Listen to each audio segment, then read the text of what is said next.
Diana Ball is hysterical.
telling you of, so you won't live to tell about it.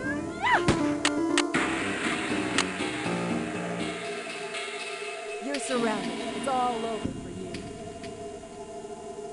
Dear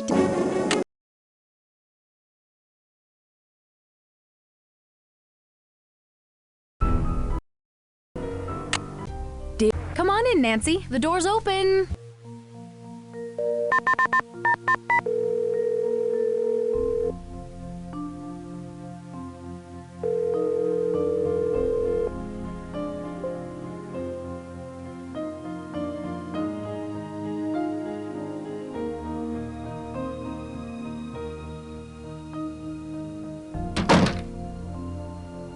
I don't care who he is. No one breaks a... It's open.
I need something to make this work. Places, everyone. Are we locked in? Yes, Miss Weiss, we're clear to shoot. Have we blocked this already? Yes, I think. Quiet on the set. Is the floor ready? Check. Audio. Check. Roll tape. Stand by camera 1. Stand by music. Take camera 1. Rory, I have to talk to you. I don't want to see you, Serena. No, Rory, don't go. I love you. I don't want to see you, Serena.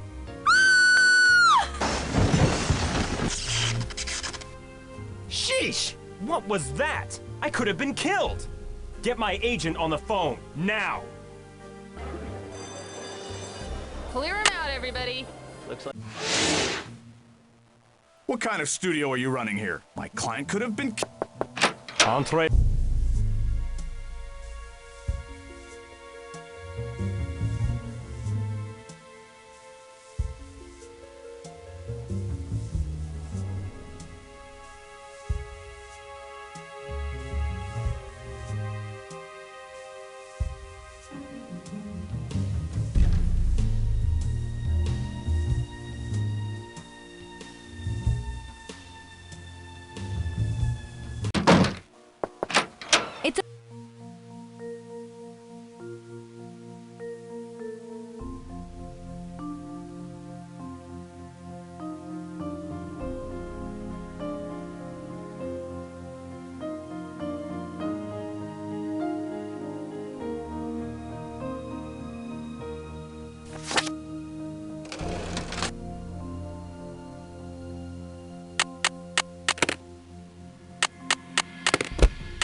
Taxi! Where can I take you today, miss? 1999 Broadway, please.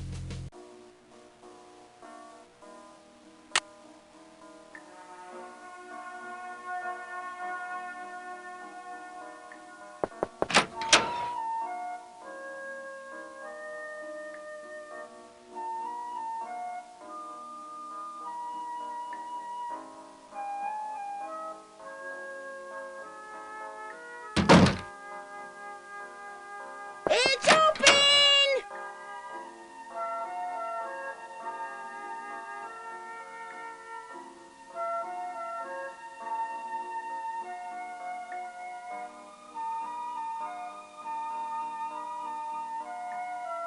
Soft as a petal that falls from a tree. The more I dry, the wetter I'll be. What am I? Very good. Let's see if you can answer one more. When you look at my face, it's easy to see. You're looking at you when you're looking at me. What am I? Oh, that was pretty easy. Let's try another one. I run all day and never walk. I tell you something, but I do not talk. What am I?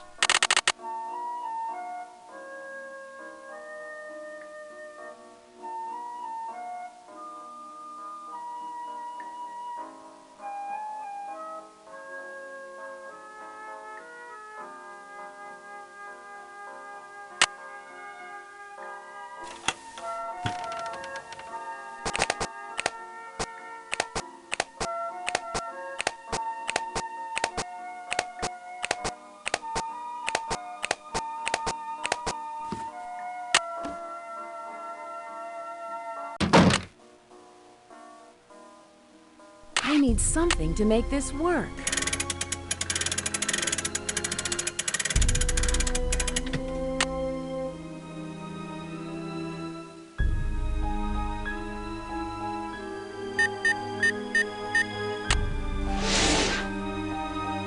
I need to find the key for this.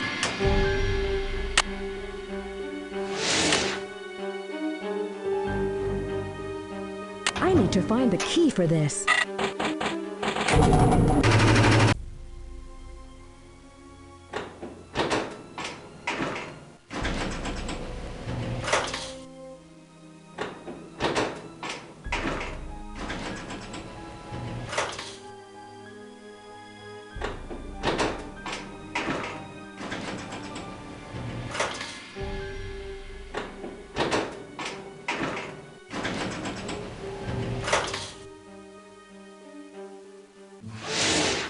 Hey, taxi! Where to, lady? 7226 Lexington Avenue, please. On my way. Come on in, Nancy. The door's open.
Hello?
Taxi! Taxi! Where to, lady? 7226 Lexington Avenue, please. On my way.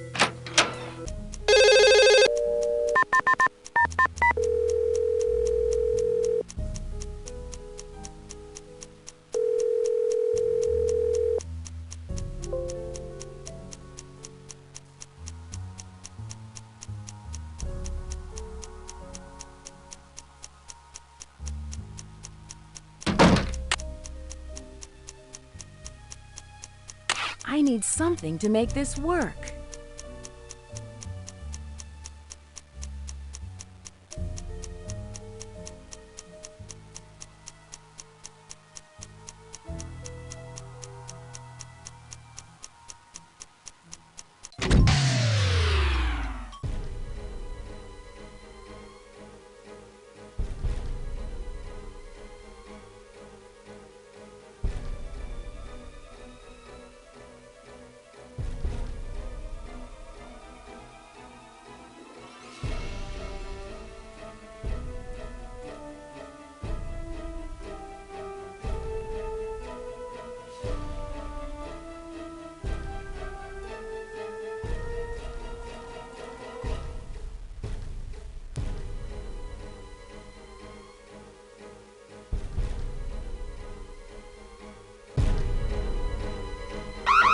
Open up in there!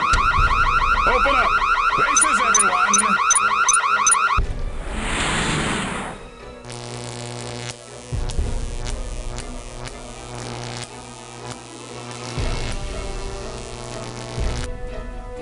Time's up! It's curtains for you, Miss Drew. What's going on in here? Hey, you! This is the guy we've been looking for. Congratulations, Nancy. You've solved the case. Way to go, Ralph. Forget about it. Dwayne's in the right hands now. Case closed. Dear...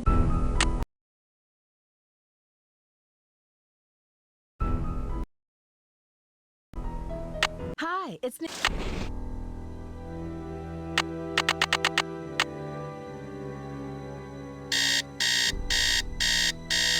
It must be the jet lag that's making me so sleepy.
I did it!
up to something.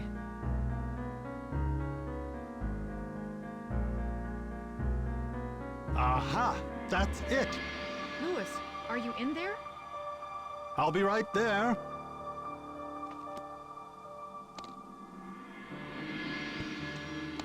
He's hiding something in his briefcase.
Gold!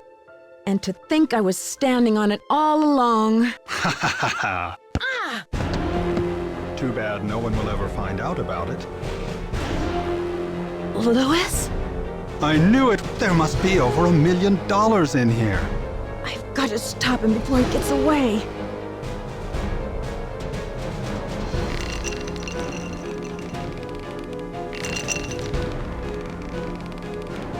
What? Hey! Hey! Hey! Get me out of here! Dear.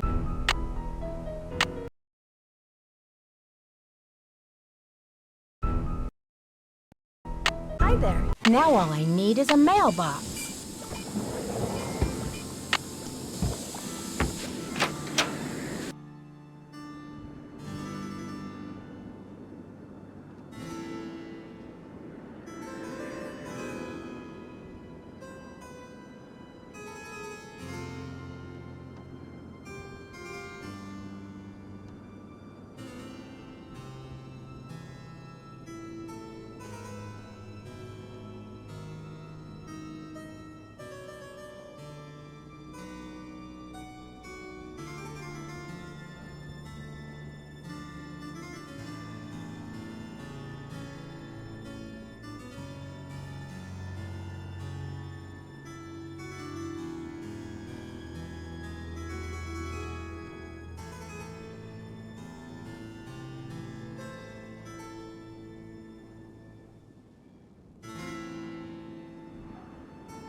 thank you. Let me do some calculations to see if this is correct.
It knocked me out.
Testing.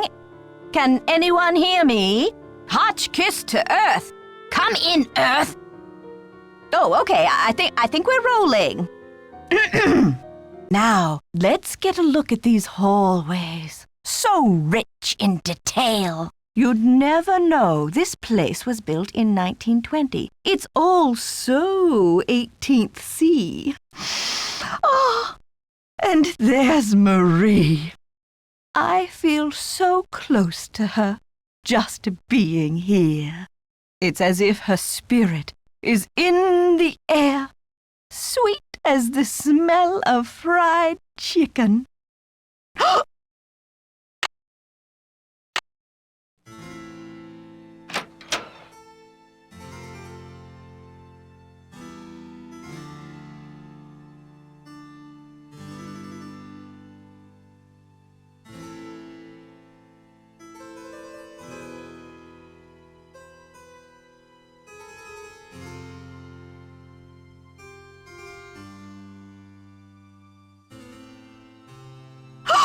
This is it. I've been trying to track this down for 15 years. Where on earth did you find it?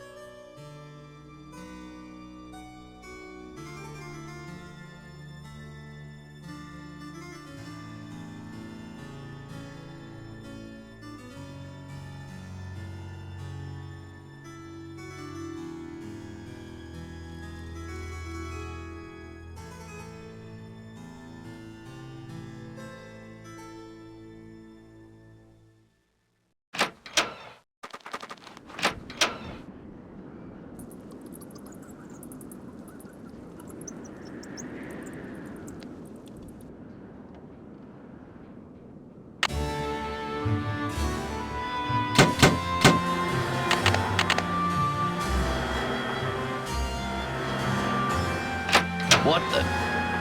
What's going on out here? Is that you, Nancy? Come inside. It's freezing out here.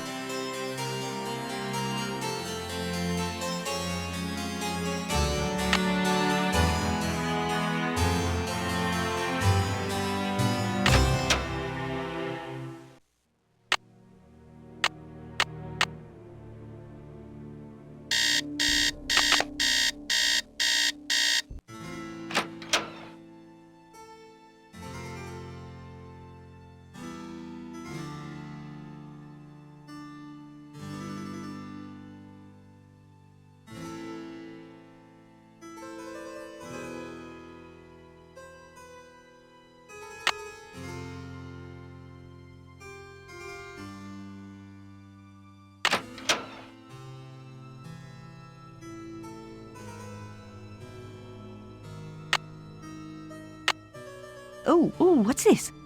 It appears to be some kind of peephole. But what, pray, does it peep upon? Shall I peep? La la, I do believe I'll peep. The beauty, the colors. So this is what Helga told me to look for. Where's my medallion? It fits! Note to self, high five Team Hotchkiss. And what's this? A message? Eureka! It says the diamond...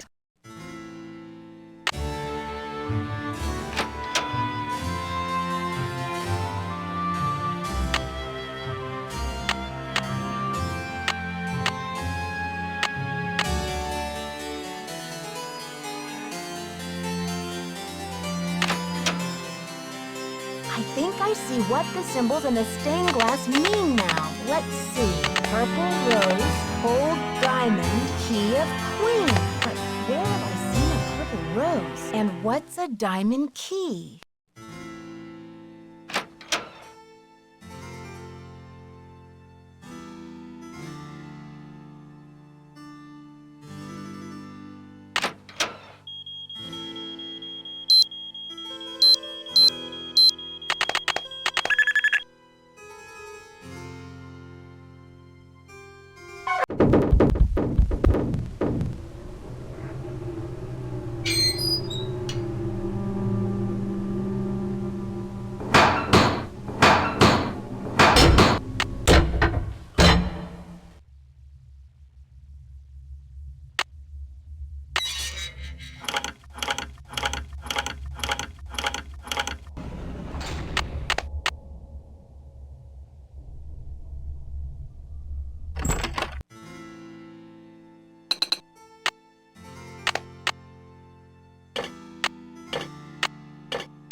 the diamond. Whoa! Will you look at that sparkly rock?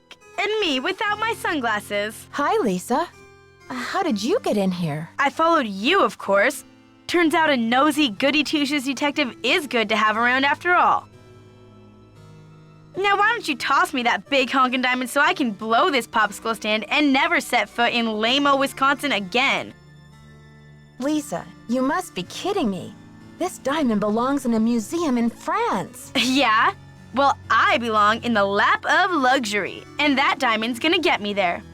Hasn't anybody ever told you to mind your own business? Oh, many times. Well, maybe this time you'll learn. My eyes! Don't worry. My spicy devil villain venom won't last for long. But I'm afraid by the time you get your eyes back, you'll have missed my grand exit. Ouch! I bet that hurt. But I had to get the medallion somehow, didn't I? I hope we can still be friends. Haven't you heard? It's a material world, sister, and I am a material girl. Photojournalism pays peanuts, you know, and who wants to work for a living anyway? I was made for a tropical climate, lounge chairs and cabana boys. Just a little translation mix-up. When I read the message from Hotchkiss's medallion, I thought it meant Diamond of Misery in the library. Whoops, guess I went a little overboard looking for it in there. Anyway, enough with the questions, Nancy. You'll just have to read the rest in the papers. I've got to stop her. Help! Get me out of here! It stinks down here. It's all moldy. Darn you, Nancy Drew. You're the worst friend a diamond thief could ever have. Dear Dad,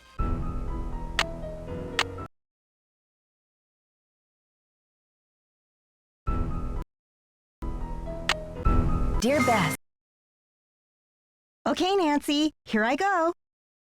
Cross your fingers, there's a story behind this door. go get 'em, Scoop. Meet you in the lobby. Testing. Testing. 1, 2, 3, testing. Is this thing on? Hello? Think I'll go check out the snacks. That sounds like Maya. Help! Nancy! It's locked. Dear Beth, remember my...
Listen carefully.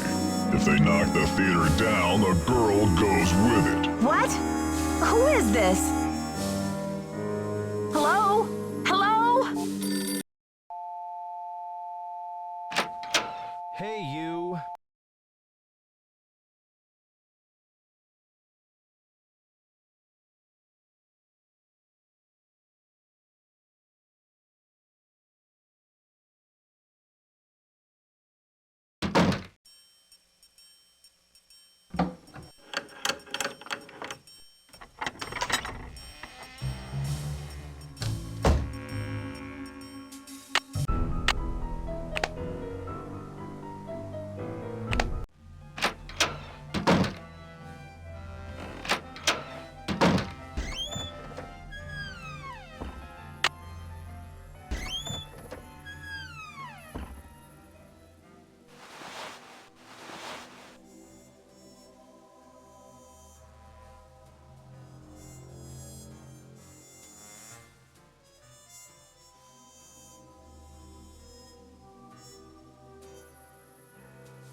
I may have to cut this short, Hal. Someone just...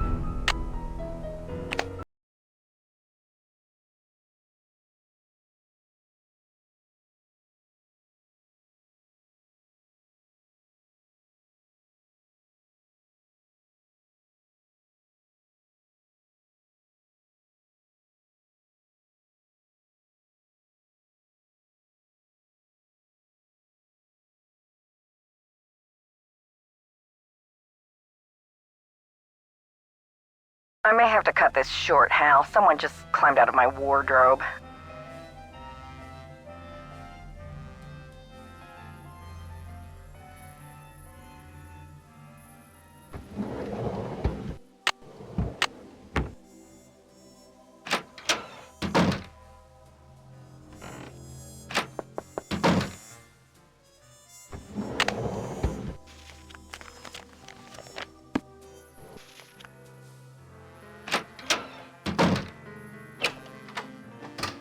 Get smart, Nancy Drew. You're wasting precious time. Stop the demolition or you'll never see her again.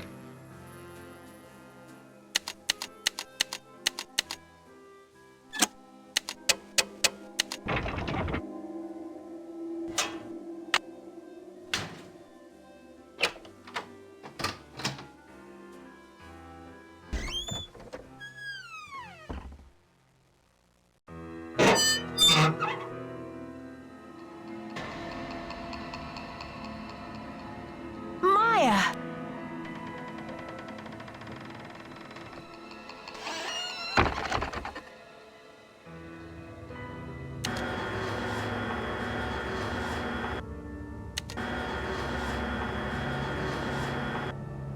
Help! Is anybody out there? Here, try this. Hurry.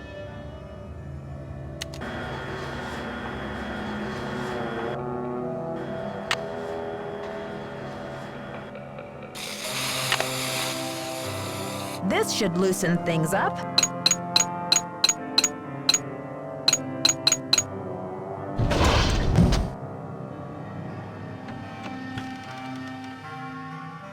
Rubber is shockproof.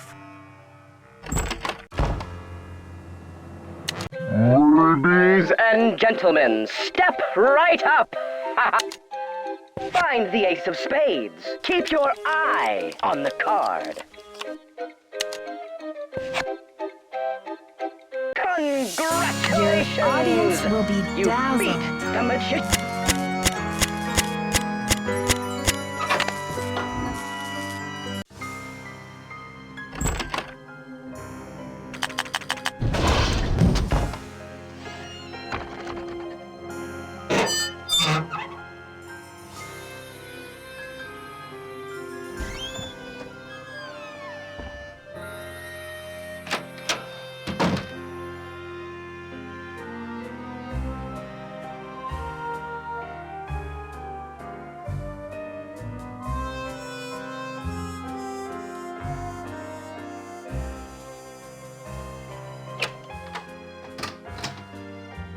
Nancy, it's Joseph.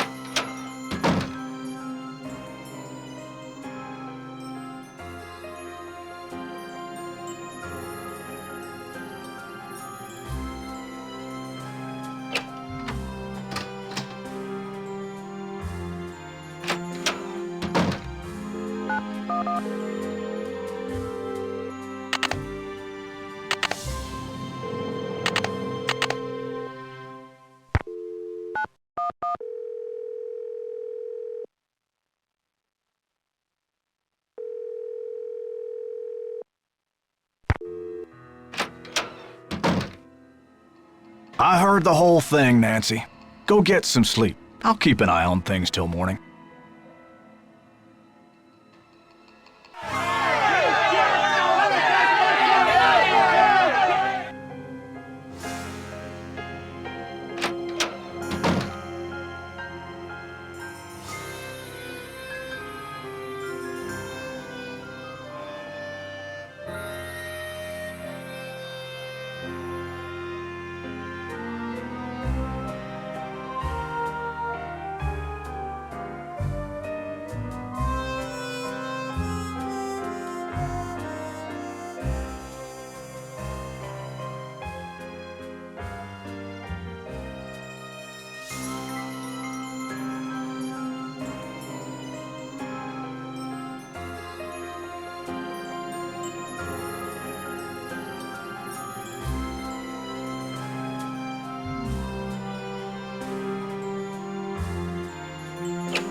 Okay, officers, this is our final sweep. In a matter of minutes, this building will be nothing but a pile of rubble. See anything, Dino? All clear in here, Sarge.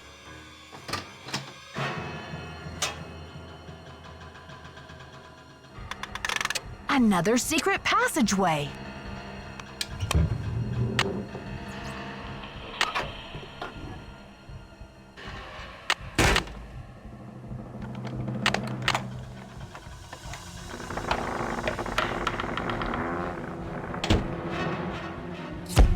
Ah! That light! Look! The marquee! Stop the demolition! Dear Bess.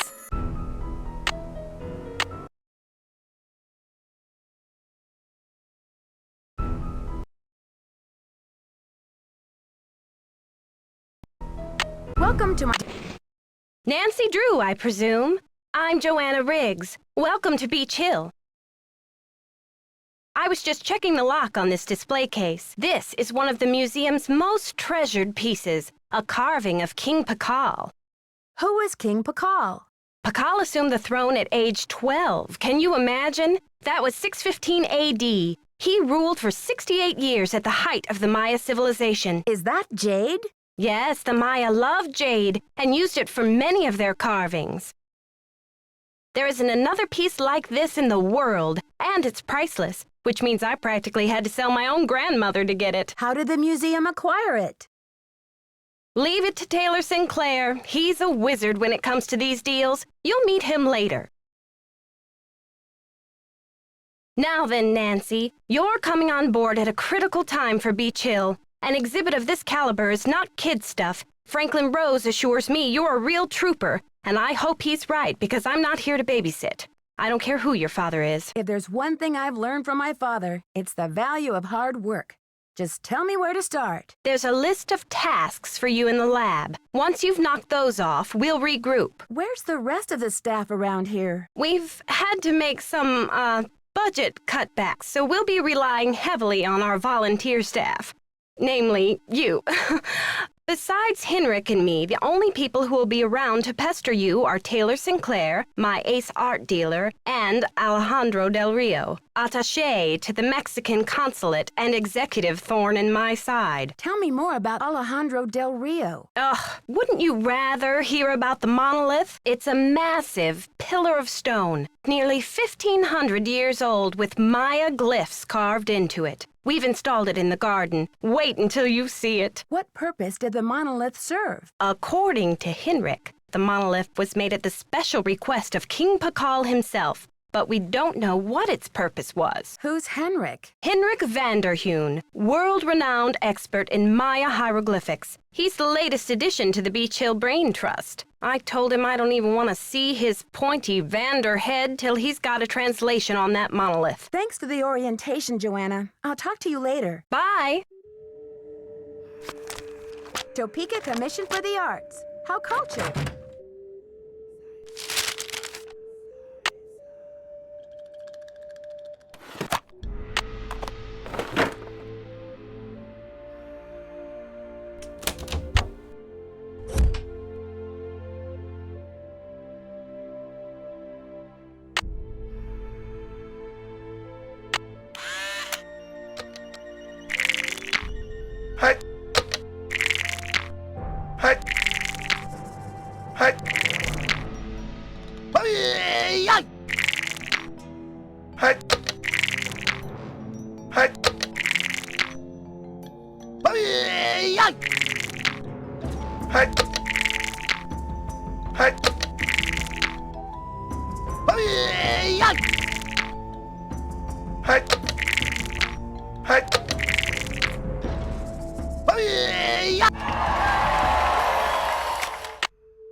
Looks like Nancy this side Drew, is missing or a should part. I say, Detective Drew. I'm Sinclair. Who told you I was a detective?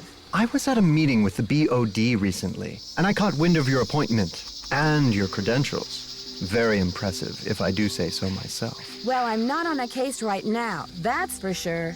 I'm the new deputy curator, remember? So, how's this for a specimen? Ever seen $1 million worth of rock before? Do diamonds count? Ouch. Well, they did say you were sharp. Seriously, though, thank goodness you're here. I'm afraid the museum may be in terrible jeopardy. What kind of jeopardy? Joanna told me to butt out, but I'm so fond of Beach Hill, I just hate to see it fall prey to scoundrels. What scoundrels? It's a sensitive subject. Meet me in my office later and I'll explain everything then. Where's your office? 707 Bing Cherry Boulevard. I've got to go. Enjoy your first day at Beach Hill!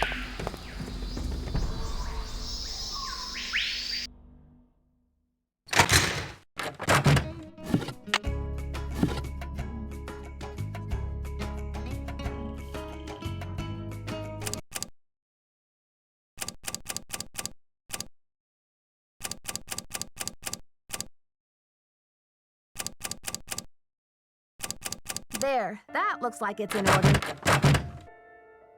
There, now I can start putting this together.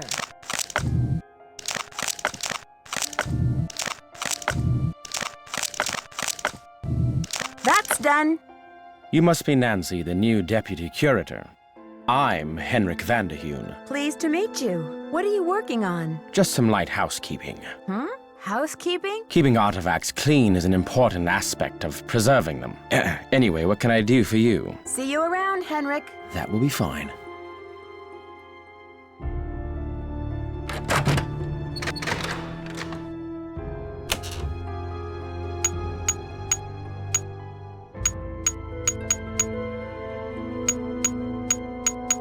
That looks right.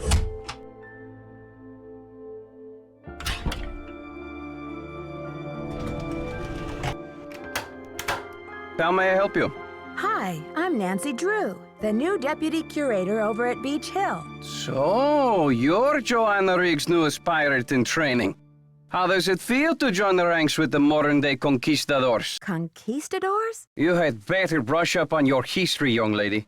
When the Spanish explorers invaded Mexico, they became known as the conquistadors, or conquerors. They robbed the indigenous peoples of their wealth, not just their gold, but their artwork, their sacred objects. Anything they did not steal, they burned to the ground. Do you blame Joanna and modern-day art collectors for something that happened long before they were born? There is more. In the 19th century, archaeologists discovered the ruins of ancient civilizations predating even the Aztecs.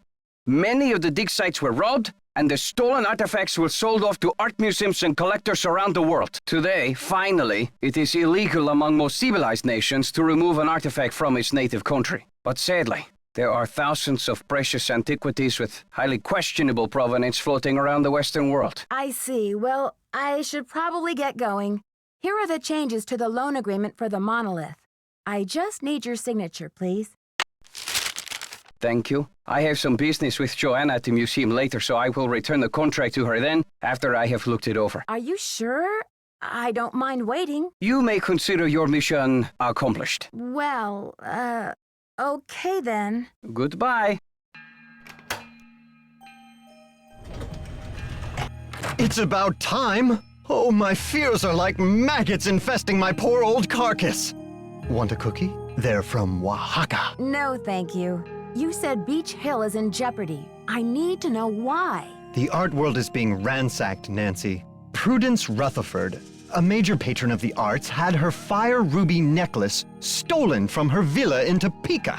2 weeks later, a whole display case full of rare Maya artifacts was heisted from a museum in New Mexico. What does this have to do with Beach Hill? I'm just telling you, this community, our friends and colleagues, my people are being systematically trounced by thugs. Who's to say Beach Hill won't be next? You've got to do something. Does Joanna share your concerns? I've urged Joanna to approach the board about making some security upgrades, but she just keeps saying that the timing isn't right to ask for money. I understand your concern, but what can I do to help? We need your eagle eyes. We need your bat ears. We need you to sniff out the stink of trouble. I'll do my best, but it sounds like what you really need is a new breed of police dog. Don't play modest mouse with me. Okay, no more flattery. Hey, that's an interesting piece, there by your desk. Something tells me it's not a Maya artifact. How about that rubber shark? The artist's name is Poppy Dada. She's a teenager in South Dakota.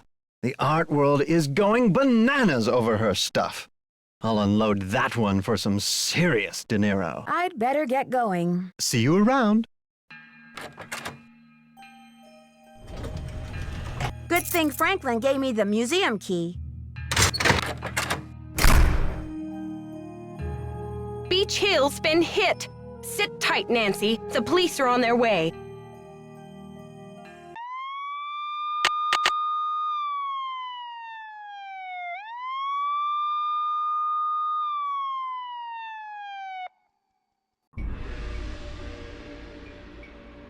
Topeka Commission for the Arts. That's the organization. Someone has cooked up my worst nightmare and served it to me on a plate. I'd like to have a look at the crime scene myself. Did the police turn up any clues? The police took some samples for the crime lab, but they couldn't promise any overnight results. So if you want to put your little magnifying glass up to the scene, it's fine with me. I've got work to do. See you around.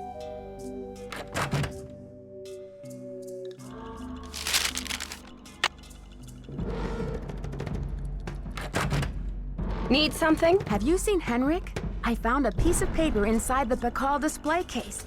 It had some glyphs on it and a print of a red hand. I'm hoping he can give me a translation. What am I, fish food? Henrik's not the only one around here who can read a glyph, you know. Okay, great. Did you happen to see the thief's message? The police showed me the note. It said, "The magician suffers yellow death," whatever that means. Apparently, the thief just couldn't come up with the glyphs for "the curator suffers flaming purple disgrace." I'm curious about the red handprint the thief left. Does it have any significance in Maya culture? Afraid I can't help you there. What I want to know is what the hand was printed with. It's obviously not finger paint. Why don't you do a little analysis on it in the lab? I've got work to do. Bye!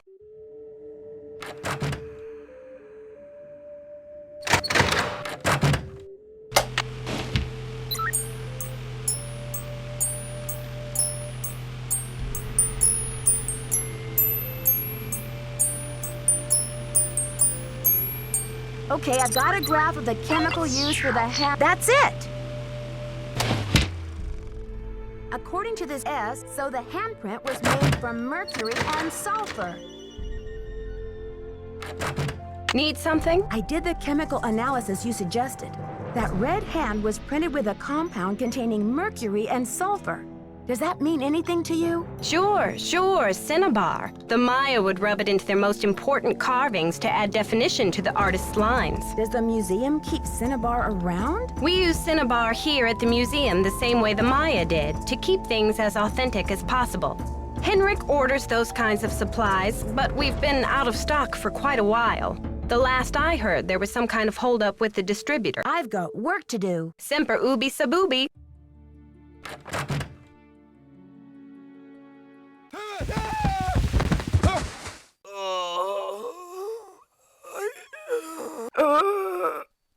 Henrik!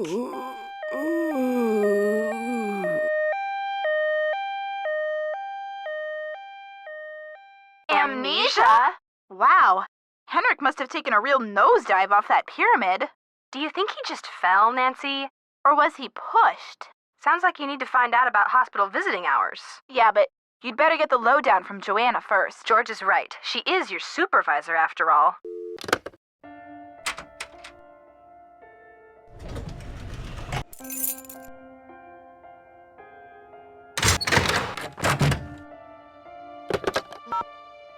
Nancy, hi. It's Franklin Rose. I'm calling because it's just... This theft is very bad news for the museum. You can't imagine the limb we went out on to acquire that Pakal carving. It's been one of the museum's main attractions. I don't want to take you away from your internship, but if you can do a little investigating, well, I think I speak for the whole board when I say we'd be very grateful. Give me a call when you have a chance. And Nancy, thanks. This message is for Nancy Drew. Hi, Nancy. This is Nurse Bluefoot calling from Eleanor Roosevelt Memorial Hospital in regards to Henrik Vanderheum. I believe you're a colleague of his? Since Mr. Vanderheun was admitted, he has repeated your name several times in states of semi-consciousness. As we've been unable to contact any of his family members, we're hoping you might be willing to act as Henrik's support person as he begins the difficult process of restoring his memory. Please call me as soon as possible to discuss this. My direct line is 202-555-4000. Thank you. To rape.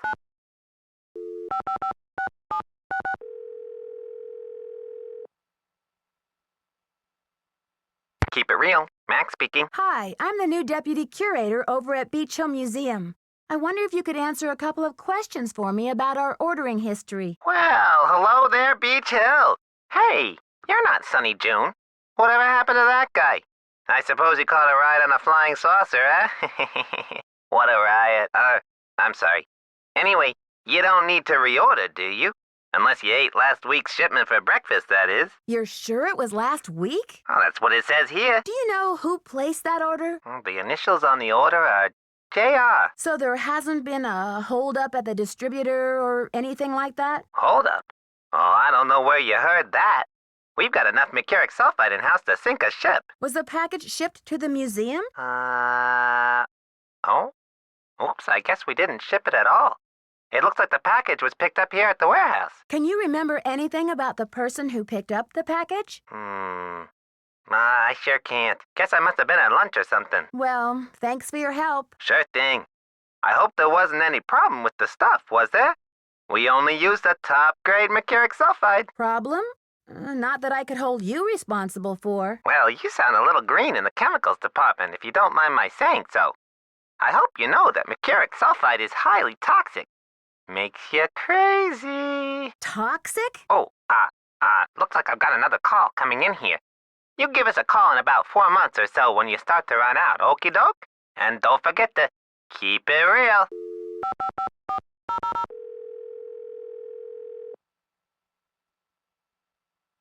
This is Nurse Bluefoot. Nurse Bluefoot? This is Nancy Drew. You left me a message regarding Henrik Vanderheun. How is he? Nancy Drew? Oh, thank goodness. Oh, I'm so relieved. We've been unable to locate any family members, and we do like amnesia patients to have at least one personal support person when they begin reality orientation. What's reality orientation? Well, reality orientation is a kind of treatment that helps a patient get reacquainted with the facts and circumstances of his or her life. Henrik has not actually lost his memory. It's just that his brain is injured in such a way that he can't access the place where the memories are stored. So, how does he regain access to the storage place? Well, first, we do repetitive memory exercises to help Henrik relearn the basic facts, like his name and address, the name of his parakeet, if he has one, the date, and so on. Second, we try to stimulate Henrik's sensory memories in order to help trigger or find the way back to his cognitive memories. Where do I come in? You can't help Henrik remember his childhood, but you can probably help him remember his work, and who knows where that will take him. All roads lead to Rome, as they say. One great tool is the Reality Orientation Board. This is a place to post information and pictures for the patient to look at over a period of time. You may want to bring in images or photos to place on the board. Things from the museum, perhaps. I see. Well, I'll be happy to help in any way I can.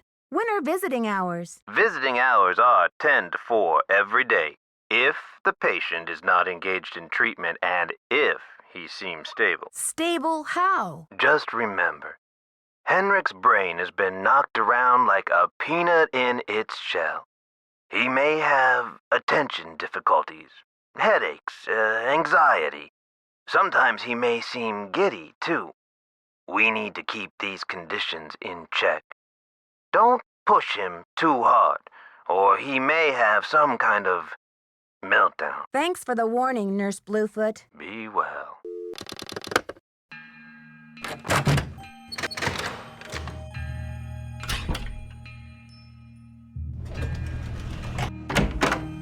You look familiar.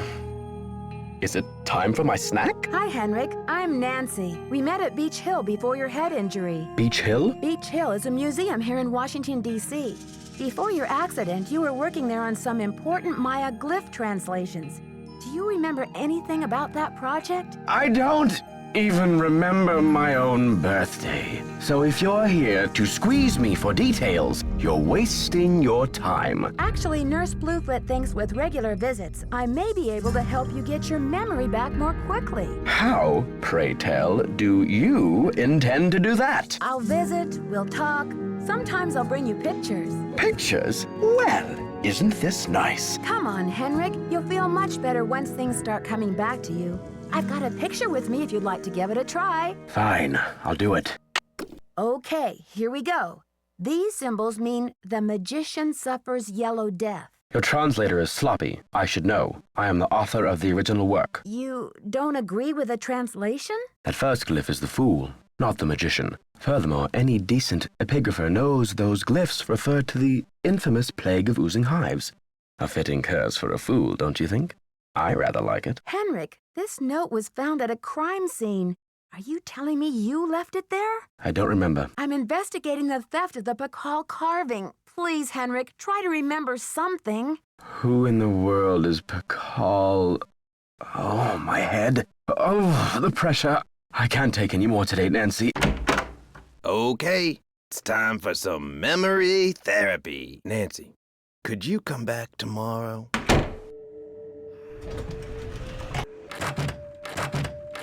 It's a fiasco, just as I feared. Oh, I'm sick about the whole thing. I see you've spoken with Joanna. I was in the museum when it happened. Do you think it's the same person who carried out those other thefts? That awful red hand was left on Prudence Rutherford's jewelry box in Topeka and on the display case in the museum in New Mexico. What's the chance they're not connected? Why do you think the thief is leaving this red handprint? To be a gruesome scoundrel? I need a photo of the Pakal carving. Do you have one? Joanna took the official print for her insurance claim, but I have a couple extras. Here you go. Keep up the good work.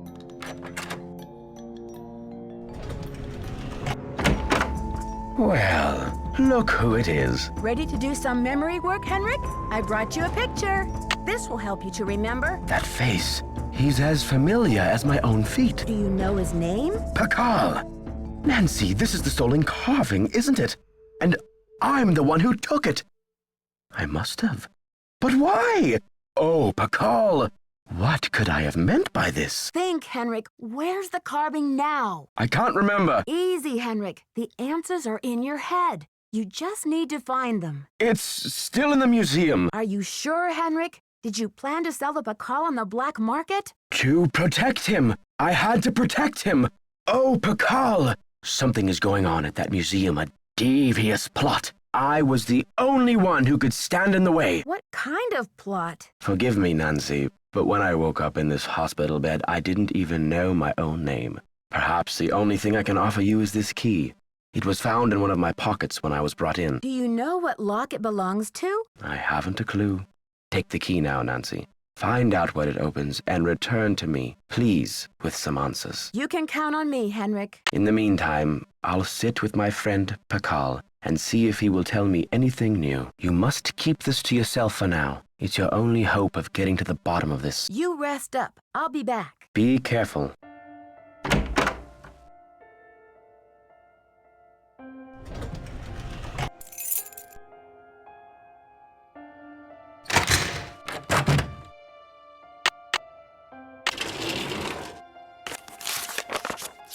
Looks like I need to find someone who speaks Nahuatl.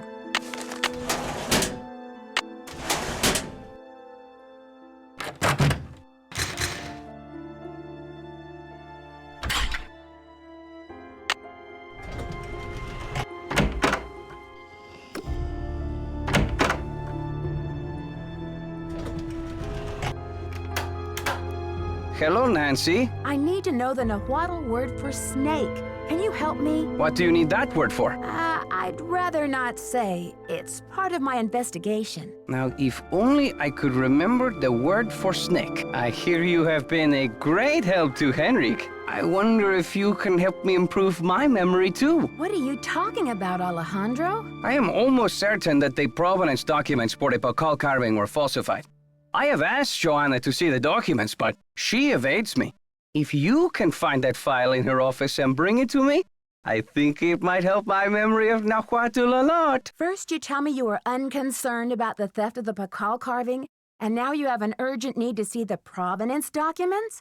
Is it just me, or is this a little suspicious? If I can determine that the provenance documents are a fraud, this will be the first major step toward legal repatriation of the artwork, whenever and wherever it resurfaces. I guess I hadn't thought about it like that. I feel my Nahuatl coming back to me already. Do you know what Sihuapili means? Princess or lady. Now, if only I could remember the word for snake. Do you know what cinnabar is? The red powder that the Maya used? Sure, I know it. They use it at Beach Hill too, do they not? Cinnabar was used to make the red handprint that was left at the scene of the Pakal theft. What is your point? I think Joanna may have been less than truthful with me. Have you called the police? I don't want to jump to conclusions. Of course. Sister Joanna couldn't possibly be a thief now, could she? I should get back to the museum. Adios, Nancy.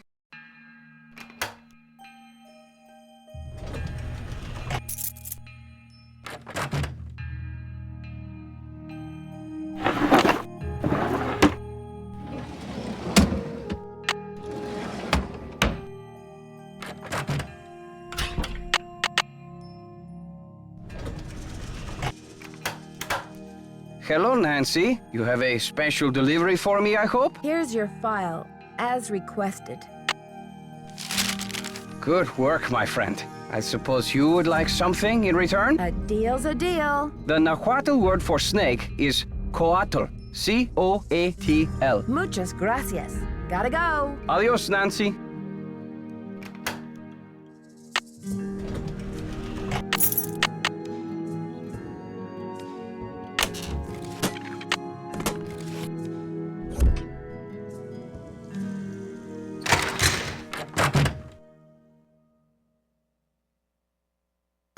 The radio tube went out.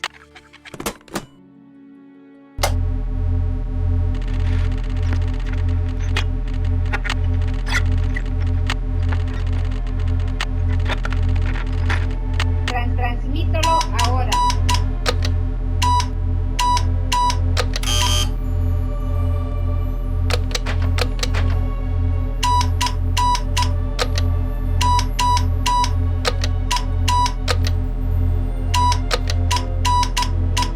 Mensaje entendido.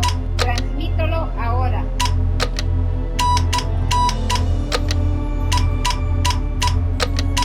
Mensaje recibido. Entregaré.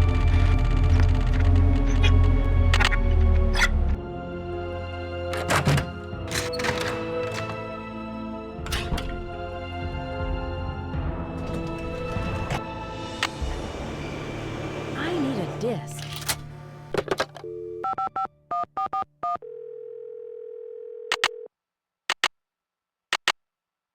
Boswell, Jackson, and Rose, how may I direct your call? This is Nancy Drew, calling for Franklin Rose, please. Just a minute, please. Nancy, hello. Do you have any news? I need to contact a woman named Prudence Rutherford. I noticed she's on the board of the Topeka Commission for the Arts, and that they've donated money to Beach Hill. Any idea how I might track her down? Well, you're in luck. It so happens that Prudence and I sat on the panel of judges for the Kansas Speak No Evil Mime competition for 3 years in a row, back when I lived in Wichita. How's that for a small world? You judged a mime competition? Indeed I did. I haven't talked to Prudence in about 10 years.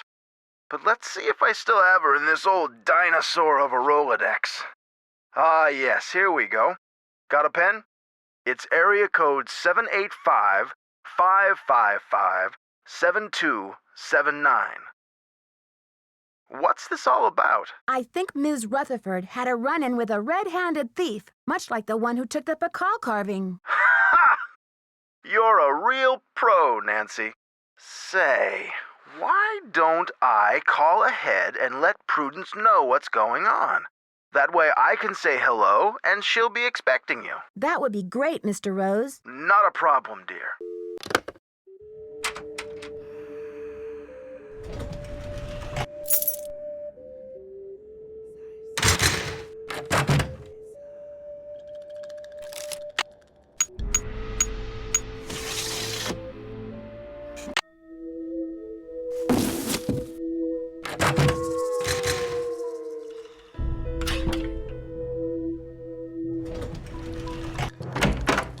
Nancy, you have brought me back to my work. What have you remembered? I've been working like a fiend. Look at the board. This has something to do with the plot at the museum, Nancy. I'm sure of it. Who is this whisperer of silent secrets? The whisperer came from a distinguished line of royal scribes. I can't seem to remember her name, but I do recall that she wrote an account of Maya history that greatly angered Pakal because of the way it depicted his ascent to the throne. How did Pakal wish to be depicted? From the age of 12, when he came to the throne, Pakal claimed to be divinely appointed the first true, authentic king of the Maya. Then, the whisperer came along and wrote that Pakal was only king because his mother pulled some strings. It was quite a blow to Pakal's image. What happened to the scribe's writings? Pakal swore that the whisperer's words would never see the light of day. He put her body, her soul, and her writings all in a tomb and locked it up tight. Does this mean that the monolith is hollow inside and full of bones? That's the idea. Does anyone else know about this? Good question. I'm certain that there's a dirty rat trying to get into that tomb. This is where my memory fizzles out. If I could only figure out why I took the Pakal. Do you think there is anyone I can trust? Please don't breathe a word of this. There's too much at stake. Henrik, I received a note from your friends in Copan. I've got the Copan Fool Key. I still need the Pakal, though. How's your memory? The tomb. Nancy, I hid the Pakal carving in the replica of the Pakal tomb at the bottom of the temple exhibit. Huh. Now, how did I think of that? And another thing, you'll need to get past that computer quiz. Sonny set it up with an impossible question. No one knows what Pakal was afraid of, but Sonny was petrified of the Coatamundi. It's an ornery bandit with a narrow snout and a long ringed tail, much like a raccoon or a polecat. You rest up. I'll be back. I'll do my best.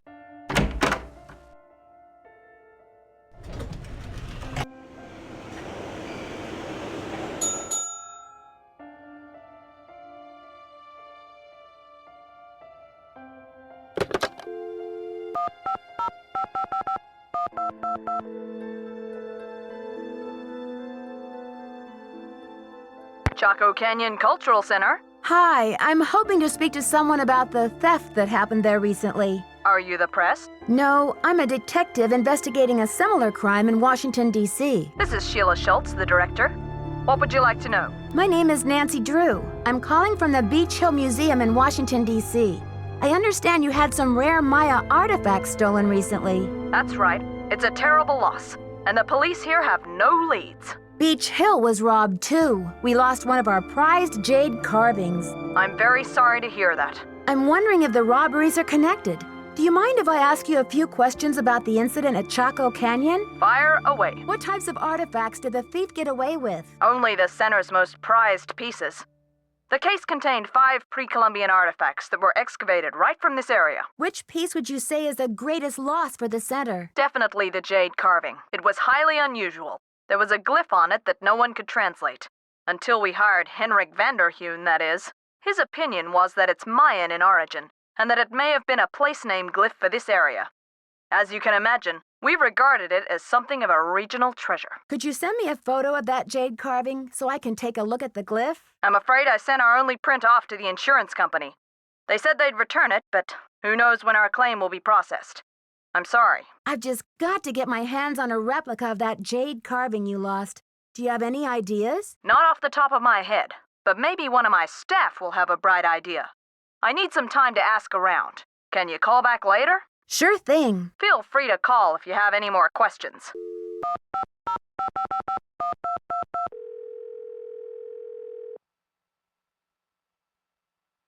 Chaco Canyon Cultural Center. Hi, this is Nancy Drew calling. Hi, Nancy. It's Sheila.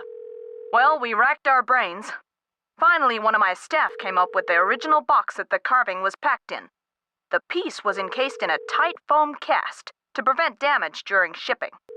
I'm not sure how much good it'll do you, but I can send it to you if you like. That just might work. Henrik left Beach Hill as his forwarding address, so I know what to do. I'll send it express. Thanks a million, Sheila. Good luck with your investigation.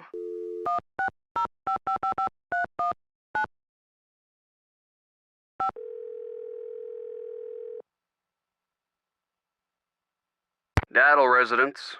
Hi, may I speak to Henry Daddle, please? Speaking. Mr. Daddle, my name is Nancy Drew. This is a long shot, but I'm calling regarding a Maya artifact that was bought at auction in 1898 by one Henry Albert Daddle. Does that ring any bells? Sure. Henry Albert Daddle Sr. was my great-grandfather. You're talking about the jade carving, right? Yes, exactly. Wow, I can't believe my luck. Well, it's a lucky life if you ask me. So what can I do for you? I'm investigating a recent rash of thefts around the country involving similar Maya artifacts. Any information you could give me about the one your great-grandfather bought would be very helpful. I see. Well, I was the last to inherit the carving, but my daughter Penelope was so intrigued with it that I gave it to her. I'm sure she'd be happy to talk to you about it.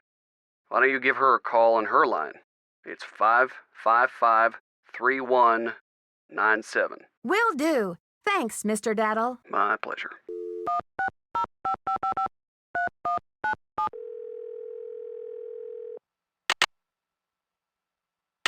Hello? Hi, is this Penelope? Not even.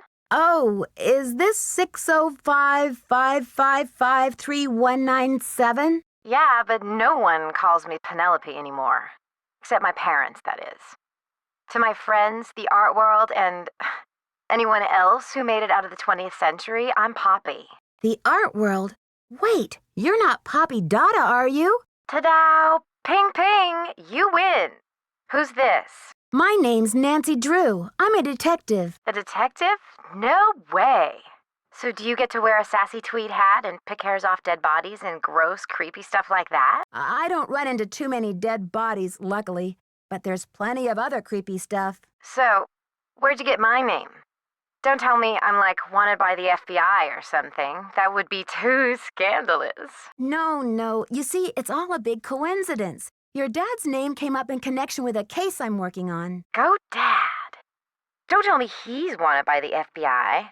I'll be so jealous. Sorry, Poppy. There's no FBI in on this case, and your dad's not wanted. Okay, what then? Someone is stealing Maya antiquities, jade carvings to be exact, and leaving this scary red handprint at the scene of every crime. Ghastly. So, what's with the red hand? It seems like some kind of threat. But to whom? And what is this thief really after? It's more than money, I'm sure of it. Drama. So, where do the daddles come in? I got a tip that your great-great-grandfather bought a jade carving much like the ones that are being stolen. I'm hoping to take a look at it. You mean that ancient green rock with the weird symbol on it? I slapped some shoe polish on it and stuck it in one of my paintings. Poppy, what were you thinking? You'll never get it back. That's the whole point. Have you heard the saying that a work of art is never finished, just abandoned? Well, I'm taking that idea to the limit by making art that will keep changing as different people encounter, perceive, and interact with it. I'm tired of artwork that says, "Don't touch." I'm all about letting go, about sending my work into the world and seeing how it continues to become. Don't you see? It's an organic process. I mean, how can people really relate to art if it doesn't come to life and grow and die? Just like they do. That carving is part of something bigger now. I can't imagine your dad would be very pleased about this. Does he know? Oh, Nancy, don't be such a prude. Taylor's probably still got that artwork.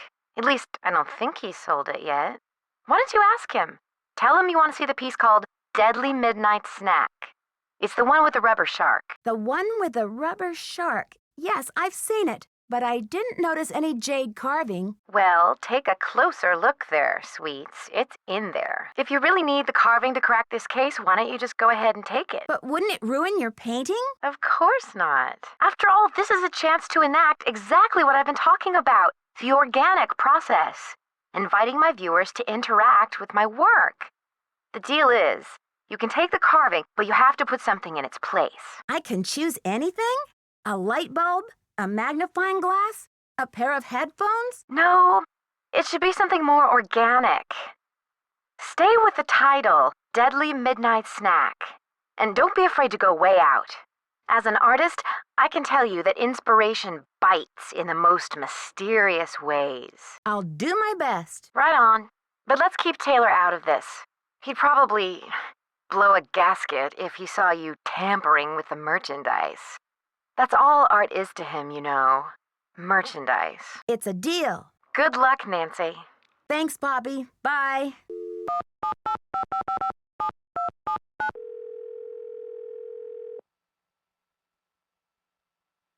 Yes, hello? Hi, this is Nancy Drew, calling from Washington, D.C. I'm trying to reach Prudence Rutherford, please. Oh, yes. Franklin told me you'd be calling. Such dreadful news about Beach Hill. I will do everything in my power to help you catch those rapscallions.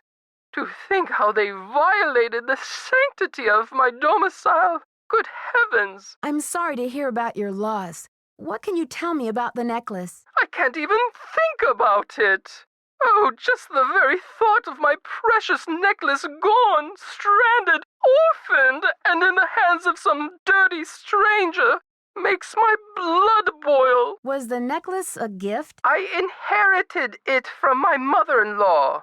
But you see, the necklace means much more to me than just a handful of priceless rubies. More? In what way? I had the necklace restrung to include an exquisite jade carving as the centerpiece, a genuine artifact of the ancient Maya. The carving is not only one of a kind, but a Rutherford family heirloom given to me by my great-grandfather when I was just a little girl. What does the jade piece look like? It features a rare glyph. No one's been able to give me a precise translation, but most epigraphers have agreed that it has something to do with a snake, the color green, and the direction south.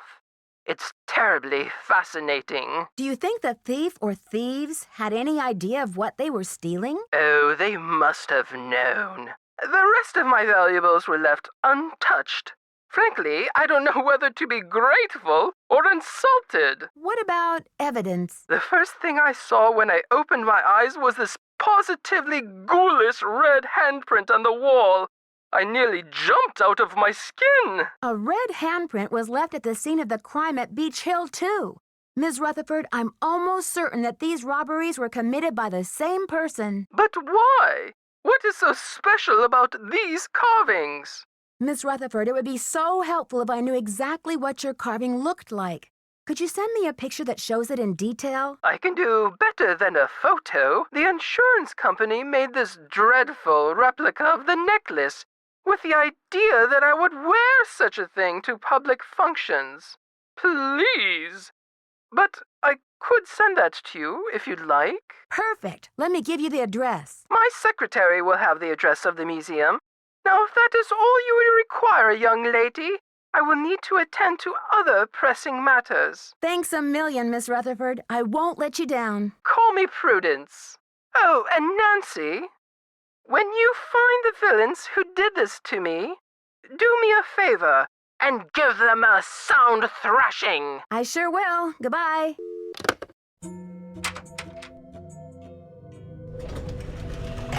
May I take a closer look at that wacky Dada painting? Be my guest. I just had a call from Poppy this morning. She says she's in a really creative period right now. I said, please, sweetie, if you get any more creative, they're going to lock you up. Pardon me a moment, Nancy. I'll be right back. I hope.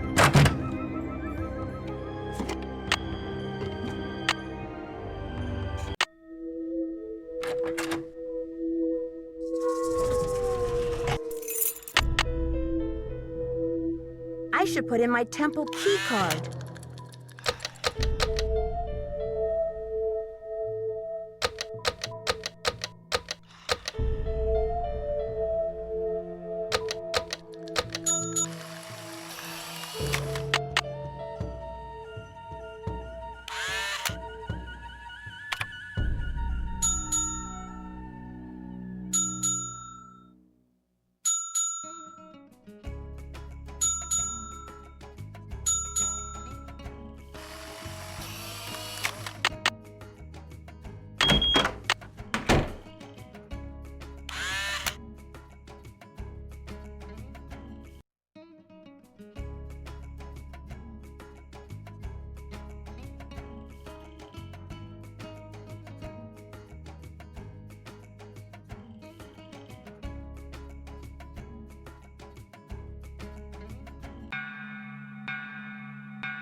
I wonder if Henrik would remember the answer.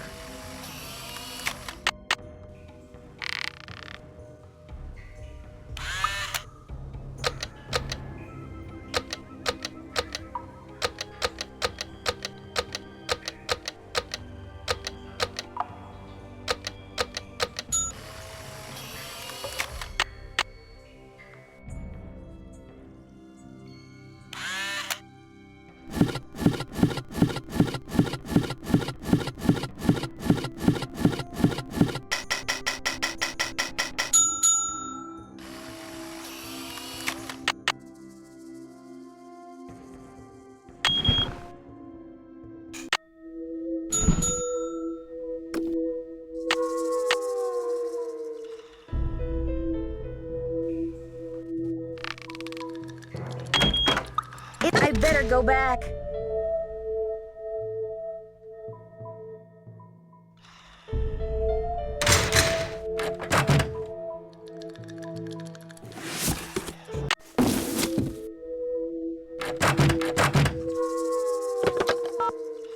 Nancy, it's Joanna. The police are done giving me the 3rd degree, but now the board has suspended me. To make a long story short, I'm forbidden to set foot in the museum. Could you please call Franklin Rose and try to reason with him? If we don't get a move on, this exhibit is going straight down the tubes. To replay.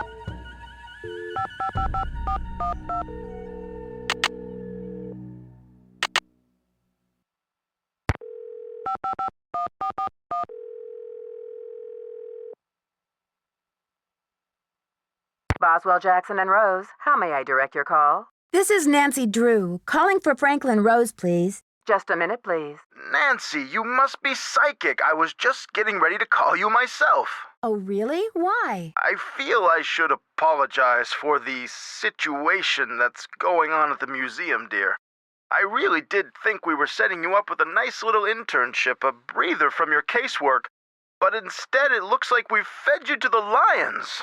Don't worry, I'm used to it by now. And after all, this situation is no more treacherous than my recent attempt at a ski vacation in Wisconsin. Anyway, about Beach Hill. I think I know what you're going to say, Nancy. Let me be frank. Joanna Riggs has been in the doghouse with the board for months. Her thirst for acclaim has led her to gamble the future and the reputation of Beach Hill time and again.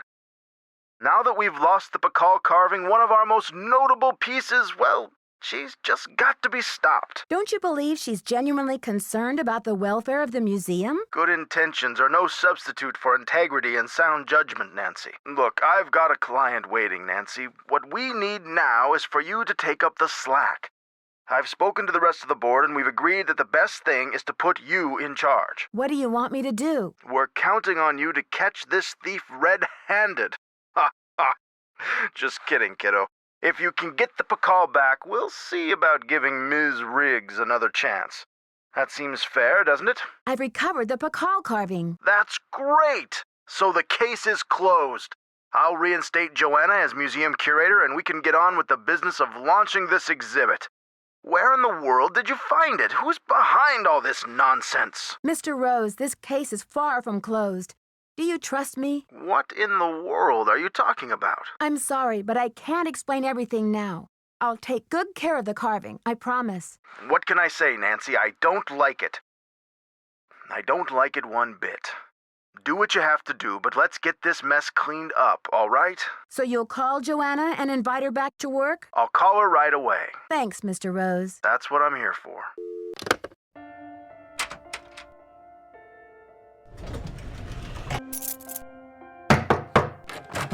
Thanks for clearing my name, Nancy. Honestly, I mean, what kind of moron would I be to try and ruin my own exhibit?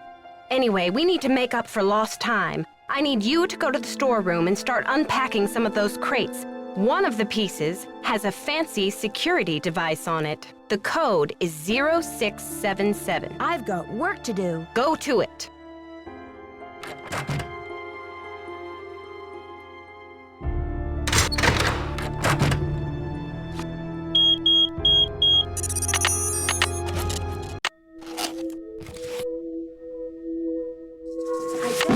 A mold from this foam core.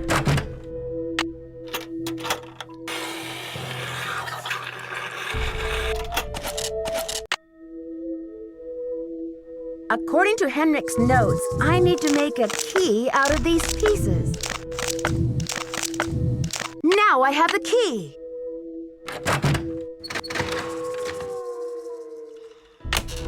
Wow, I'm not sure I can hold on to these. I've got to put these things down. This side looks damaged. The poem said, when the first king ascends again.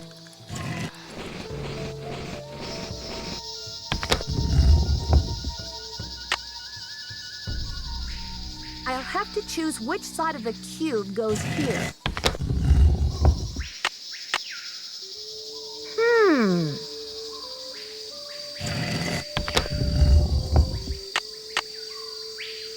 Interesting.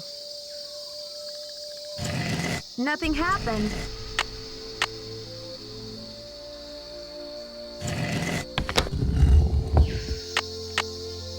This should be the last step.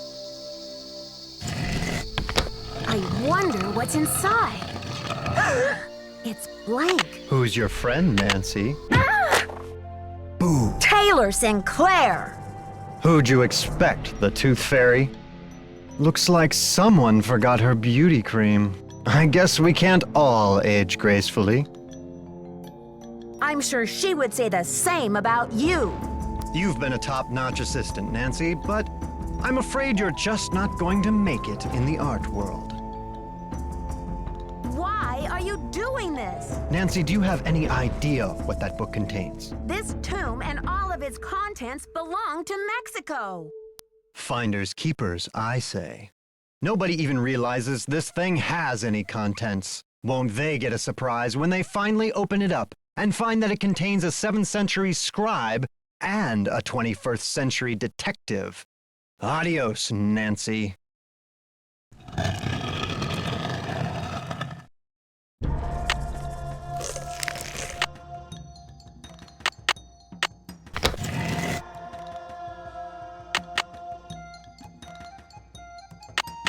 I'm starting to run out of air in here.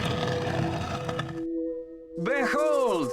Our heroine emerges from the tomb, like a mermaid from the sea. Meanwhile, the foolish villain stews in the sour soup of his own miscalculation. From deep in the recesses of time, a wise royal scribe whispers her thanks. And a priceless chapter of history is rescued from obscurity. Way to go, Nancy! What in the world? Ah! Confound you, Nancy Drew! Dear Dad, it was...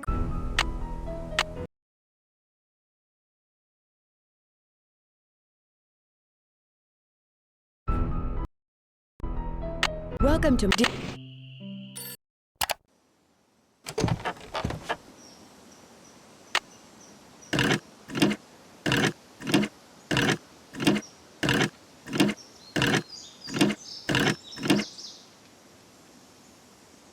The boat's full of water.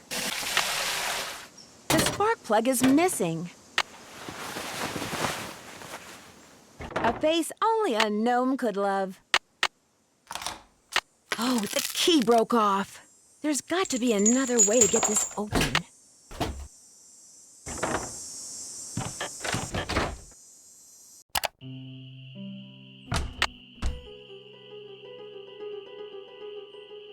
Hello? Nancy, hi, it's Sally. We have to talk fast because I'm in my car and my cell phone's running low, so we might get cut off. But did you see my note? Yes, are you all right? No, I feel awful bailing on you like that. You must think I'm such a flake. I'm just worried about you. What's wrong? I couldn't stand the thought of spending another night there. I knew you were on your way, but it didn't help. I just got too scared. What's to be scared of? It's so peaceful and quiet here. Just wait until it gets dark. Then you'll see. What am I saying? Nancy, you shouldn't be there by yourself either. Why don't you just go get in your car and go home? Or drive to Philadelphia. My aunt's got plenty of room. One of your trees seems to have other plans for me. What do you mean? A tree fell down behind my car just as I was driving up to the house. I'm blocked in. Oh, the dead maple beside the driveway. Oh, they told me it was in danger of falling over when I had the place inspected. I just never got around to doing anything about it.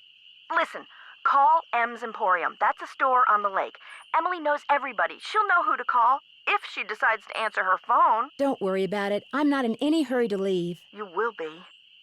Okay, look. I just bought a little outboard motorboat. I haven't used it yet, but the guy who put it in for me said it should run just fine. It's tied up at the dock out front. Just get in it and go. Go anywhere. Just get away from the house. Why? What on earth do you think is going to happen? The dogs. Those dogs.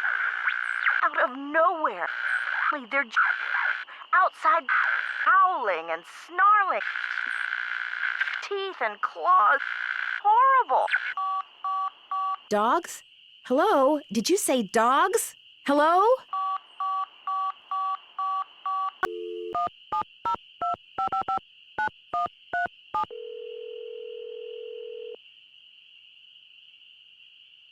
If you're selling something, hang up right now. I got an air horn in my hand that could deafen a dinosaur, and I'm not afraid to use it. Oh, no, please. I'm not selling anything. Believe me. Is this Vivian Whitmore? Maybe it is, maybe it isn't. You got exactly 5 seconds to state your business. My name is Nancy Drew. I'm calling from Moon Lake, Pennsylvania. I just wanted to ask you some questions. Oh, right. The Moon Lake Park Ranger said you might call. But you have to talk fast. An old friend of mine is flying in today from Florida. And when I say old, I mean old, as in 5 years older than I am. Don't bother trying to do the math, sweet stuff. You'll hurt yourself. So, that ranger fella said you found an old picture of me. That's right. I found it in the cellar of Mickey Malone's old house on Moon Lake. Moon Lake. Talk about your fond memories. I had a lot of fun there. Although I wasn't anywhere near as wild as most young people were back then. But I think Mickey kind of respected me for that. I was his gal for 5 years. He always kept birch beer on tap at that speakeasy of his just for me. He had a speakeasy? Where? It was in the basement, right there at Moon Lake. Feds never knew about it, but everybody who was anybody on the East Coast back then, actors, musicians, bankers, politicians, they knew. You weren't big time unless you'd made at least one trip to Moon Lake Mickey's. Did this speakeasy have a secret entrance? There was a lock hidden in one of the tombstones in that little cemetery behind the house. You needed a key to unlock it, and when you did, stairs would appear that led to the speakeasy. Do you have any idea how to get into Malone's speakeasy from the house? I sure don't. That saloon was built using two main ingredients, concrete and secrecy. Mickey always bragged that nobody could get in unless he wanted them in, and I do believe he was right. But I'll tell you what, if you send me that picture of me and Mickey, I'll send you my key. How will I know which tombstone to use it in? As a joke, Mickey had a tombstone made with the name of this federal agent who had it out for him inscribed on it. That's the one the key unlocks. It's been fun talking to you. Anytime. The moon's so bright, Now I look won't what need you've my done. flashlight. That was a Strixvaria. At least I think it was. Never know for sure now, will I? I'm sorry, but you startled me. What are you doing out here? Birds. I'm trying to look for birds. What are you doing out here? My name's Nancy Drew. Didn't you hear all those strange noises? That was me, Miss Nancy Drew, calling in birds. And doing a pretty good job of it, too, till you showed up. Where'd you come from, anyway? I'm staying here in the old Malone place. Now, why would you want to do a thing like that? The Malone house is no place for one young woman, let alone two. You've met Sally? I talked to her a couple of times. But you know, the last time I saw her, she wasn't doing so good. She acted real anxious, scared. Did she say what was wrong? The dogs. The dogs of Mickey Malone. Legend goes that when Malone was finally arrested and hauled away, his 4 dogs went running off into the woods and were never seen again. People would just hear them, howling like their hearts were broken every night until one by one, they all died and went silent. But every time someone tries living in the Malone house, back they come. What do the dogs do? Every night, ever since she moved in, you could hear them howling. And some nights the dogs would appear outside the house, running around, snarling and barking and throwing themselves at the doors and windows. And then they'd be gone. They're buried in the cemetery just beyond the house, you know.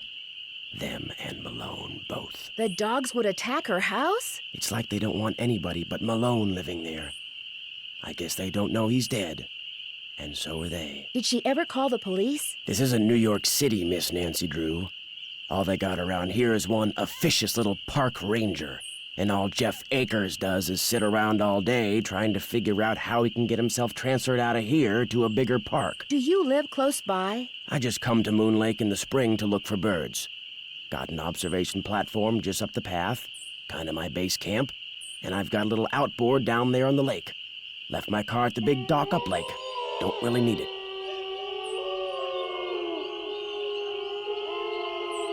Are those the ghost dogs? Yes, ma'am. Which is why I think it would be a good idea if I went my merry way and you got yourself back inside that house. One more thing. The water in Sally's well needs to be tested. How do I do that? Get a sampling kit from Jeff Akers. Ranger station's on the east side of the lake. Good luck, Miss Nancy Drew. It's stuck. This is not good.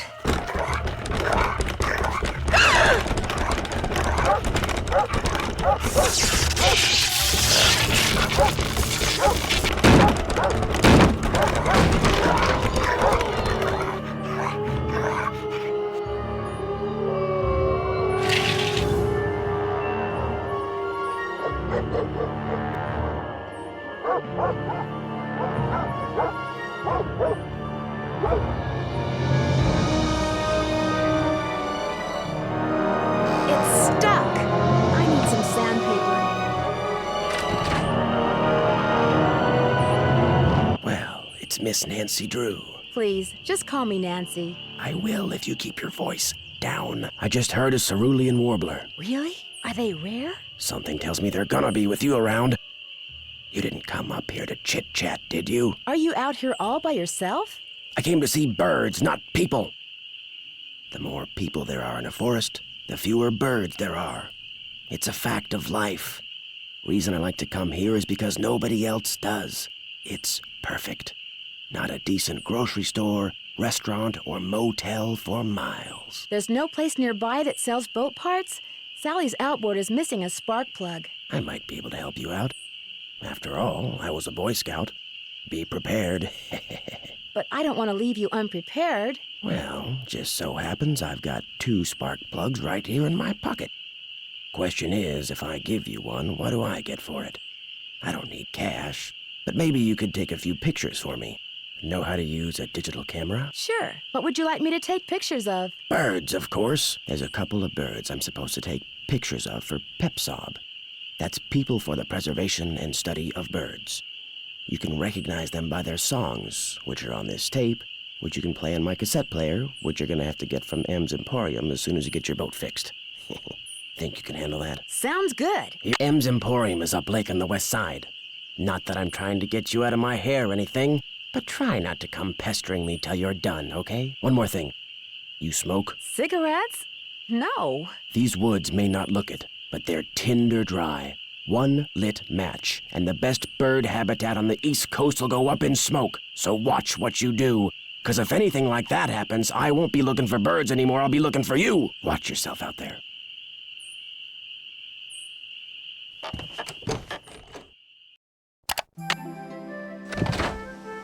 I better be careful.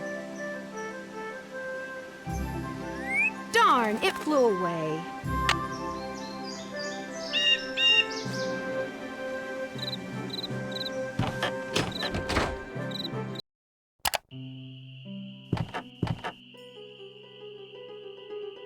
You find all the birds? I found some birds, but no matter how quiet I am, I've been scaring other birds away before I can take their picture. What am I doing wrong? You're wearing those clothes. That's what you're doing wrong. You need to blend in, like me. Go back over to M's tacky tourist trap and get yourself some camouflage gear. Only sensible thing that money grubber carries. See you in a while. Shh, down a notch. Remember.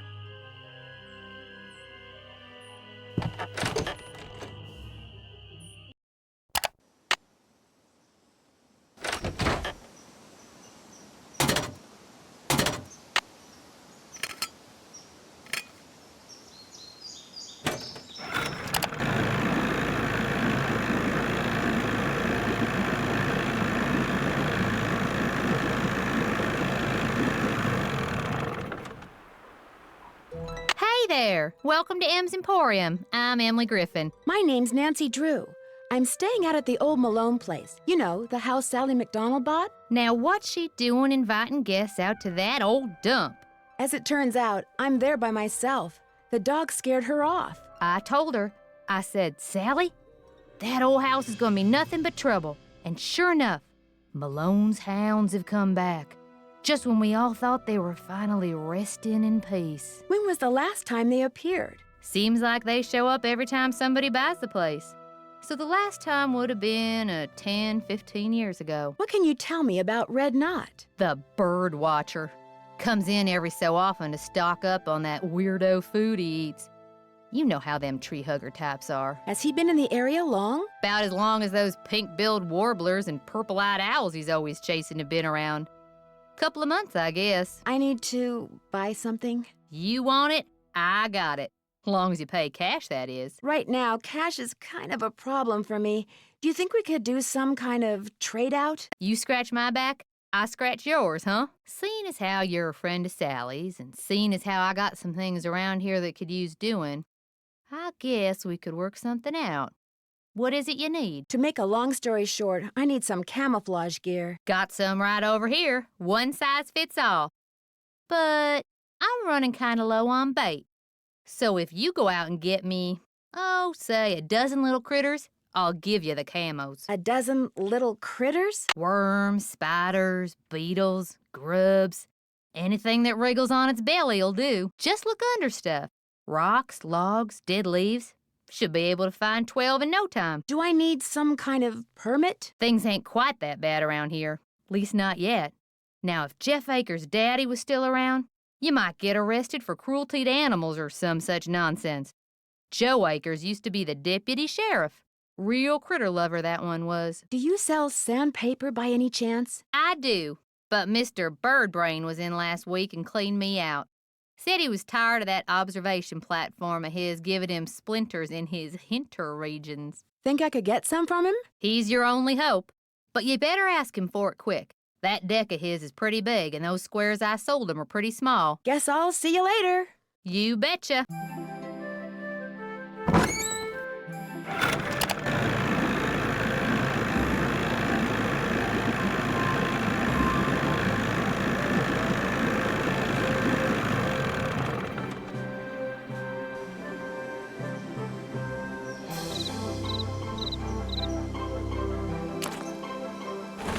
Here? Those look too rotten.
I'd better wait until daylight.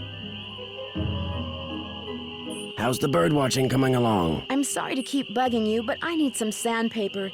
Emily said you might have some? Here, take it and scram. I was just about to call in a meadowlark. That was always Ruth's favorite. Was Good Ruth your heavens, wife? no.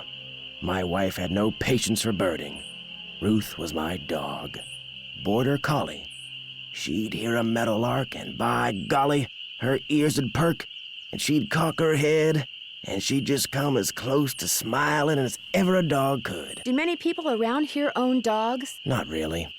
Most people don't bother. The place is surrounded by park land, and Ranger Acres just loves enforcing the leash laws. There it is again. Take your sandpaper and go sand something, okay? It's stuck.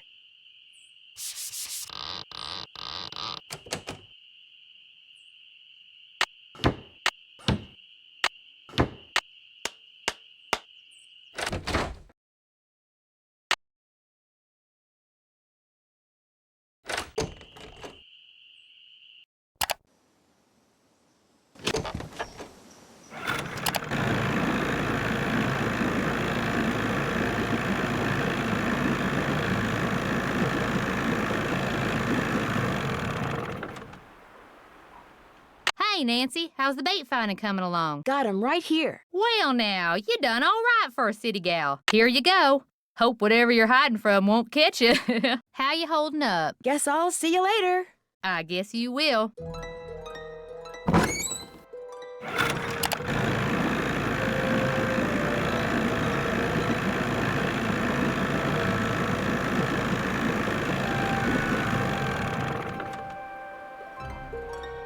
Hello, can I help you? Hi, my name's Nancy Drew. I'm visiting Sally McDonald. Are you the park ranger? Park Ranger Jeff Akers, at your service. Let's see, Sally McDonald is the woman who bought the old Malone place. That's right, only she's gone back to Philadelphia. Malone's dogs got to her. Don't tell me she believes all that ghost dog stuff. So you know the legend? I know almost everything about this area. Not only have I lived here all my life, but you're standing in the unofficial Moon Lake Museum of Factual and Natural History. I'm its equally unofficial curator. I found this old picture in Sally's house. Do you know who these people are? The man is Mickey Malone, I know that. I'm guessing that this is his girlfriend, Vivian Burnett, I think her name was. And judging by the year of that brand new Ford in the background, I'd say the picture was taken in 1928. What would be the best way for me to find out who was living in Moon Lake in 1928 and where they ended up? Tell you what, Miss Drew. Why don't I go through my files and see what I can dig up on this mystery woman? I'm a busy man, but like I always say, I'm here to serve. Thanks for all your help. That's why I'm here. Oh, and one last thing. The deer mouse population has boomed this year, so please take precautions if you're cleaning out any area where they may have nested. They can carry some nasty diseases. Thanks for the tip, Ranger Akers.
How's the bird watching coming along? I just can't seem to find a red-tailed hawk. Any suggestions? Well, there's gotta be lots around here. You haven't been going around wearing sunglasses and earmuffs, have you? No, Red, I haven't. Well, according to my bird map, they like to nest in the big tree that's just to the southwest of the Malone house. I suggest you park yourself nearby and wait. Bound to spot one sooner or later. See you in a while. Shh, down a notch. Remember.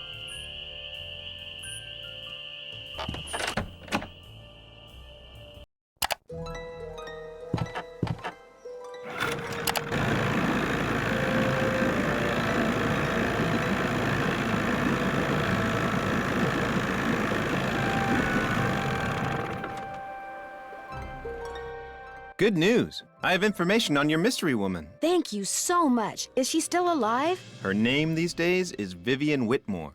She lives in Las Vegas, and her number is 702-555-9137. Thanks for all your help. That's why I'm here. Hello again, Miss Drew. Am I in for another interrogation? How much would it cost to send this photo to Vivian Burnett? As always, I'm here to serve, Miss Drew. Just give it to me, and I'll take care of it. I'm sure she'll be very pleased to get this back. Thanks for all your help. Always a pleasure.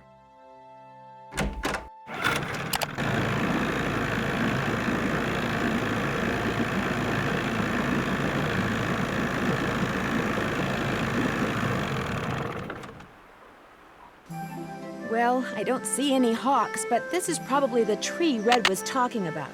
At least it was the tree. That sounded like a hawk. Hey, what is that hawk standing on? Oh, that looks like a speaker. Huh? I better get out of here. My arms and legs are tied. I can't move. At least I can kick. If I could just get that scythe down, I could use the blade to cut the rope around my wrists and free my hands.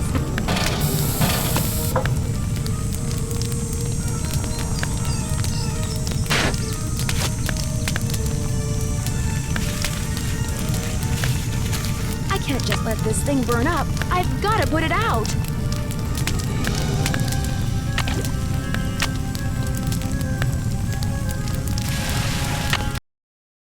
What in blazes happened? I saw the fire from my platform and came running. You weren't in there playing with matches, were you? I was looking at birds, and then I noticed something on the house, and the next thing I knew, I was locked in the tool shed and somebody was setting it on fire. Whoa, you're not making much sense. Probably smoke inhalation or something. Come talk to me after you've cleaned yourself up and gotten some sleep. I need to tell you something. Somebody tried to kill you? I didn't say that. Somebody knocked you out, locked you in a shed, set it on fire, and you think they were, what, just pulling a prank?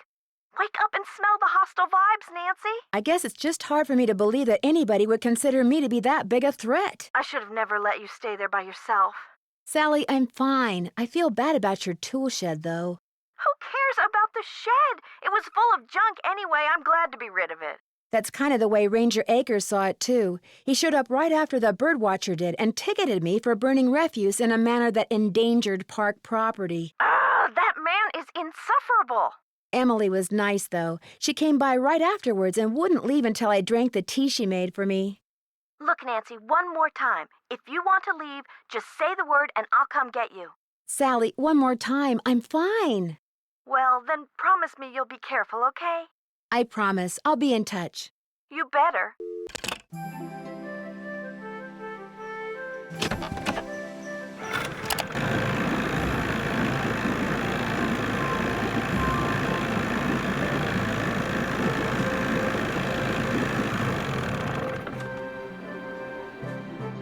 A package just arrived for you from Las Vegas. Great. Wouldn't want to break Vivian any sent me littering the laws, key. would we? Thanks for all your help. Always a pleasure.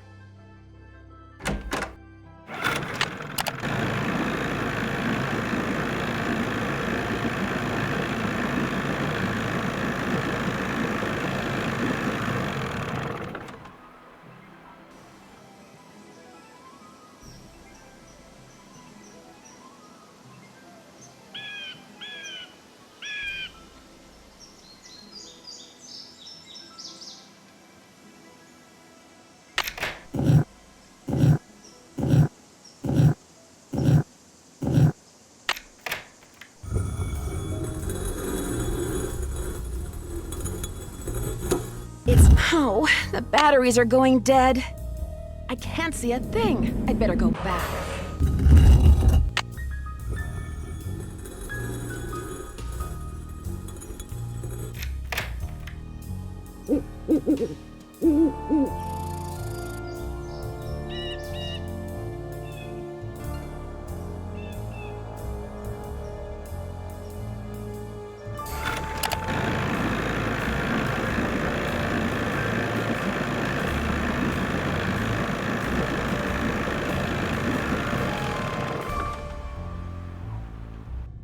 How you holding up?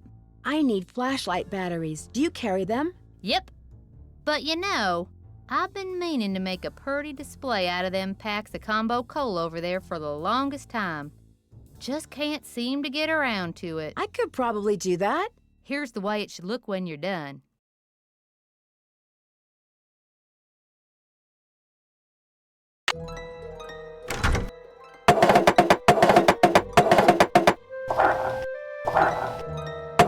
Ta-da! One smiling goldfish. Hey, Nancy, this mean you got them cans stacked? You bet. They look just like the picture you gave me, which you can have back. Here's your batteries, and thanks, Nancy.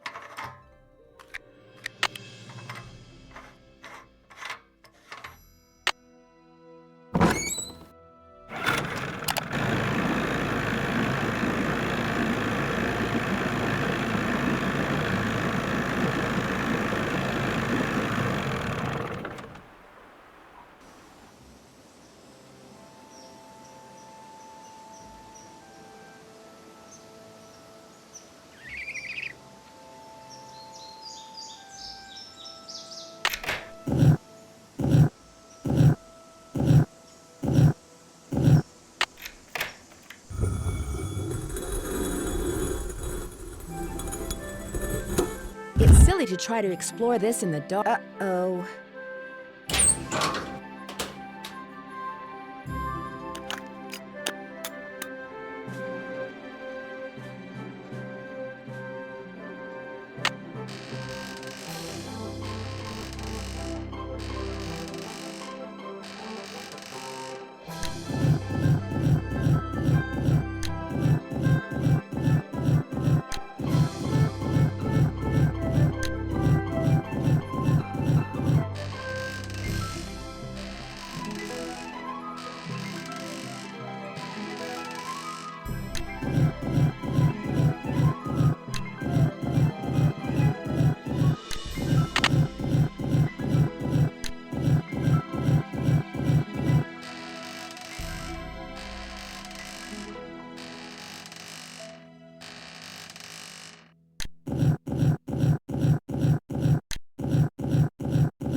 It's too dark.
$600. Hey there, Nancy. Why, what on earth have we got here?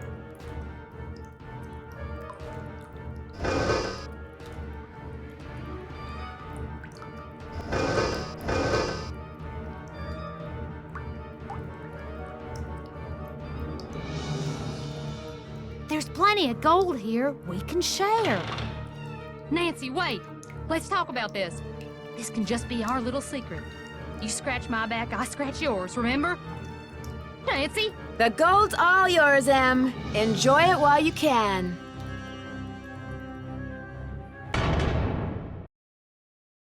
Dear Ned,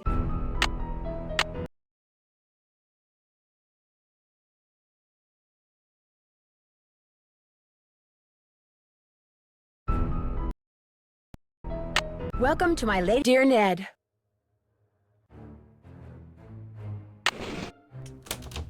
Will they?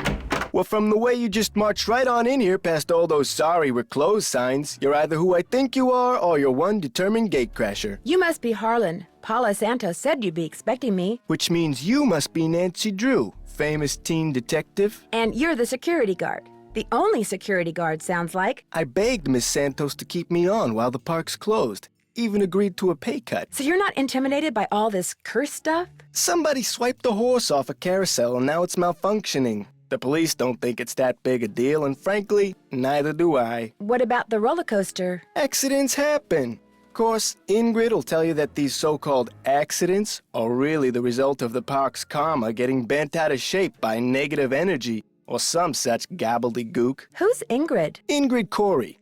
You'll probably meet her. She's working during the shutdown, too. She's the park's chief engineer. Believes in all this wacky new age psychobiogenic stuff. Like if you eat food served by a waiter who's in a bad mood, you'll get scurvy or something. Where can I find her? First things first. You won't be meeting her or Elliot Chen, the park's art director, until after you go see the park's bookkeeper, Joy Trent. Miss Santos's orders. Joy pays all the bills so she knows pretty much everything that's going on. Plus, she'll give you an access card. Miss Santos wants you to have the run of the place. That would certainly help. Wait, hang on.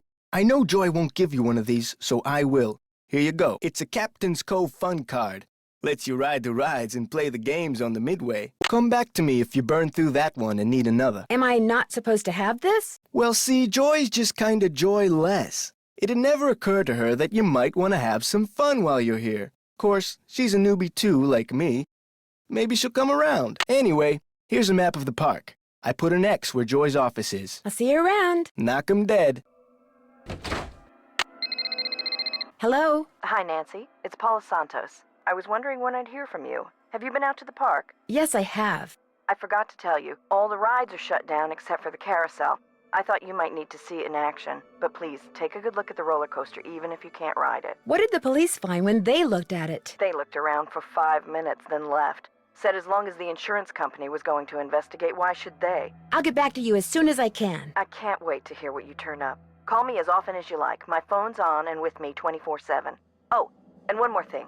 Call me Paula. All right. Goodbye, Paula. Okay if I peek in. Looks like stenography. Hello. It's a Are memo you about Nancy? one of the carousel horses being... Yes, I am. You're Joy? Joy Trent. Sorry about the mess.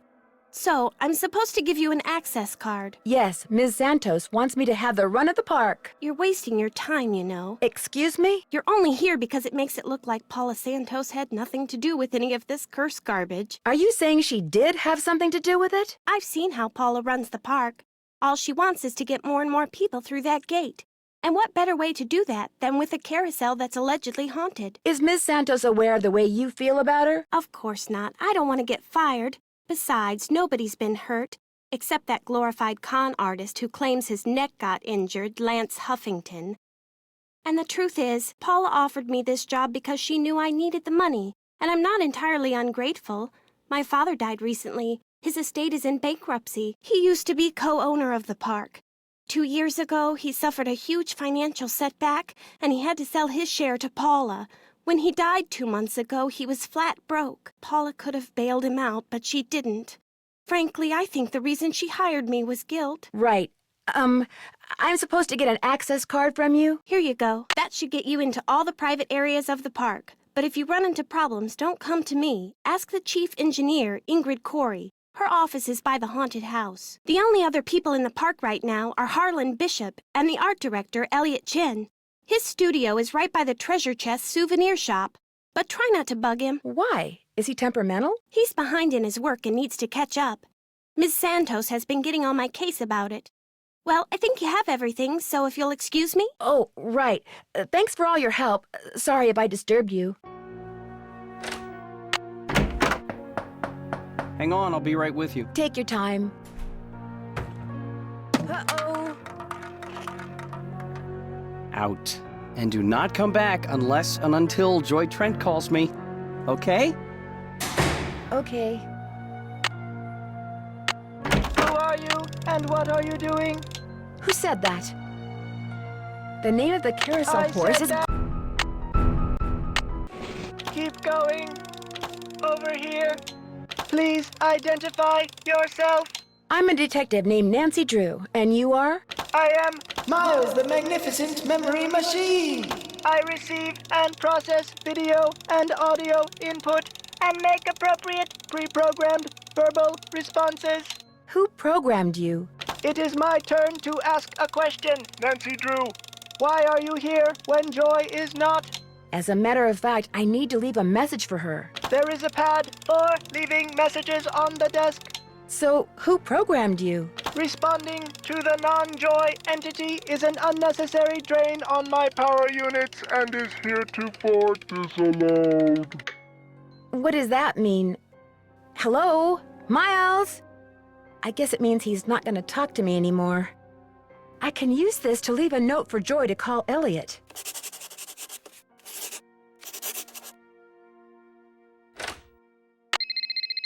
Hello? Hi, Nancy. It's Paula Santos. You know, I just had a thought. There's a newspaper article and photo in Joy's office that I want you to be sure to take a look at. They're in a frame on the wall. Why were they framed? They're a little piece of park history. The guy in the photo found a bunch of jewels that had been stolen in a heist years ago and stashed away on one of the rides at Captain's Cove. The police said there was a good chance more jewels would turn up. Maybe that's why someone stole that carousel horse, because there were jewels hidden inside it. My thoughts exactly. I called the detective that was in charge of the investigation back then. His name is KJ Paris. He's going to call you. Oops, I gotta run. I just wanted to give you a heads up. All right. Goodbye, Paula.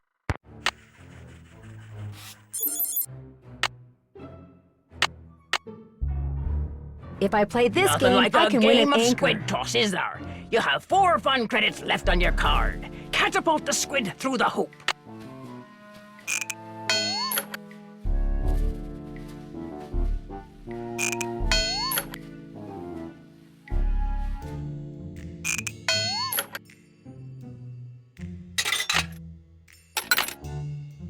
You're about to play Swimmer's Itch. You have 3 fun credits left on your card. Your mission is to get the swimmer to the beach.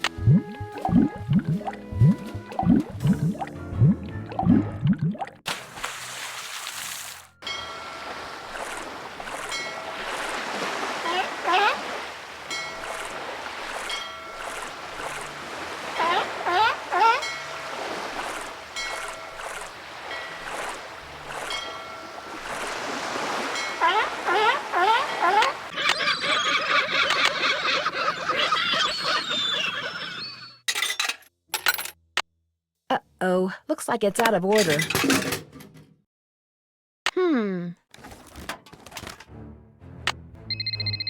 Hello? This is Detective KJ Paris, Captain's Cove Police Department. Paula Santos asked me to call you. Said it concerned that heist out at Captain's quarters 23 years ago. Well, I was thinking maybe the reason that horse was stolen off the carousel at Captain's Cove 2 weeks ago was because somebody thought there were jewels from that heist inside it. Never occurred to me, but it's possible, I suppose. The thief's name was Chaz Dunning. Died in prison about a year ago. I'll tell you what, I'll make some calls, try to see if there was somebody he confided in before he died. Somebody who was recently released. That would be fantastic. Well, as soon as I know something, you'll know something. Thanks, Detective Paris. It was great talking to you. Ditto. I wonder what the deal is with this red tag. Looking for someone? I'm Nancy Drew. I'm trying to help Ms. Santos figure out why so many weird things have been happening around here lately. Do you have time to talk? Sure. Oh my, you've got B3 issues. I do? Vitamin B3, niacin. The vibe you're giving off tells me you're low. Nothing that some natural peanut butter on a slice of whole wheat bread once a day won't fix. Thanks for the advice. How long have you worked here? A little less than 2 years. I started out in maintenance and worked my way up. I've held the supervisory position for the last 10 months. Do you have any idea what caused that roller coaster accident? Someone stole a horse off the carousel and now the park is cursed. Why would someone steal a carousel horse? Money. I hear they can be very valuable. How well do you know Harlan Bishop? I know he's an ex-bouncer from Trenton. I also know it drives him nuts that this is one of the few places in the park he doesn't have a key for. I'd like to take a closer look at the roller coaster, but the access card reader doesn't work. It's got this red tag on it. Right. I was in the process of upgrading its main circuitry board. I'm afraid you're going to have to wait until I finish here. Unless you'd like to do it for me. Do you really think I could handle it? It's not exactly brain surgery. All you have to do is follow the schematic inside the reader. Here's the new macro resistor. When you see the board, you'll be able to see where it goes. You'll need to solder it in place, which means you're going to have to get my soldering gun from Elliot Chen. Here's the engineering handbook I put together. If you have questions about park-related electronics, it'll answer them. Keep it as long as you like. When you're all done, remove the red tag and take it to Harlan. That way he'll know it's safe to turn the power back on to the reader. That's not my cell phone. It must be yours.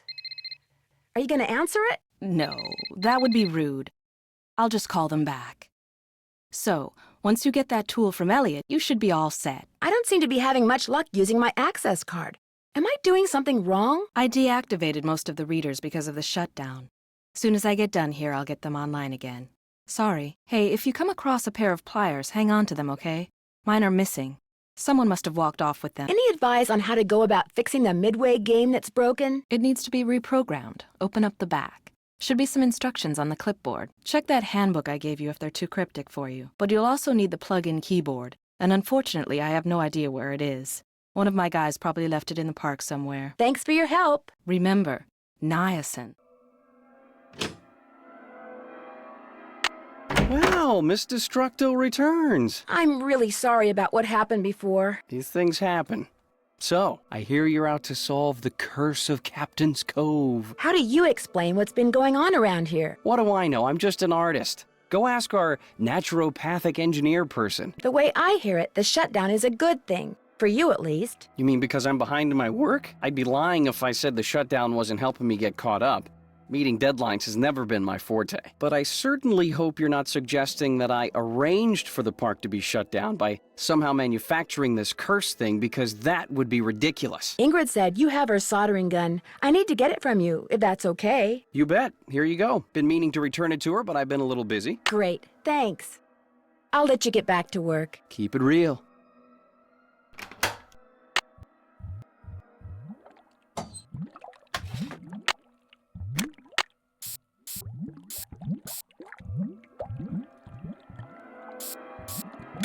There, that looks right. Hey, Nancy, what's up? Could you turn the power back on to the card reader outside the roller coaster? It's all fixed. Here's the tag. You bet. I'll just switch the circuit back on and you'll be all set. I'll see you around. Go get 'em.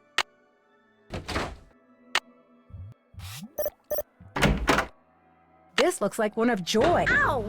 I'm trapped! Uh-oh. To get my foot loose, looks like I have to reconnect these wires. Now I can turn the power on and see if these are properly connected.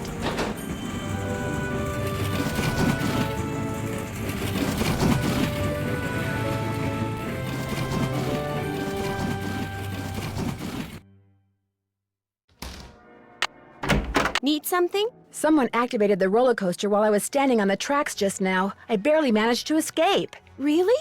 Are you sure it was on purpose? Maybe you accidentally tripped a switch or something. I don't think so. It happened right after I picked up this pencil. That looks like one of mine. But I didn't leave it there. I mean, just because you found one of my pencils, that hardly proves I'm guilty of something. Joy, while you were gone, the Nancy Drew entity came in here and snooped. You were snooping around in here? Well, I was leaving you a note. You know, to call Elliot. An analysis of sensory input shows that the Nancy Drew entity entered the immediate area during your absence and exhibited non-random seeking behavior. I was just trying to do the job Ms. Santos asked me to do. I didn't know I was being watched. My father was a frustrated inventor. After he died, I discovered that in his study. In his will, he said he made it just for me. I don't have room in my apartment, so I brought him here. I keep him covered when I know I'm going to have company. As you noticed, he can be kind of a blabbermouth.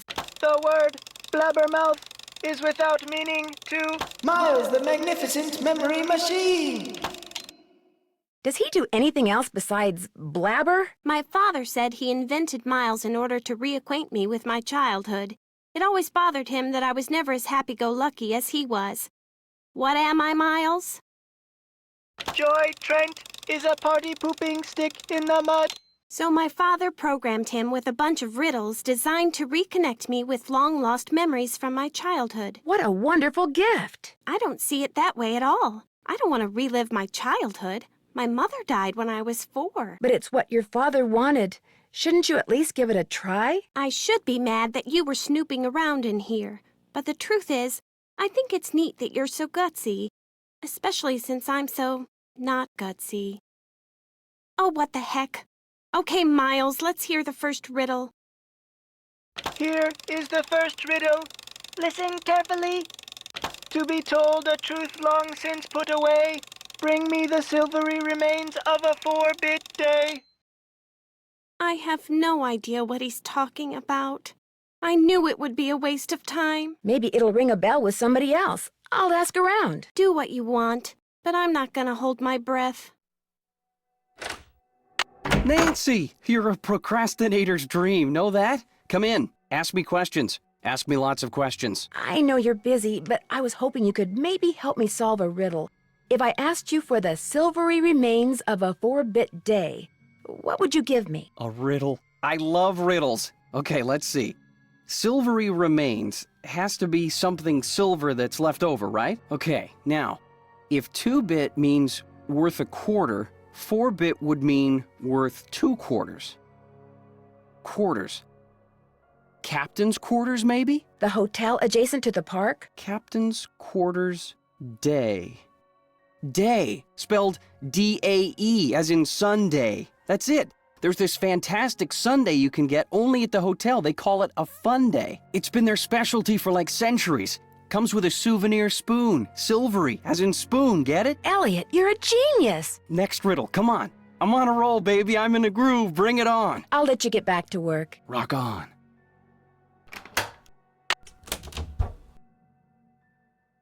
A room service menu. All right!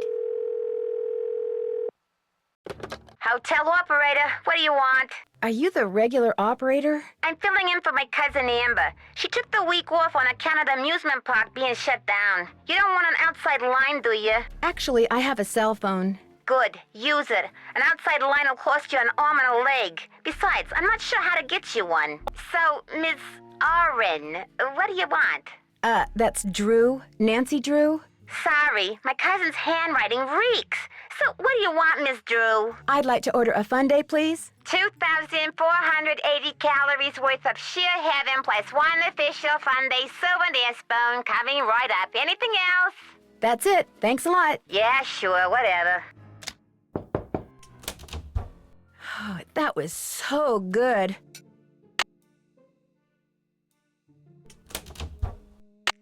Any luck? I'm pretty sure Miles wants us to bring him the souvenir spoon you get when you order a Fun Day Sunday at the captain's quarters. I have one right here. Give it to Miles and see what happens. Lay it on me.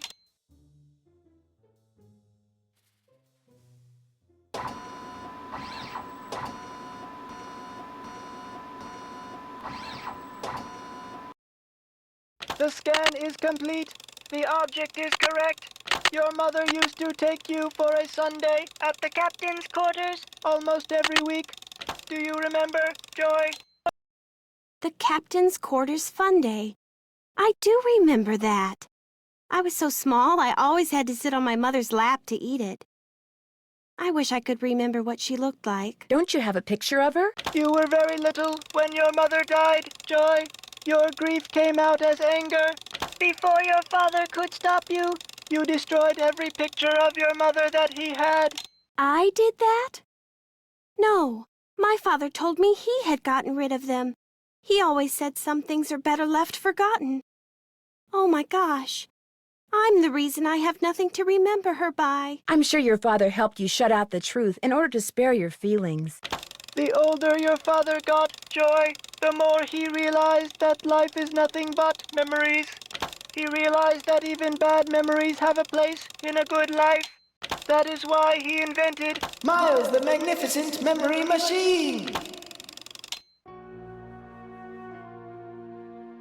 Here is the second riddle. This one is written down.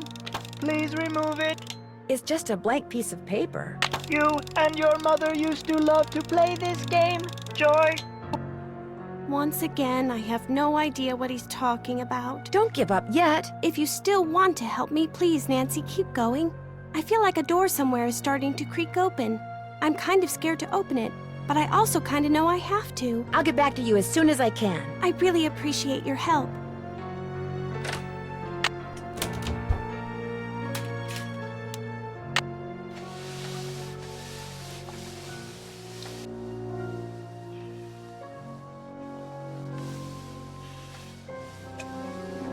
The first 8 notes of your favorite band organ tune, plus 1 mouth organ, plus 1 smidgen of talent equals 1 happy Miles.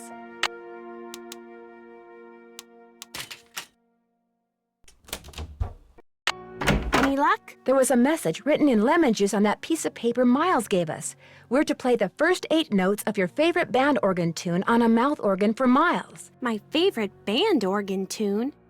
I don't even know what a band organ is.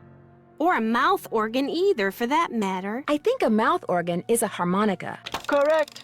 The music you hear when you ride the Captain's Cove carousel comes from the band organ that sits inside the rider platform. You used to play the harmonica for your mother all the time, Joy. Your favorite tune was the one you heard on the carousel? It couldn't have been. I never rode the carousel. I always thought it was stupid. I thought all the rides in the park were stupid. Is that all you can tell us, Miles? I have been programmed to give you one hint. The tune is on the 3rd roll. You will have to think about this one. End of hint. It's all yours, Detective. As usual, I'm stumped. I'll get back to you as soon as I can. Thanks, Nancy.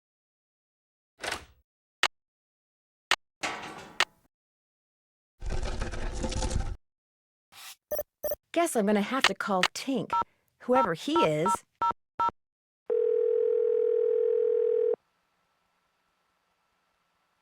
Yeah, this is Tink. Yes, hello. My name is Nancy Drew. Never heard of you. Yes, I know. I'm trying to help Ms. Santos figure out what caused the roller coaster accident that shut down Captain's Cove. So why are you calling me? I run the carousel. I don't know from coasters. Well, to make a long story short, I need to find out the name of the band organ song that's on the 3rd roll.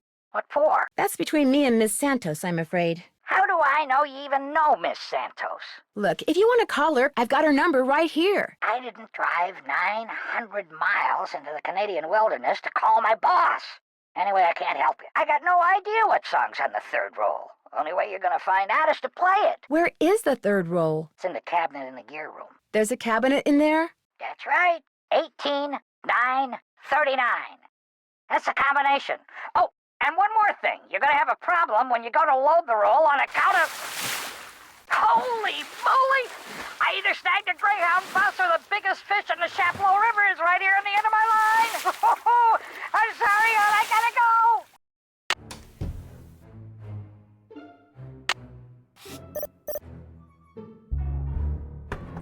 This goes to the wonder what that is. There's something up there. Looks like a letter.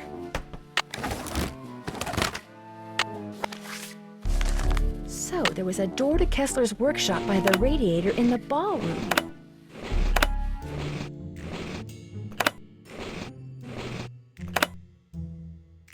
This must be it.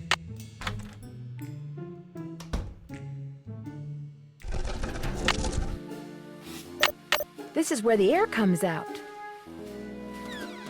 The take-up dowel is broken.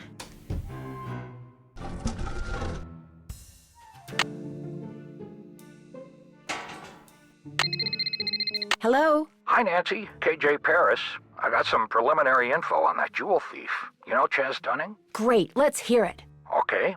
Before he died, he got to be real good buddies with his cellmate at New Jersey State Prison. And his cellmate was paroled less than 2 months ago. Do you have any idea what he looks like? Dark hair, medium build, clean-shaven, heavy Jersey accent. Like I said, I'm still in the process of making calls. I just thought I'd let you know what I had so far. Thanks, Detective. You've been a big help. It's locked. What? It sounds like it's coming from below.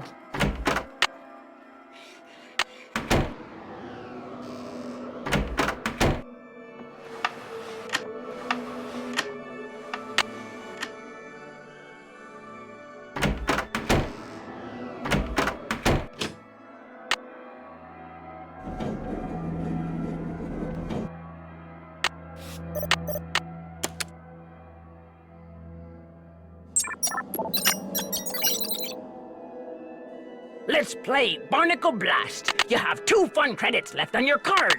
Now blast all those nasty barnacles off the ship. Ha ha!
I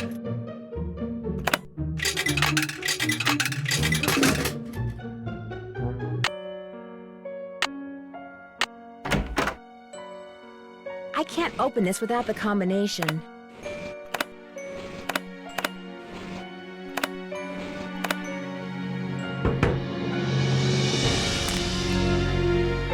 Louis G. Wonder who that is. Best way to find out is to call him.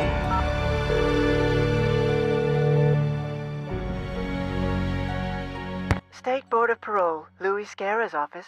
I'm sorry, what did you say? I said, State Board of Parole, Louis Guerra's office.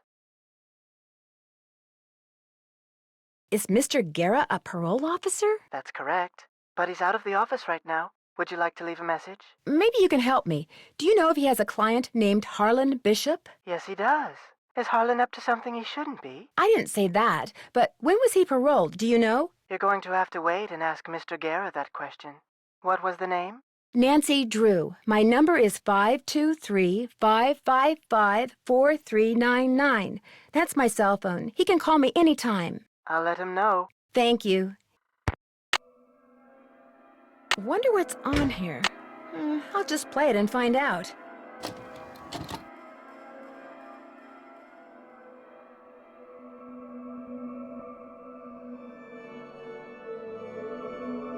It looks like Harlan's been spying on Ingrid. I better put this back where I found it.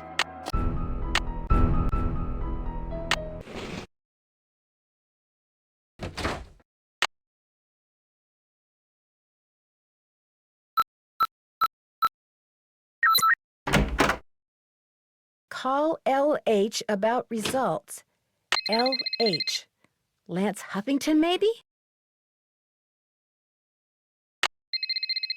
Hello? Hi, it's Paula. Just thought I'd check in, see how you're doing. Actually, I'm kind of glad you called. Why? What's going on? I'm afraid I've discovered something kind of disturbing about Harlan. What, that he's an ex-con?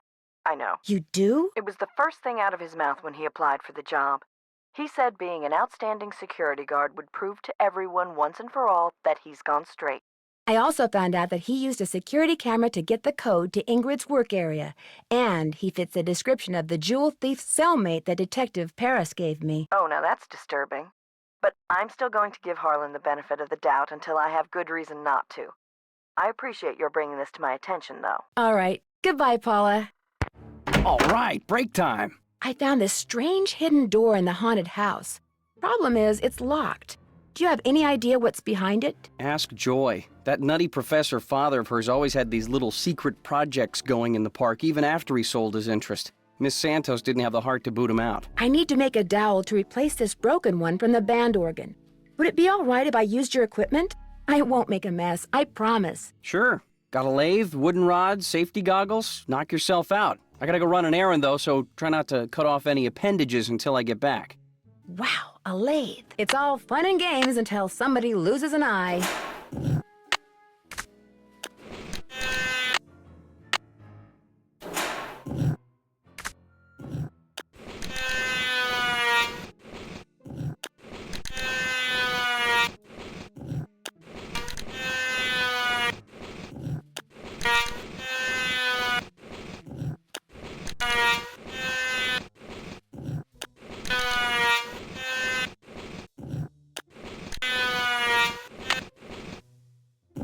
Looks better leave these goggles here.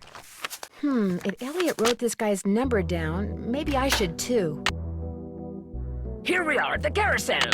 After this, you'll just have one fun credit left on your card. Have a good one. The carousel will be starting in 3 seconds, so hang on tight. And don't forget to try for the brass ring. Yeehaw!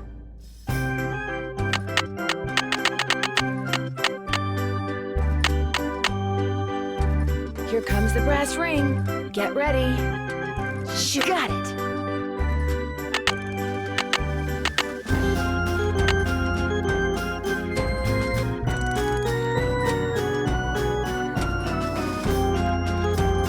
Here it comes again.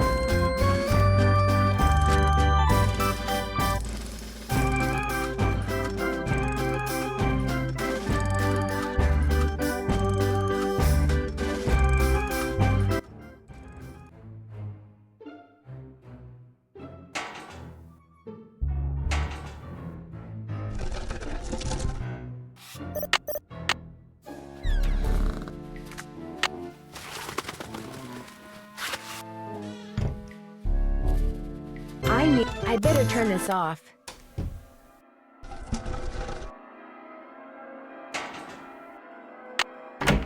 Any luck? I think we're all set. I know the tune, and I've got a harmonica. Play it for Miles and see what happens. My oral sensors are ready. Suck it to me.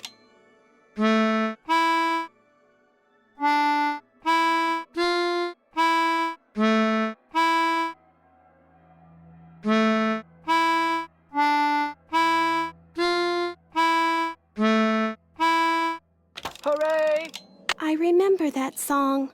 I did ride the carousel. Over and over and over. Always the same horse. Always the same black horse. You loved the carousel, and you loved one horse in particular. It was not the lead horse, and it was not spectacular, but you loved it, Joy. What was its name? I can't remember. Is the name important? I am not programmed to continue unless and until you remember the name of that horse. You loved it so much that your mother bought it for you. She was the one who bought the horse off the carousel? Then I know the name. Glory. Glory. That's right. Glory. My mother gave him to me for my birthday. My 4th birthday. She died in a car accident that very night. Your mother was the one who bought that horse. I wonder what happened to it. I hated the park after my mother died. I hated the carousel, and I hated that horse. I blamed it for what happened to my mother. I had my father destroy it. But your father did not destroy it. Instead, he stored it. He hoped that someday, with the help of Miles, the magnificent memory machine, you would come to terms with your past. And because that is what you are doing, here is the third and final riddle. Ask Tink for the book you and I used to read about Kessler and Amelia So Kind. Give her nickname a spin on spook number 10. Then the brass prize arrange on its forearm so strange. And something long lost and cherished you'll find. We're in the home stretch. What do you say we do the rest of this together? No. Nancy, I did something terrible. I turned the power off to the roller coaster and caused the accident that shut down the park. I blamed Miss Santos for my father's death, just like I blamed that horse for what happened to my mother. I feel horrible. Keep going without me, Nancy. I have to go see Ms. Santos and apologize. Will Nancy Drew please report immediately to the security office? And by immediately, I mean don't even think about doing anything else. I just got off the phone with Miss Santos. Where do you get off telling her I'm some kind of jewel-thieving peeping Tom? She called you?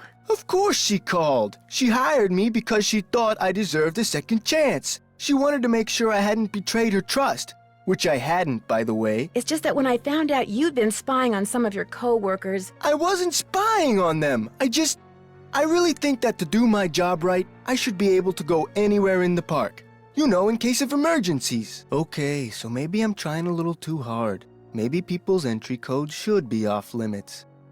It's just that this job means everything to me. I don't want to screw it up. I guess I was a little overzealous, too. I'm really sorry. I'll see you around. Will Nancy Drew please report to the security office? It's locked.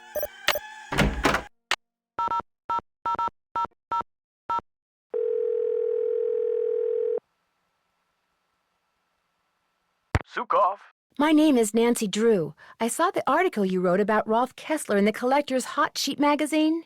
That was several months back, but go on. Well, seeing as you're pretty much an expert on Kessler as well as carousels, I was hoping you could answer a question for me. I'd be delighted. Would you happen to know the nickname Rolf Kessler gave his wife, Amelia? Of course I do.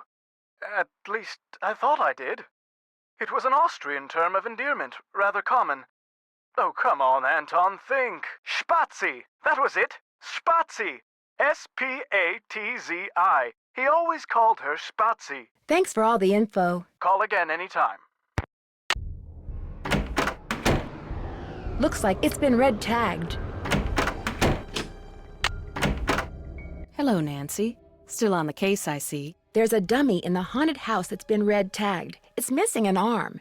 Any chance it'll be up and running again in the near future? Got the arm right here. Just needed a battery. That's one of the dummies Joy Trent's father created. Probably why the circuitry is so bizarre. It works though, so just reattach it. You'll need pliers. Oh, and don't forget to take the red tag back to Spy Master Bishop. Thanks for your help. You bet.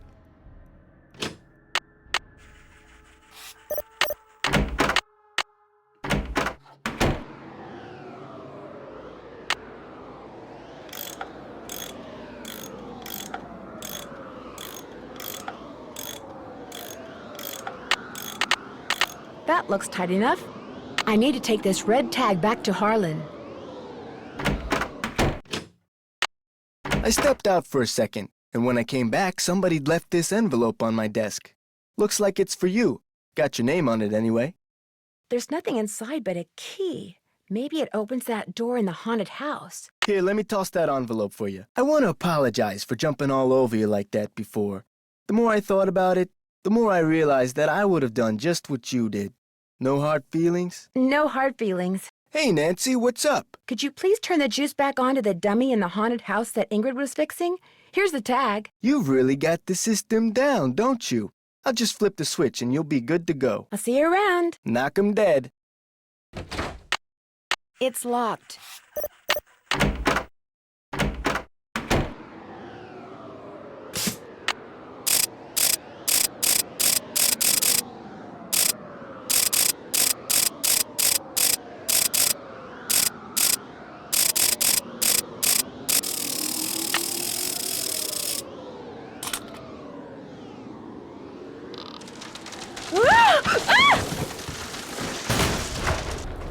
Oh my gosh, these must be jewels from that jewel heist. A letter. Joy's father must have left it for her. My dear, I should probably take these with. So this was Kes. Nancy, Nancy, Nancy. What have you done? It's what you've done. You stole the horse, you fabricated the whole haunted carousel thing to increase its value, and now you're making not just one forgery, but several. You think? You let everyone believe you were just a hopeless procrastinator. But this is the real reason you're behind in your work, isn't it? Right on all counts. Unfortunately, you're not going to get to tell anyone else. Ever. No, wait. Look what I have. They're diamonds. Real diamonds. Someone stole them 23 years ago and stashed them in the park. Well, well, little icing on the cake. That's right. You want them? Here. Ouch! Hey! I've got to get out of here.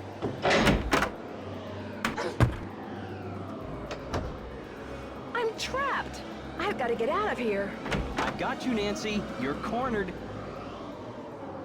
You might as well give up.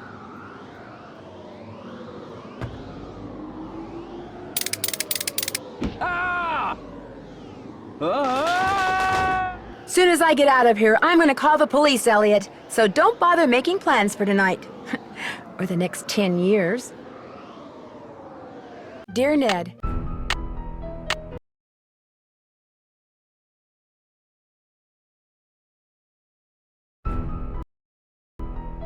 Welcome to my latest dear...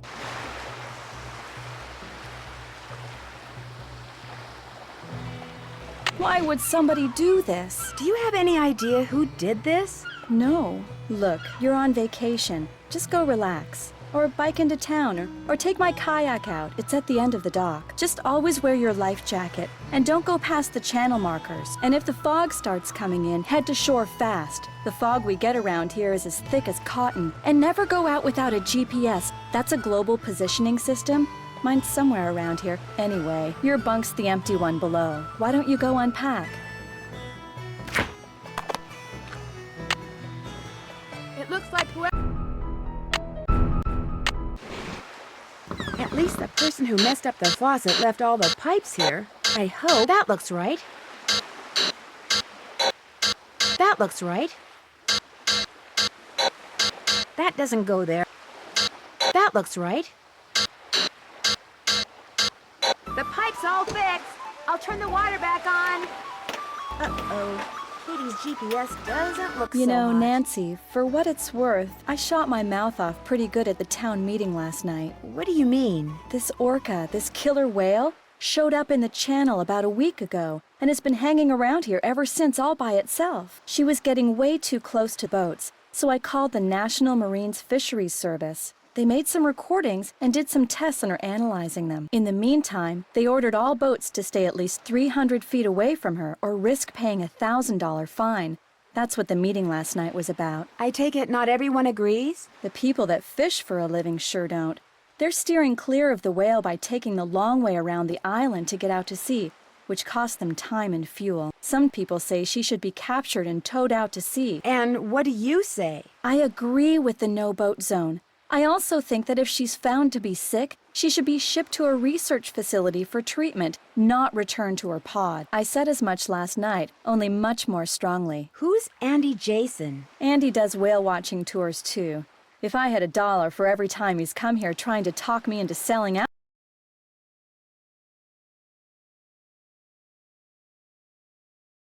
him, I wouldn't be fixing this engine. I'd be buying a new one. I'm afraid whoever tore up your boat also wrecked your GPS device. Oh, no. It'd be a shame for you not to go kayaking. I know. Bike to the Hot Kettle Cafe and see if Holt Scotto will let you borrow a GPS from him. See you in a bit. Have fun.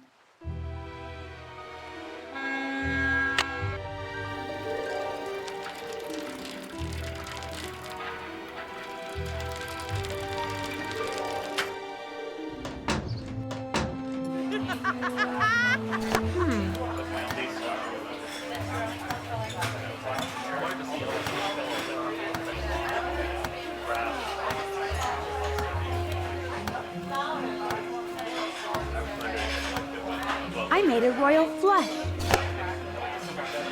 Well, well, looks like Snake Horse Harbor's got itself a newcomer. I'm visiting Katie Firestone. My name's Nancy Drew. Well, now, why would you want to do a thing like that? That depends on what you mean. Well, you're not one of them save the whale and heck with everybody else crusader types like she is, are you? Is that what you think Katie is? Her true colors came out real clear last night. Us fishermen don't count. All that matters is rescuing that poor, precious orca out there. To heck with people trying to make a living. Of course, is the way she makes her living being hurt by that whale? Why, no. Her business is booming. Now, ain't that the oddest thing? Her boat was ransacked this morning. She ticked off a lot of people last night. That's what she gets for being so meddlesome. Anyway, welcome to Snake Horse Harbor, home of Cadborosaurus. That's how this place got its name, you know. Really? Well, that's the sea monster Native Americans used to see out in the channel ever so often. Called it the snake horse. Had the head of a horse and the body of a giant snake. People on Vancouver Island started calling it Cadborosaurus after it or one of its relatives was seen a couple of times in Cadboro Bay. They call it Caddy for short. Is it a friendly sea monster? Back in the late 1800s, he took the rap for a lot of hoodoo around here. Fog would roll in at night, and men would just vanish. It was the snake horse, people would say. Little did they know. So it wasn't the snake horse? Well, they'd been shanghaied. See, a bunch of establishments in town had secret panels built right into the walls. Guy'd be having a drink one minute, and next minute he'd be clobbered over the head, whisked into a secret passageway, and taken out to a ship waiting in the harbor. He'd wake up on the high seas and discover that if he wanted to survive, he'd better do what the captain ordered. No matter what he was before, he was now a sailor. It was a cheap way for captains to get crews back then, and an easy way for some of the town's citizens to make money. Whoever trashed Katie's boat also ruined her GPS. Oh, now that's a shame. She seemed to think you'd let me borrow one of yours. I'll let you borrow one, sure. I got a spare right here in my duffel. You know what else I got in my duffel? I have no idea. This is a little seamanship quiz I whipped up. I'm thinking about making people pass it before they're allowed to rent any kind of watercraft once I become harbor master. Here, the idea is to cut down on having to rescue people who got no business being out on the water in the first place. Trouble is, nobody's actually taken it yet. I need a guinea pig. And that would be me? If you pass the quiz, the GPS is yours. You'll need that container for the last question. See you around. Vote for Holt. Spread the word.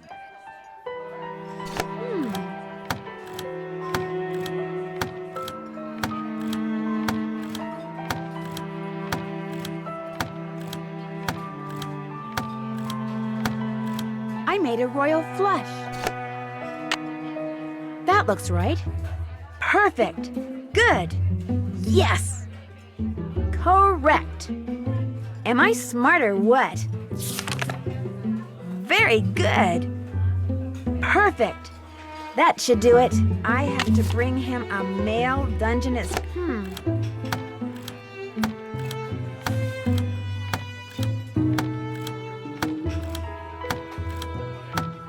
I made a royal flush.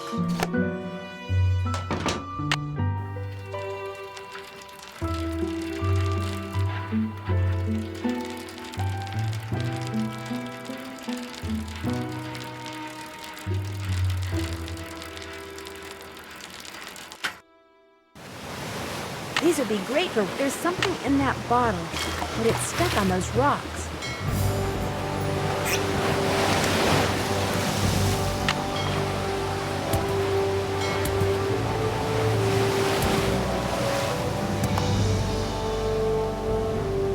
SS. Maybe this broke off from a ship.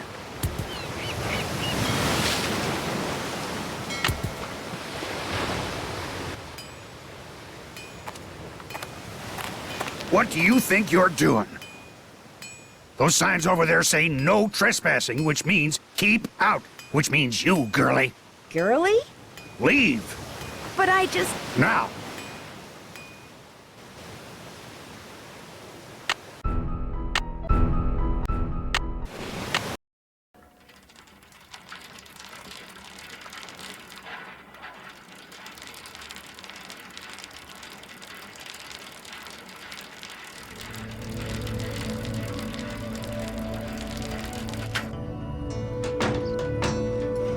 You again? I'm sorry for trespassing like that. So what do you want? I've got a male crab, I think. Let's have a look. Well, you had a 50-50 chance of getting it right, and you got it wrong. Put that one back and try again. It's illegal to catch female crabs, by the way, so get it right next time, or I may just turn you in. See you around. Yeah, whatever. You again? I'm sorry for trespassing like that. So what do you want? See you around. Vote for Holt. Spread the word.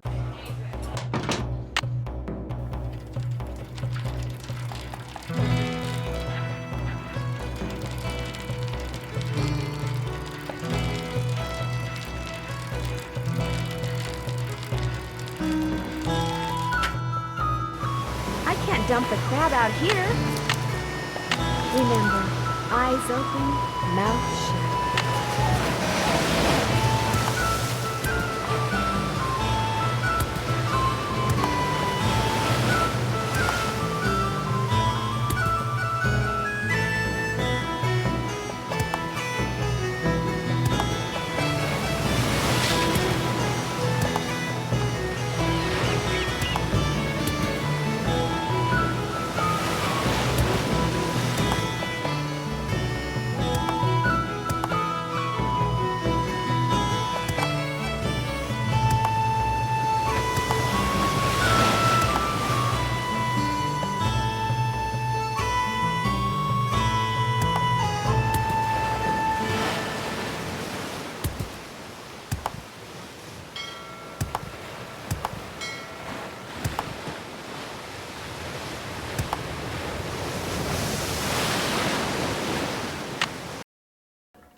You again?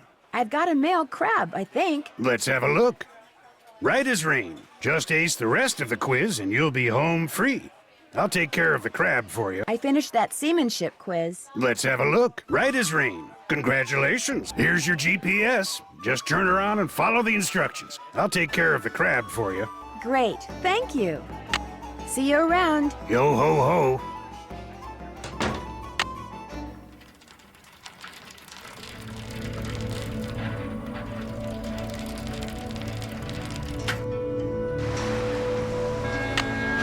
Another message.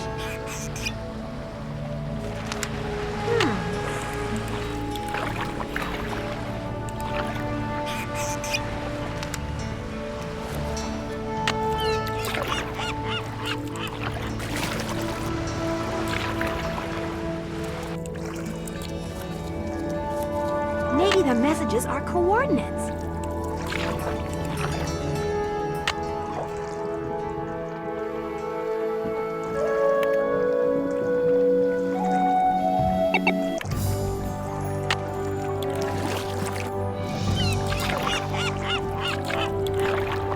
I've never been to this beach before. I wonder what the deal is with these little flags. I don't know what all those letters. This is the weirdest story I've ever read. I don't know. I'm getting there.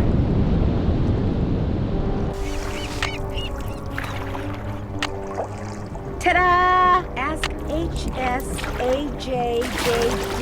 for Hilda's gift.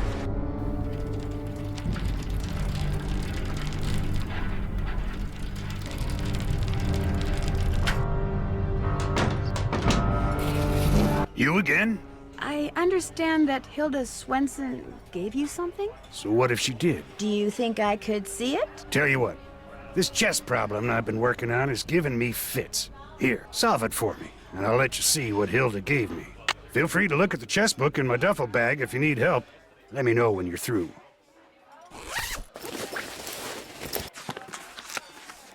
Good. Correct. Queen. Perfect. Yes. There. Checkmate. Done with that chess problem yet? Check it out. Right as rain. And to keep up my end of the bargain, here's what Hilda gave me. Handle's made of scrimshaw. She carved it herself. Never would tell me why she wrote one bum on it like that. Of course, this was after her husband died.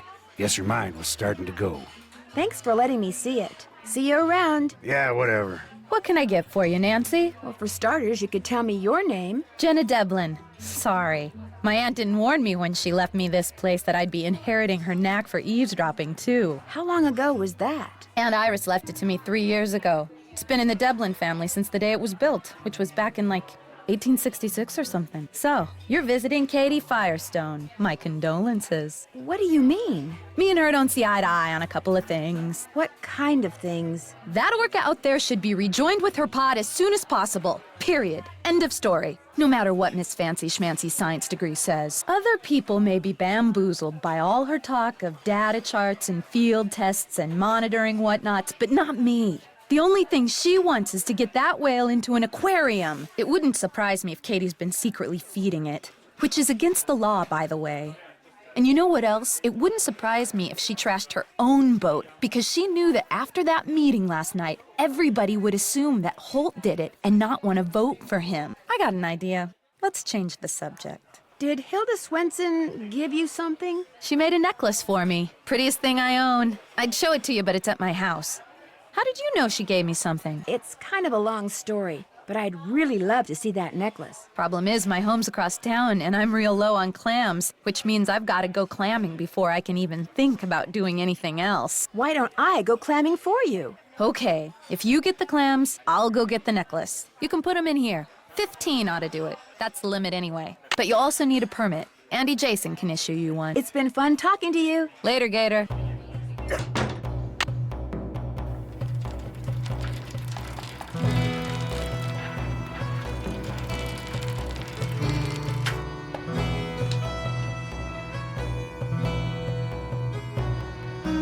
Hi there. Welcome. What can I do you for? Thanks for your time. Wales rule! Hi, Nancy. I'd like to play the games in your center, but it looks like I need some kind of key card. Here you go. This will activate all the games. It will also keep track of what games you've won, and it'll let you play all the games as many times as you want. I need a clamming permit. Jenna said I could get one from you? Ordinarily you could, but permits mean paperwork, and I'm kinda busy right now.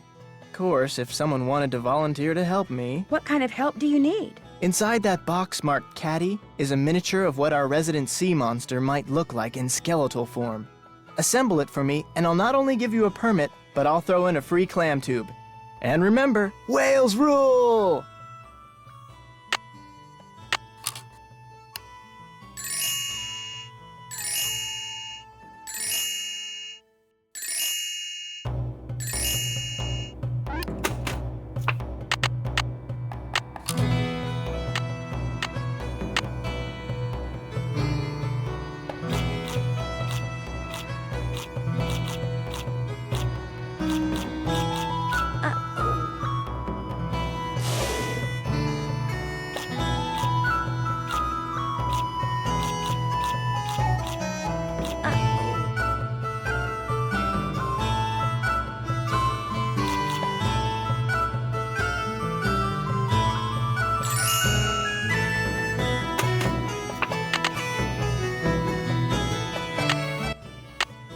throughout.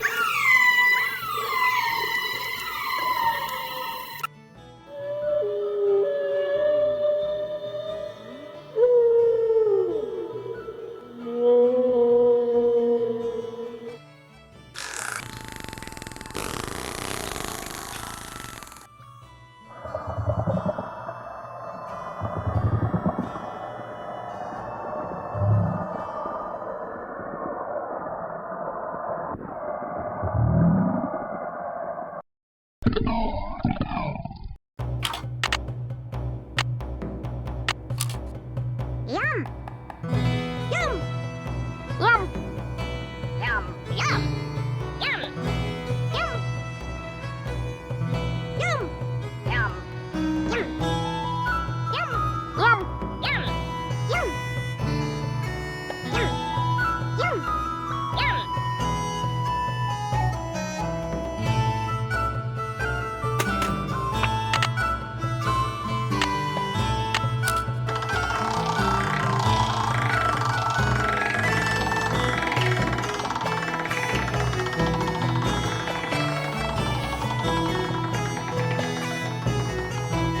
I won the whale watching tour. All right! Good. Bingo. Good. Bingo. Bingo. Bingo. Bingo. Bingo. Bingo. Good. Bingo. Good. Good. Wow, am I a creative genius or what? Hi, Nancy. I won a free whale watching tour. Well, congratulations. I'll give you an exclusive tour. Just be you and me. Sounds great.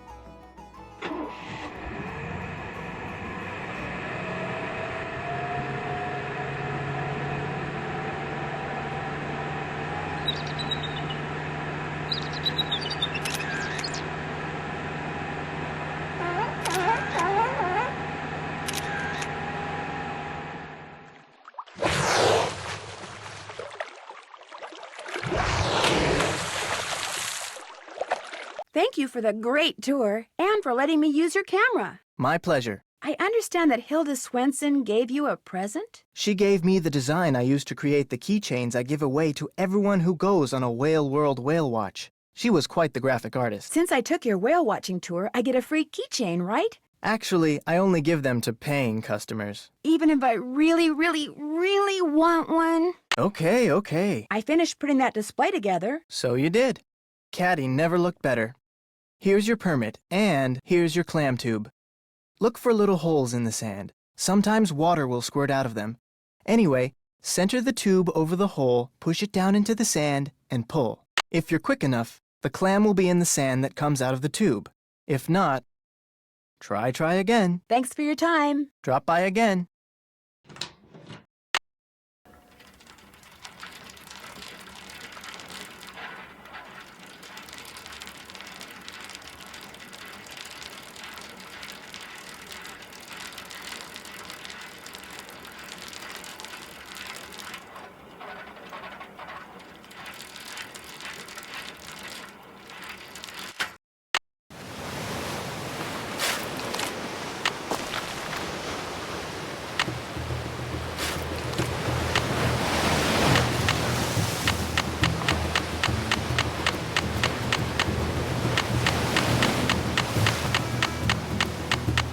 All right, 15 clams. I'm all set.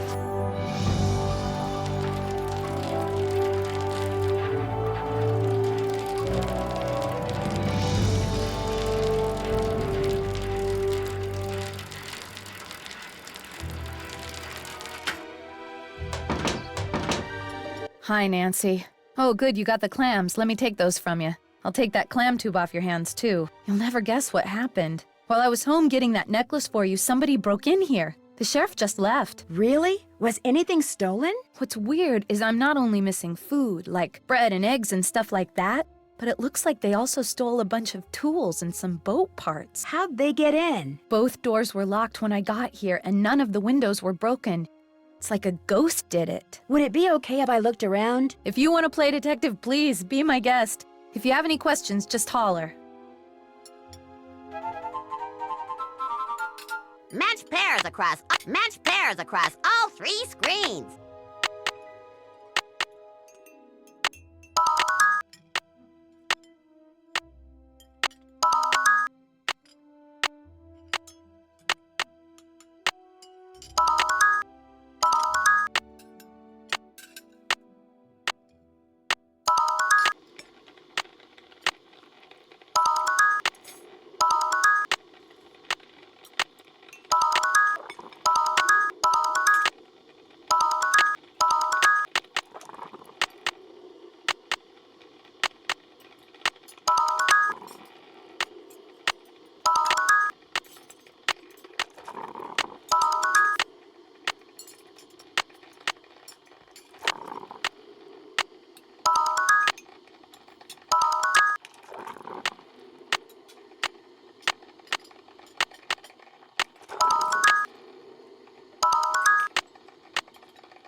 It's beautiful. Ella, what kind of word is that? What is this card thing? Good question. Aunt Ira said it and the others like it have been on the walls in here since the place was built.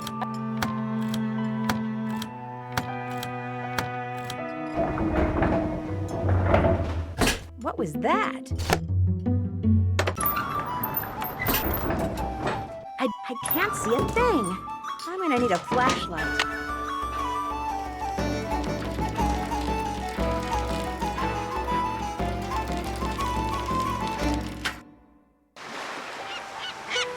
What's up? I found this piece of wood on the beach. There's something strange about it. What do you mean? Let's see it. Ouch, those splinters are sharp. That is odd. It looks like it's been in the water a long time, but if that were the case, those edges would be dull. That looks like it broke off of something just recently. Does anything about it look familiar to you? No, not to me. But it might to someone else I know. Casey Porterfield. He works at the Maritime Library in Port Townsend. You should give him a call. His number's 360-555-3095.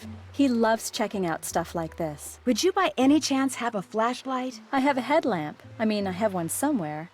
I'm sorry, Nancy. I'm so hungry I can hardly see straight, let alone think straight. Would you like a sandwich? That would be awesome. Here's a sandwich for you. Great. Here you go. I'm starving. That was fabulous. Thank you.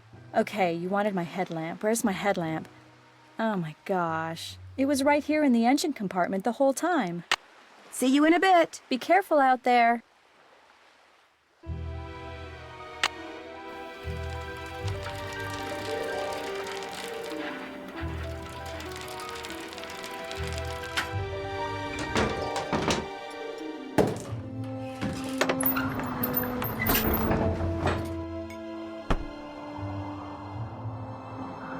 Glad I'm wearing comfortable shoes, because it looks like I'm going to be doing a lot of walking.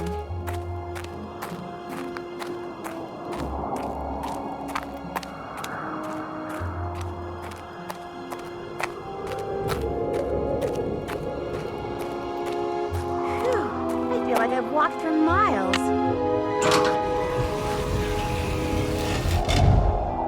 That sound. There's obviously more to this. Like the other half of the picture.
today. Wonder why it looks like perfect. 5, 2, 3, 5, 5, 5, 4, 3, 9, 9. I should do dots and dashes for the whole thing.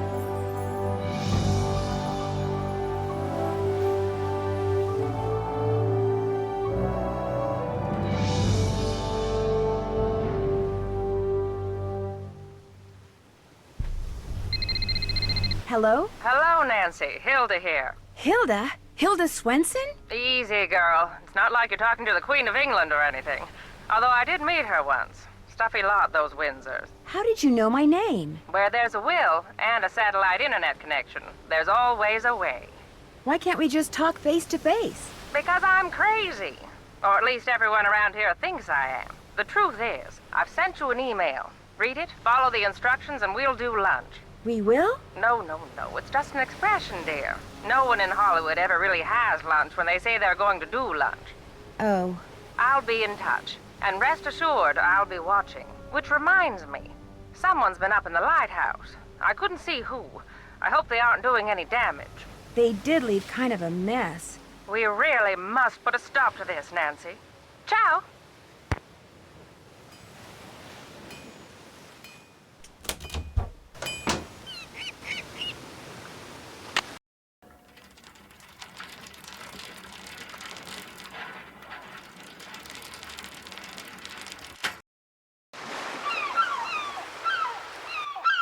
Apparently our saboteur took all the books out of the Okay, what's the best way to get all these in here with no space left over?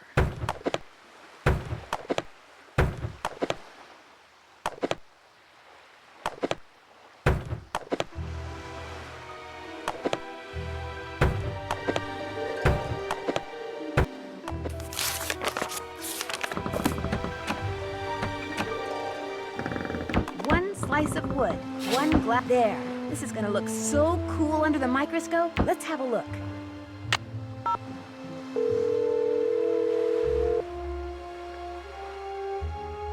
Maritime Library, this is Casey. Hi, my name is Nancy Drew. Katie Firestone suggested I give you a call. Katie who? Katie Firestone? Never heard of her. Oh. I know a marine biologist named Katie Firestone. Yes, that's her. I'm staying with her here in Snake Horse Harbor.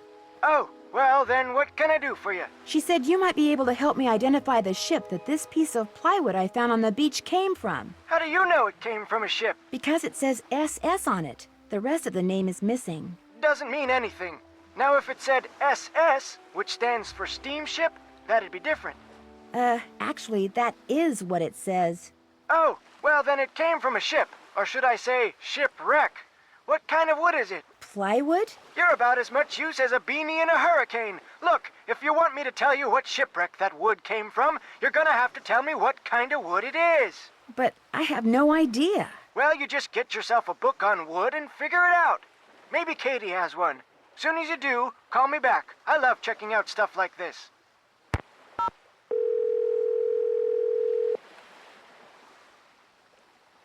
This is Dr. Predoviciu. Hi, my name is Nancy Drew, and I'd like some help identifying this piece of wood I found. I'd be happy to assist. Do you have our mailing address? Well, that's the problem. I don't have time to send it to you. Would it be possible to identify it over the phone? Certainly. Just hold it up to the phone for a couple of seconds and I'll take a reading.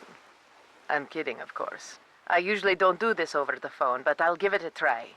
You will, however, need to take a look at your sample under a microscope. I already did that. And are you near the sample in case you need to refer back to it? Yep, I'm right by it. All right, we'll get started. Where did you find this wood? It's a piece of driftwood, probably used for a crate. Is the wood sample black, brown, or yellow? Brownish. Brown or brown reddish? Brown reddish. Does the sample have many holes, just a couple, or none at all? Many. And are there some holes that are big and some that are small, or are they all the same size? They're all the same size. Okay. And the holes are really, really tiny, right? No, they're pretty sizable. Then you've got a tropical hardwood. I was assuming the sample was a North American wood. All right. Are there any distinguishable horizontal lines on the sample? Yes, there are horizontal lines. If this wood is used for crating, then it's probably Luan. It's fairly common in plywood, but it's a rainforest timber, so it's declining in popularity. Luan, all right. Thanks for your help. Glad to have been of service.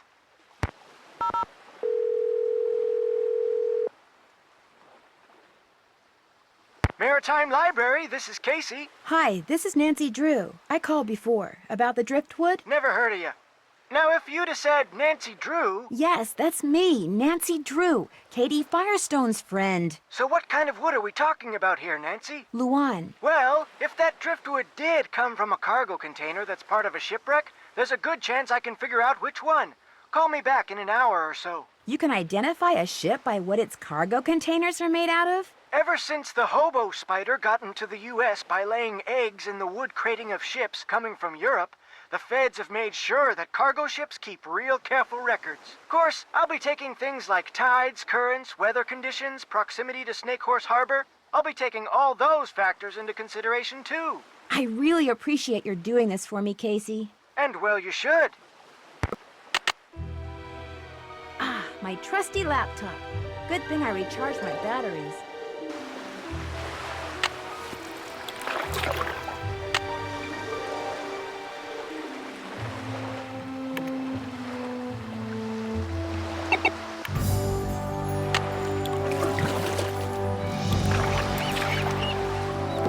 I don't know when it opens yet. Hello? Hello, Nancy. I commend your ability to take direction and to follow through.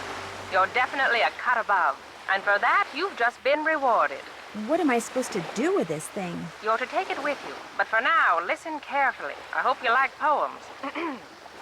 Below ground is a rock with a strange anvil look. When you're near it, behold what's above. Letters found at the beach will put a new spot in reach. Letters only a sailor could love. Oh, my apologies, dear. I'm many things, but I'm afraid I'm not much of a poet. Do you watch everyone in Snake Horse Harbor? Is that how you know something fishy is going on? I'm a very curious person. I like to know things. Let's just leave it at that. Let's see, where was I? The device you just found. It'll come in handy when you get where you're going after you've gone where my poem takes you. Goodbye, Nancy. Oh no, please don't hang up. I've got so many questions.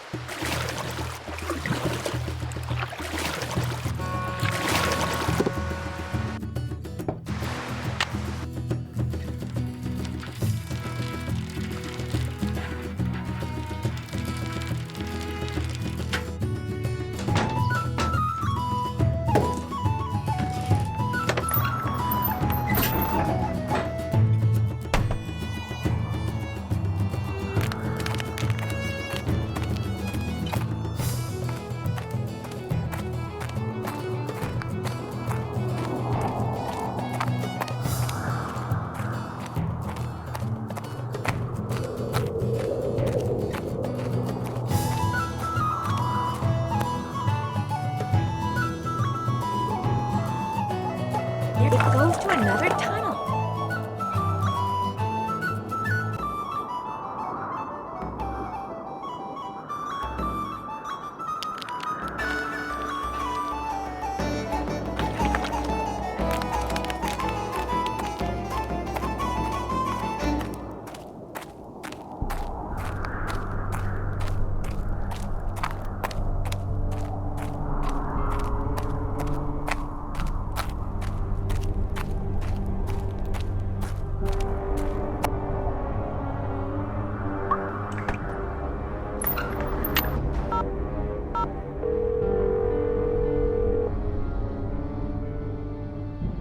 Maritime Library, this is Casey. Hi, this is Nancy Drew. Any luck finding what shipwreck that piece of driftwood came from? Sorry, can't talk now. I'm waiting for a real important call from Nancy Drew. Casey, that's me. I'm Nancy Drew. Oh, then I got some good news. You know the name of the shipwreck? The SS Whitechapel Dawn sank 5 years ago right there in the channel outside Snake Horse Harbor, about 1.5 miles due northwest of the lighthouse. Really? I hear that channel up there's been pretty busy, what with that orphaned whale messing things up for the fishermen and all.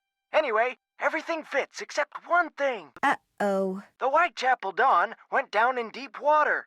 Real deep water. Too deep for currents to be carrying debris up from it. Just not possible. Could a recent storm have churned things up down there? I've been doing this type of research for 20 years, young lady. When I say something's not possible, it's not possible.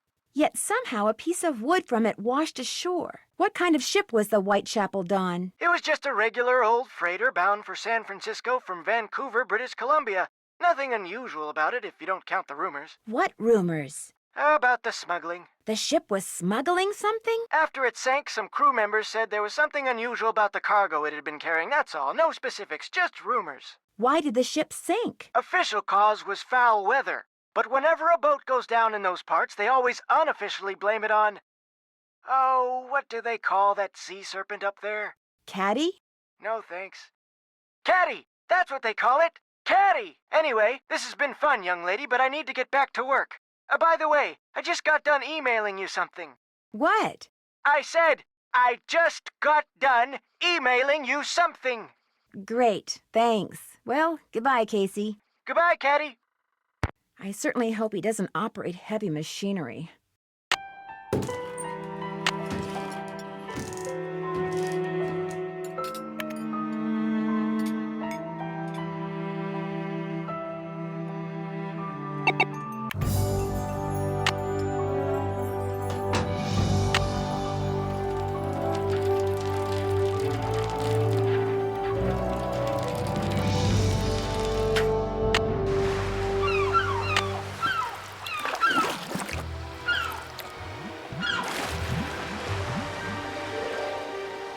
There's a channel marker.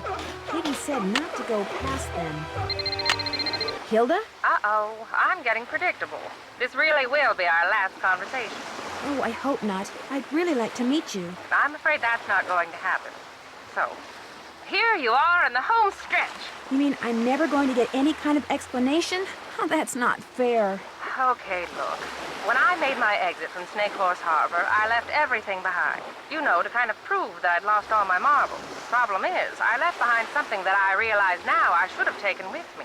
My notebook on Benjamin Hawkins. Someone has obviously found it and is misusing it. See, my husband and I explored every inch of land in, around, and under Snake Horse Harbor. What we discovered, and we discovered everything, we wrote down in that notebook. So this fishy thing that's going on, you feel like it's your fault. Precisely. So, use what I just gave you and take a look at the boat and the bottle that Andy has. A really good look. When the time comes, you'll know what to do with what you see.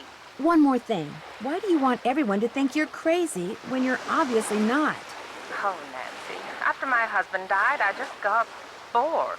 I love the San Juans, but the people of Snake Horse Harbor, I got tired of them. So I moved across the channel, and to make sure people left me alone. You pretended to be nuts. But then I got to thinking that it might be a good idea to make contact with someone trustworthy, just in case. Hence the messages in the bottles. Now, get going before it's too late. And what I just told you, keep it to yourself, okay? Sure. So you won't be calling me anymore? No. This, as they say in the business, is a wrap. Well, I've enjoyed knowing you. And I you. Thank you, Nancy. Goodbye, Hilda.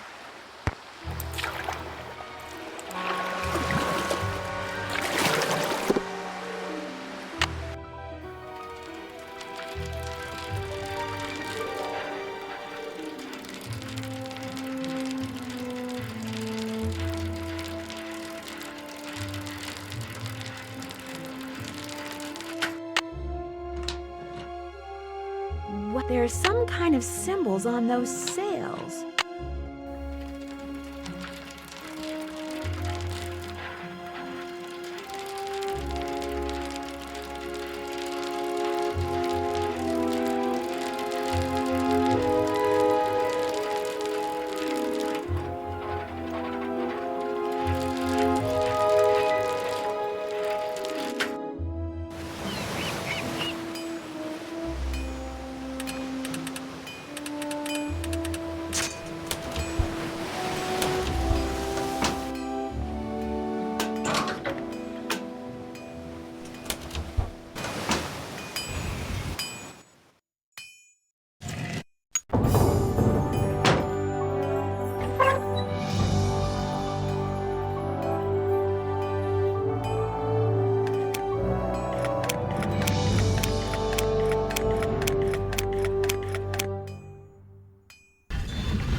I'm in the sea caves.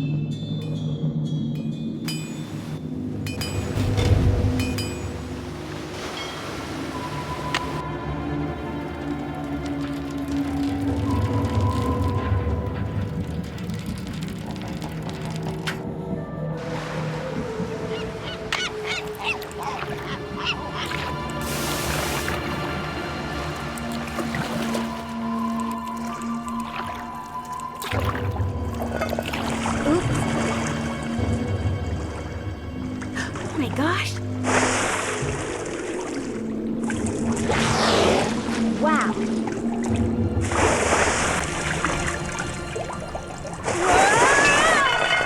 Someone's trained Firestone. Those must bye-bye.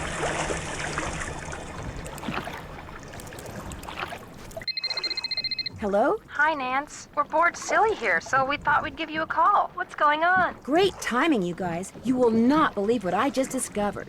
What? Tell us. For one thing, that orca that's been causing all the trouble around here, it's not wild at all. It's been trained. How do you know? Because I played fetch with it. I'd toss something into the water, and it would use its head to kind of bonk it back to me. Maybe it just picked that up on its own. No, see, I found this hidden sea cave, and in it was this harness-type thing like the military uses on the orcas that it trains. So what do you think it's been trained for? In the cave, there were also some cargo containers. They were from the Whitechapel Dawn. You think somebody trained the orca to retrieve containers from that shipwreck? Casey the librarian did say the ship could have been smuggling something, and people don't usually bother smuggling something unless it's valuable. Who trained it? That's what I want to know. Well, in that hidden sea cave, I came across something else. What? A pair of work gloves. They had Katie's name on them. Oh my gosh. Katie's behind all this? Not necessarily. Those gloves may have been stolen from her. Have you asked her about them? Not yet. I'm on my way to do that right now. Well, get going and let us know what she says as soon as she says it. I will.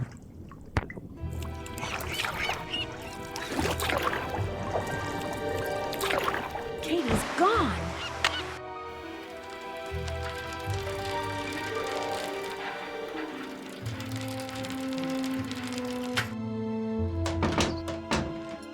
You again?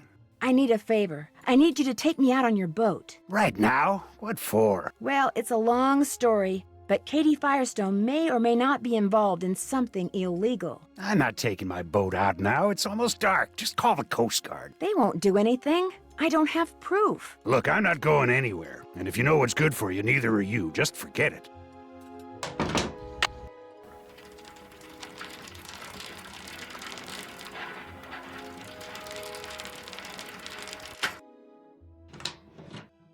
Hi, Nancy. I was hoping you could help me. I was just about to close up shop, but what do you need? It turns out that Katie's been feeding the orca. You're kidding me. Think you could take me for another boat ride? Like right now? And pick up my kayak along the way? Kayak? Are you nuts? It'll be dark in 10 minutes. And what about the fog? I've got all the equipment I need to be safe. Oh, man. You've got me so curious there's no way I can say no. You just got yourself a boat ride. Be careful. I'll be waiting right here.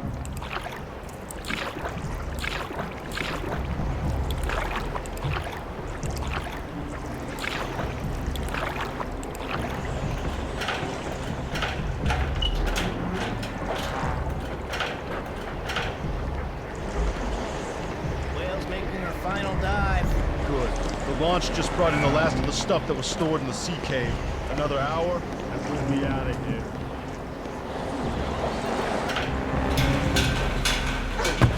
If the crew sees me, I'm done for. What are you eating? Beef jerky. Liberated it from that camping supply place. Want some? Still can't believe you robbed those places. The boss was fit to be tied, especially after you hit that cafe. Having that tunnel with all those trap doors and nobody suspecting a thing? It was like being a kid with a key to the candy store. I couldn't help myself. I wonder what's in those. Those look like animal furs. Hey, no snoozing. Boss says this Nancy Drew person is a real troublemaker. Like she's gonna show up out here. I'm just telling you what the boss told me. Keep your eyes open.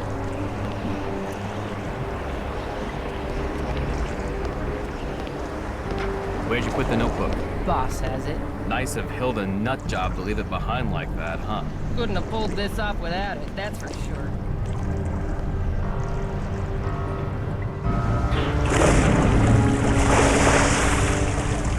That must be the orca I saw before. Katie? Oh my gosh. Nancy, I was afraid no one would ever find me. What happened? How did you get here? I fixed my boat and went right out to check on the whale, only the fog was rolling in and it was getting dark. Then I finally saw her, only she was being fed by some men in an outboard. They were putting some sort of harness on her. When they saw me, they rammed my boat, then grabbed me, tied me up, and brought me here. I don't know what's going on. I think I do. They're using the whale to bring up smuggled cargo from a shipwreck. Shh. Listen. Someone's coming! Hide! Hide!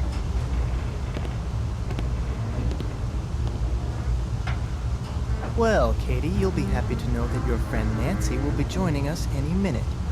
Hey, how'd you get that gag off? Well, it appears she's already here. Alright, where are you? Nancy? If I could make it back to my kayak, I could go get help. Somebody stop her! Oh no! I'm trapped! Well, what do we have here? I knew it was you all along. And I told Holt and Jenna, if anything happens to me, they'll know you did it. Nice try. But I can smell a bluff a mile away. You're about to become the victim of an unfortunate kayaking accident. Or maybe I'll tell my customers that the snake horse got you. Yeah, that's what I'll do.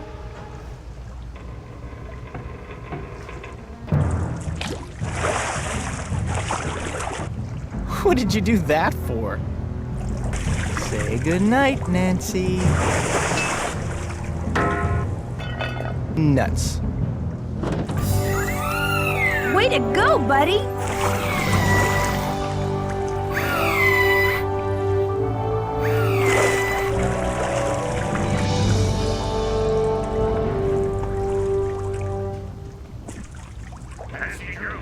Nancy Drew, are you on board? This is Holt Scotto. I'm here with the Coast Guard. Nancy. Dear Ned,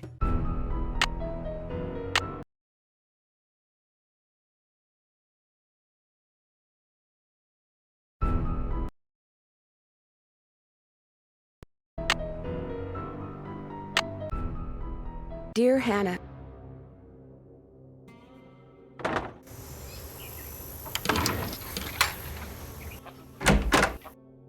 So which one are you? the nice one? The Raleighs said they were going to be inviting some young ladies out here.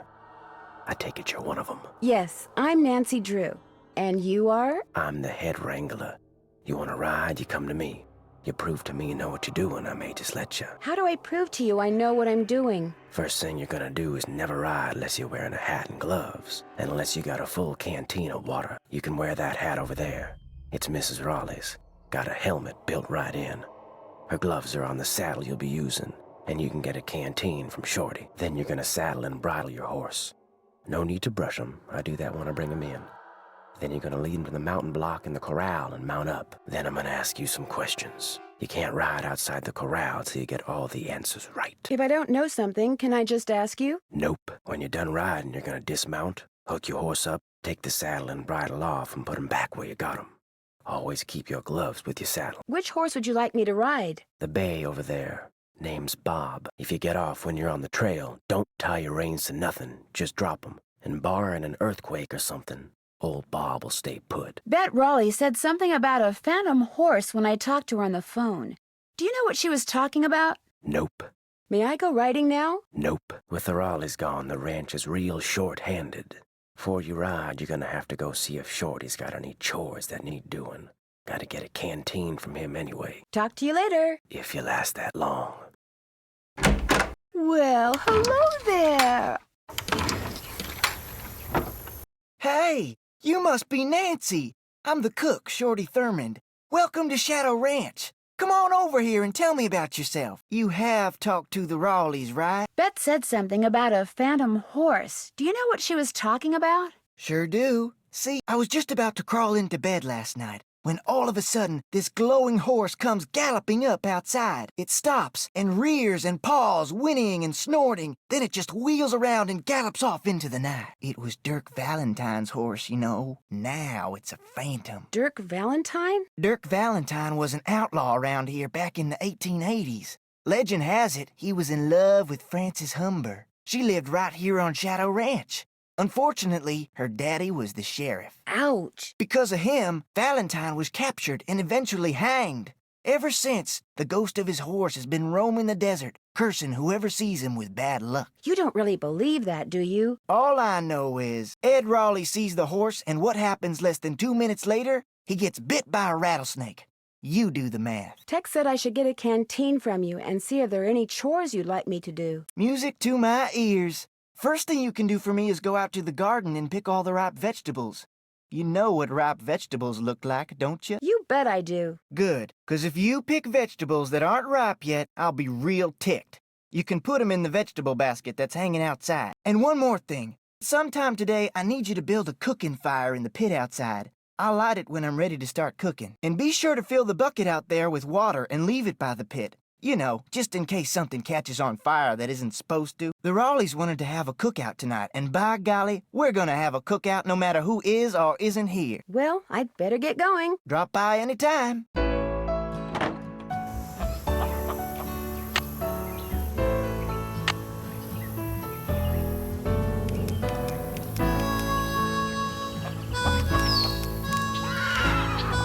It's so hot, I should get these vegetables Pick into those Shorty right vegetables for me away. yet? You betcha. Good for you. Now, second thing I need you to do for me is take this, go out to the chicken coop and fill it up with eggs. Just be careful of that basket. It's kinda old. And don't forget to build me that campfire like I asked. Right.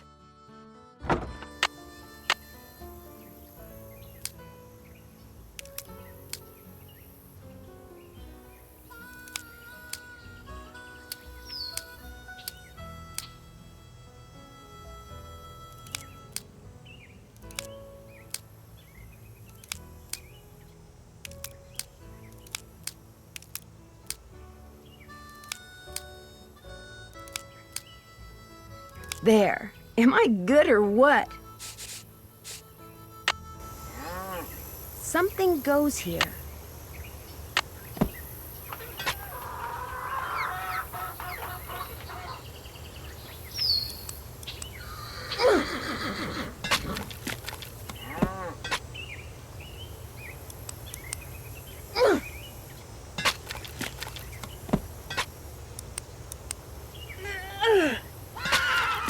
There, just call me Nancy Paul Bunyan Drew.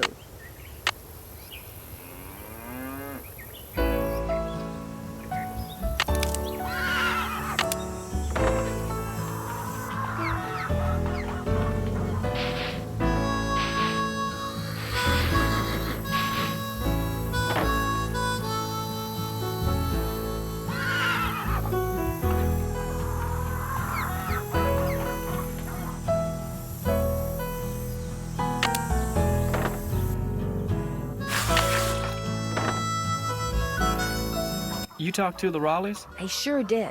Do you think Ed's gonna be all right? He'll be okay. Getting bit by a rattler's no picnic, but it sounds like he's out of the woods. Shorty told me about the phantom horse that appeared just before it happened. Did you see it too? It was the strangest thing I've ever seen. Guess you're gonna be asking me a lot of questions, huh? I don't know. Why do you ask? The Raleighs said you were a detective. Amateur detective. It's just kind of a hobby. I'm gonna be honest with you, ma'am. We were short a couple hands to begin with, and now with the Raleighs gone and everybody on edge over what happened last night, well, this is not a good time to be visiting Shadow Ranch, that's all. The Raleighs asked me to take something out to Mary Yazie's, but it's in the den in the roll-top desk, which is locked. They said you had the key? Sure do. They gave me their key ring at the hospital. Great, thanks. To get to Mary's shop, just follow the trail that goes northeast out of the corral. Can't miss it. And I should probably warn you, she doesn't like the Raleighs. Why not? No idea. Not really any of my business. I'll let you get back to work. Take care.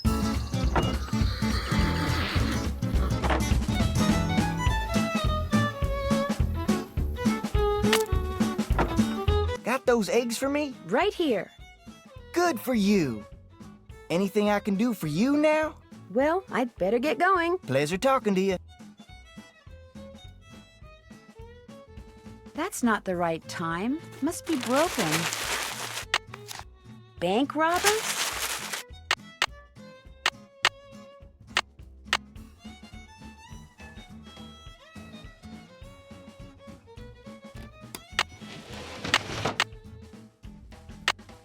Sounds like this Jane Nash person has it out for the Raleighs.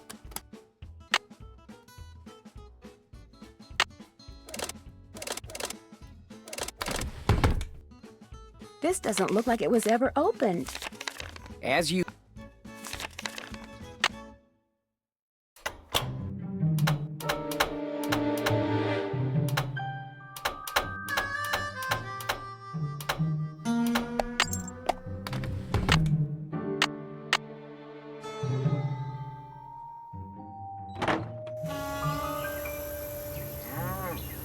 Wonder who wrote this.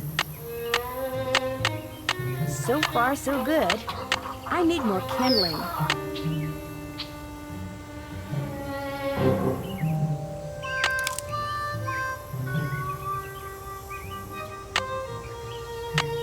So far, so good. That should do it. There, one extremely well-built campfire, if I do say so myself.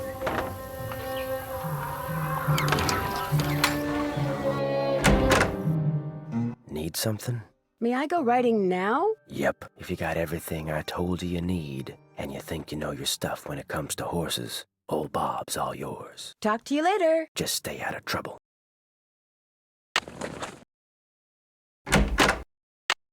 You got some friends back there? Come on, Bob. Good boy.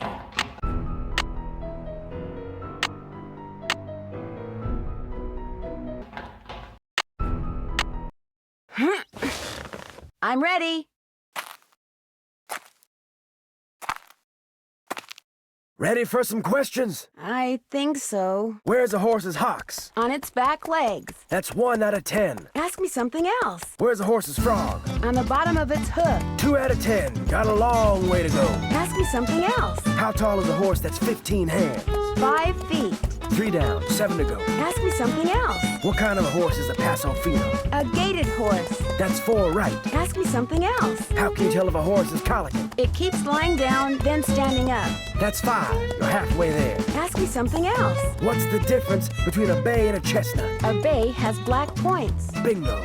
That was number 6. Ask me something else. What tribe bred the first Appaloosas? The Nez Perce. 7 down. You're in the home stretch. Ask me something else. What part of a horse is most likely to be hurt when it founders? Its feet. 8 right.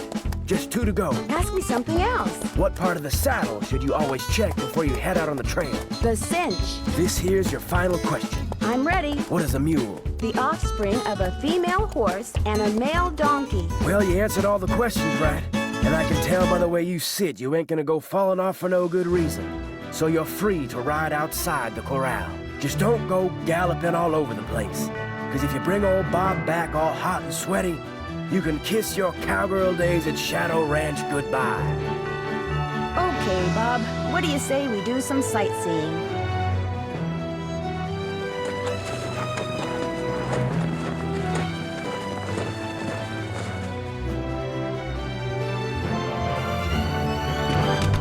That trunk looks really old. I got the trunk open!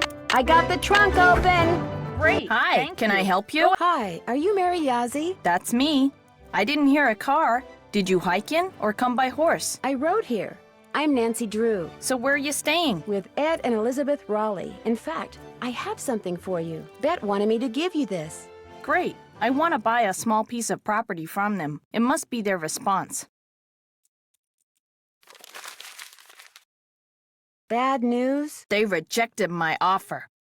Well, I guess that's that. But as long as you're here, look around. All the jewelry you see, all the rugs, the beadwork, the pottery, they were all made by local artists, including yours truly. So if you want to know something, especially if you want to know how much something is, just ask. Are there many petroglyphs around here? If you take the trail to Cougar Bend, there are hundreds. A lot of them were probably made by the Anasazi. They lived in the area until about 700 years ago, when they just suddenly picked up and left. It was great talking to you. Catch you later.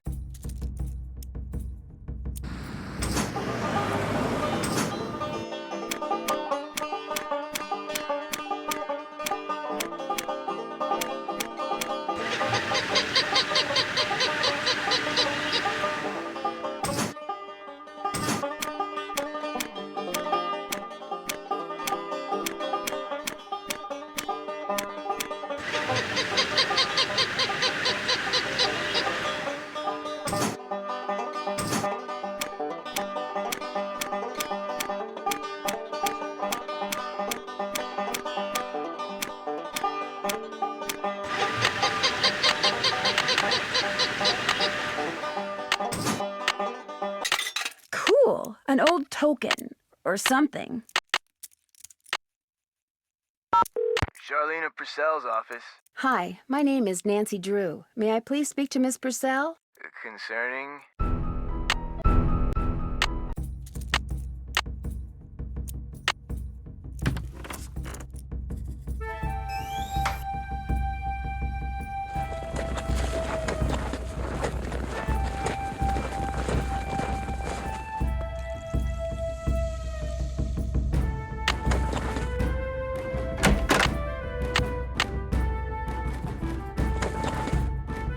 Uh-oh. I'd better put that back. Oh my gosh, Jane Nash is Tex's sister. Bingo!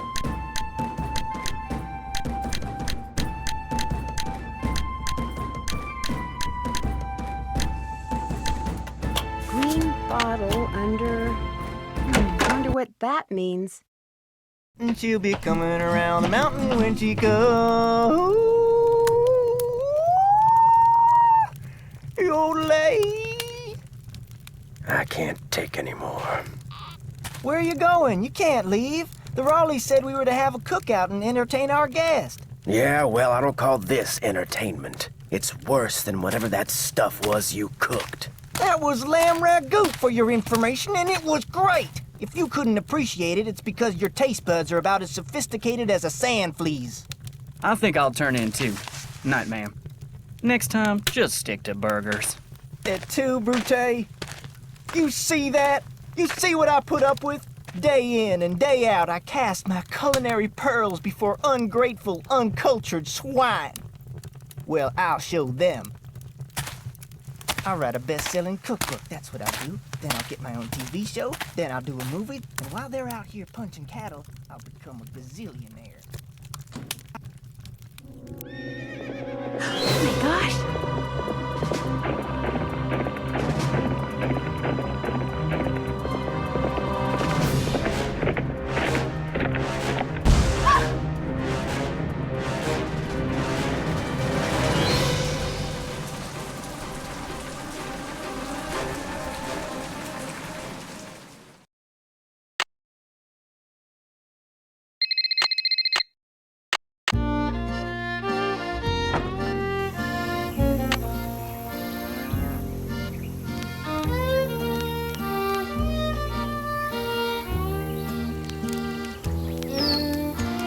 It's so hot, I should get these vegetables into Shorty right away. Hernandez. Hi, are you the sheriff?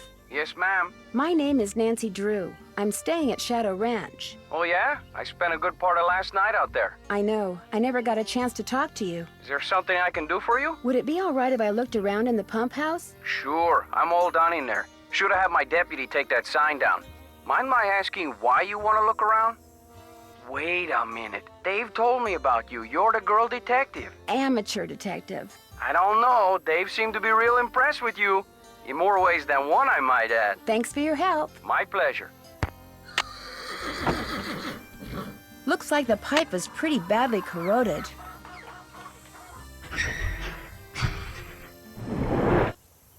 Dave? Well, where did you come from? Where did you come from? Well, see, I'm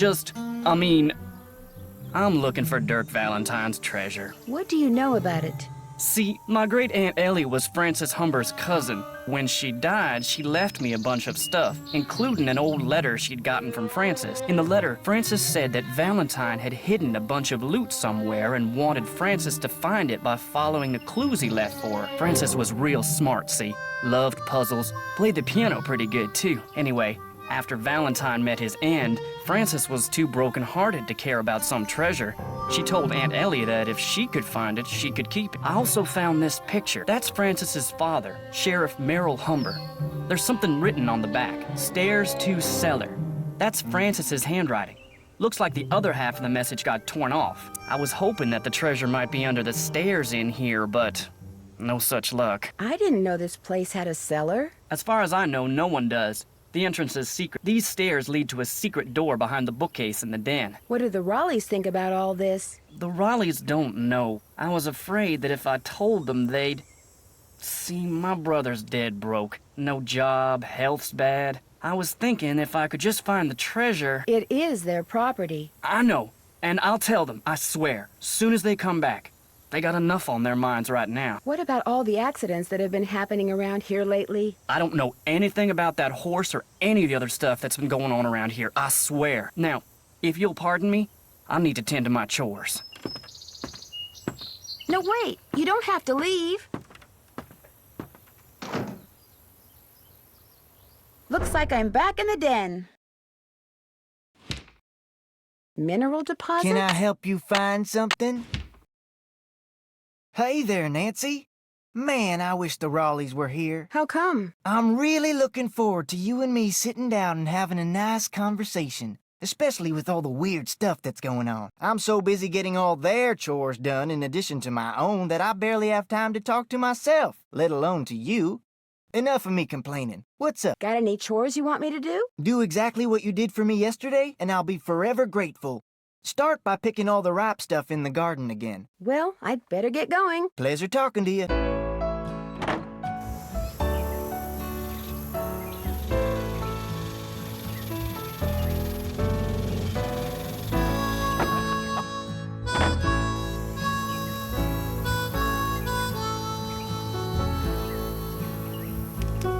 It's so hot, I should get these Pick vegetables those into vegetables Shorty right for me away. yet? You betcha. Good for you. Now, if you just fill that egg basket for me again, we'll be all set. Well, I'd better get going. Don't be a stranger. Hello, Nancy. Guess I'm gonna be blushing every time I see you now. Don't worry about it. I've been known to do a few sneaky type things from time to time myself. Actually, I'm kinda glad you came by. Something I need you to do for me, if you wouldn't mind. You bet. This chicken coop's been a thorn in my side ever since I got here. The wire I need to fix the hole in the fence was supposed to be delivered today, but it's not here yet, and the Raleighs just called and asked me to run an errand for them tonight. So if you could keep an eye out for that chicken wire and patch that hole as soon as it gets here, the chickens and I'd really appreciate it. Are you going to tell me how to patch it? It's just common sense. You'll manage. Just be sure to wear gloves. I'll leave my pliers out. If you have to do it at night, that's okay. There should be plenty of moonlight. You'll be able to see fine. Just make sure it gets done, because if it doesn't, the coyotes are going to have themselves one heck of a banquet, and you're going to be in a lot of hot water. Great. Now, is there something I can do for you? Where was the jail that Dirk Valentine stayed in after he was arrested? Do you have any idea? Probably the one over in Dry Creek. It's a ghost town now, but the jailhouse and a couple other old buildings are still standing. At least they were last I saw. Is it far from here? On your way to Mariazzi's, look for the trail on your left that heads towards Shadow Mountain and stay on it till you get there.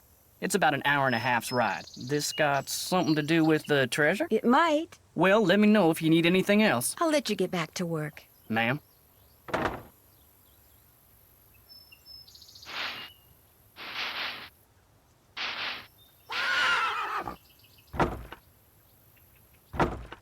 Got those eggs for me? Right here. Good for you. I need you to do one more thing. It's Tex's birthday. The Raleighs told me to make him a cake. Now, if I make it, he'll throw a fit. But if you make it, he might actually appreciate it. So why don't you dig a cake recipe out of the recipe box and have at it? I don't care when you make it, just so it's done by the end of the day. The icing's already made. Well, I'd better get going. Don't be a stranger. Hey, you're crowding me here, Nancy. I need elbow room when I cook. Sorry. I'll need to make that cake is a mixing bowl.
Like I'm gonna have to guess how long to cook it and what temperature to use. Perfect. Maybe I should put that icing Shorty made on it. I made you that flour Frances mentioned in her recipe. I cut all the pieces out of marzipan using her old forms, but I'll be darned if I can figure out how the pieces go.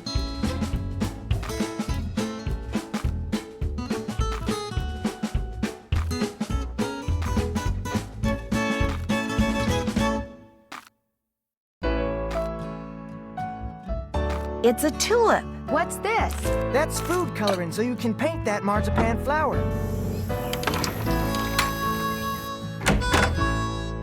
You still here? You sound surprised. You and your friends, if they ever show up, you ain't gonna last more than 3 days out here. Why do you say that? City folk can't take living out here.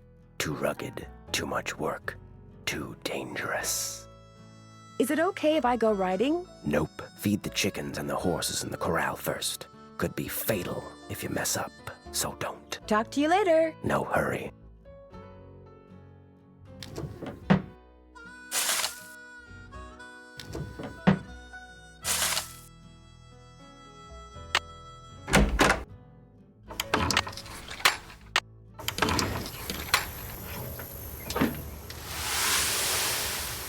Okay, chickens, come and get it.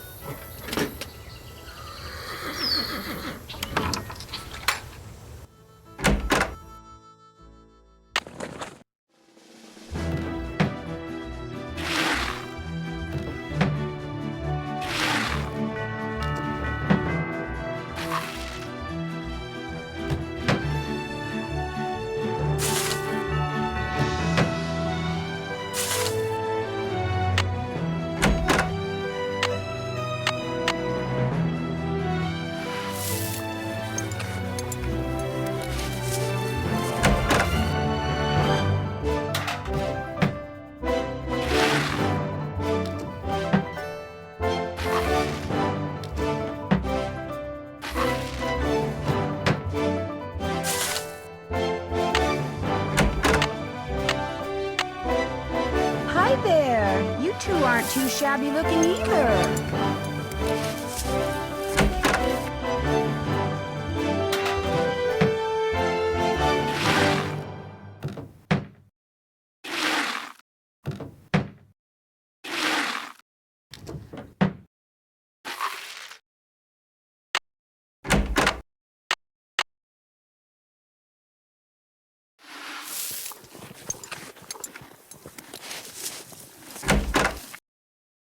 Need something? May I go riding now? Old Bob's all yours. I set up some barrels and a sawhorse so you can do some barrel racing and practice roping.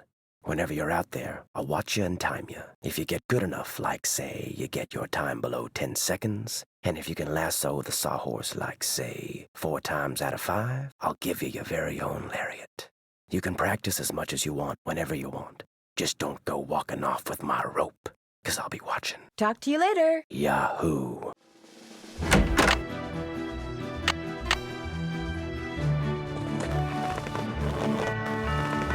on, Bob. Good boy.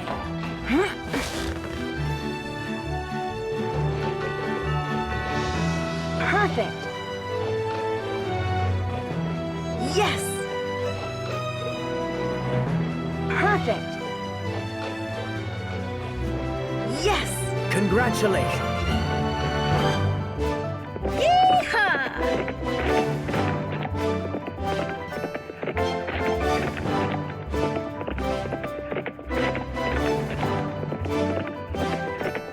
Yeah, yeah!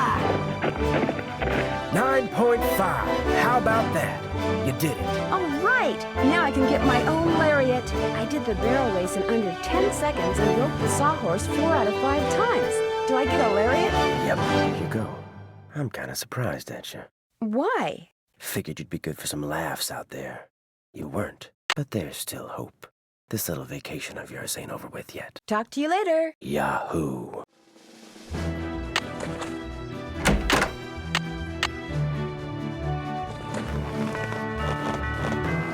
Come on, Bob. Good boy.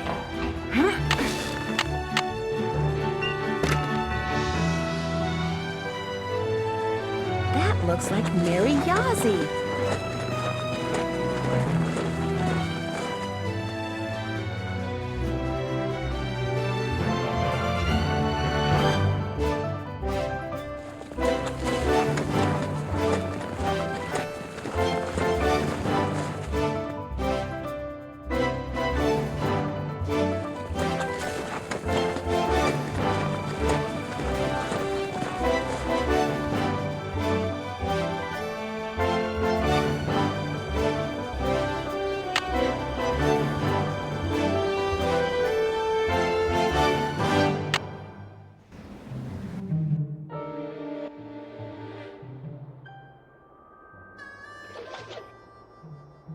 Yes!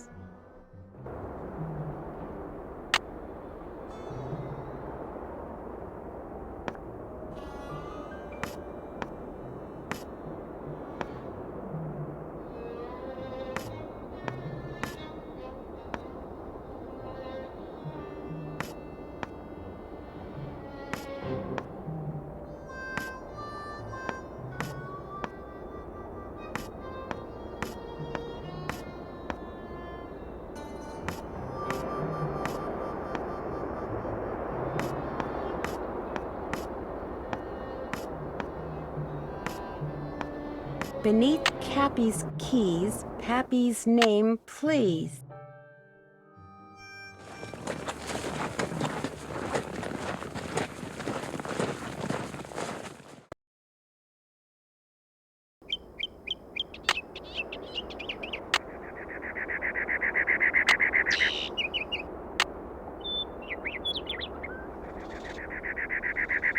I think I'll let Bob do the walking.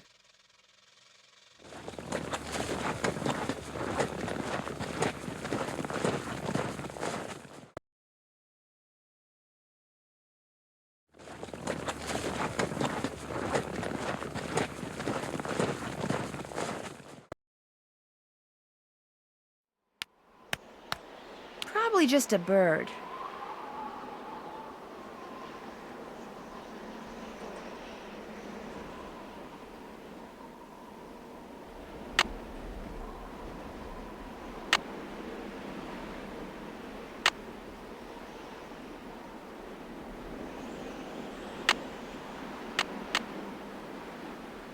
Hernandez. Hello, Sheriff. It's Nancy Drew again. Hello, Nancy. What can I do for you? I noticed that you put a lock on one of the buildings in the ghost town. Yeah, the support beams in there are about to go. I was afraid some dumb tourist would knock into one of them and bring the thing down, and I'd wind up having to dig them out. If I'm real careful, do you think I could have the combination? It's just an old shack. There's nothing to see in there. I'm just curious. Amateur detective, remember? I'll lock the place back up when I'm done. Well, if you swear you'll be careful. I'll be extremely careful, I promise. Let's see, where did I put that combination? Ah, here we go. 9, 2, 7, 4. Thanks for your help. You bet. Charlene at Purcell's office. Hi, this is Nancy Drew. May I please speak to Miss Purcell? She told me to put you right through. She even told me to make sure you didn't have to listen to that recording again. You really rate. Hello, Nancy. So what have you discovered? I came across a reference to someone whom Dirk referred to as Pappy. Probably his father, Kashmir Valentine. He was a blacksmith over in Prescott. Would Francis have known who he was? Oh, yes. Dirk worshipped his father. Which is ironic, because by the time Dirk was arrested, his father had pretty much disowned him out of shame. Talk to you soon. I'll be waiting.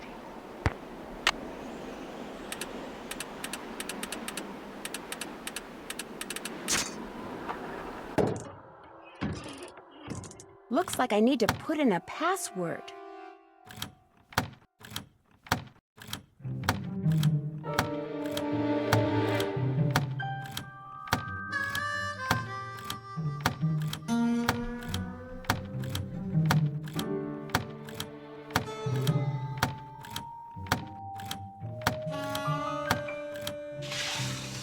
Take your...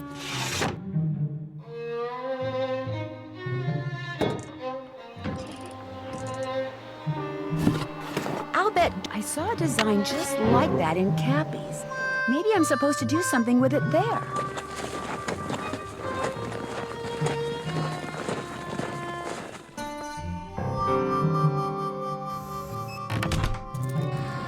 Tuning forks.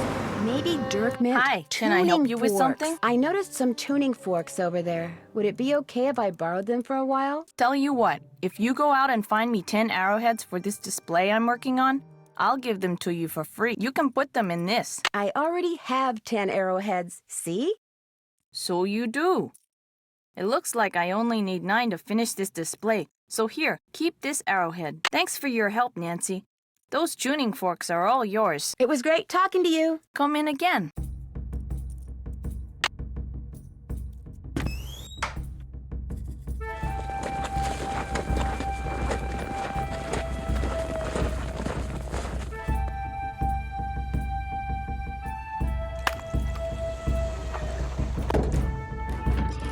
An electrician's manual.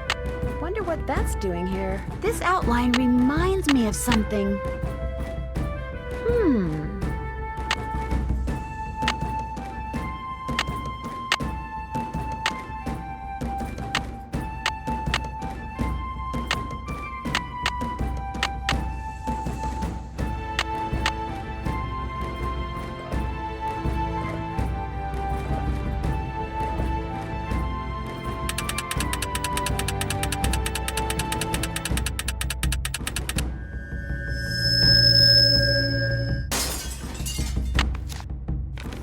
Now go...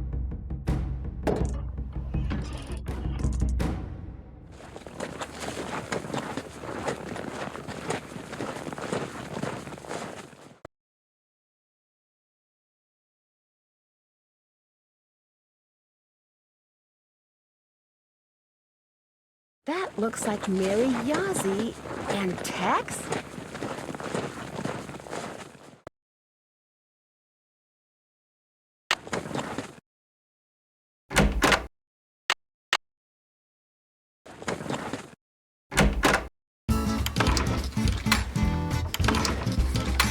Tex must have turned the horses out for the night.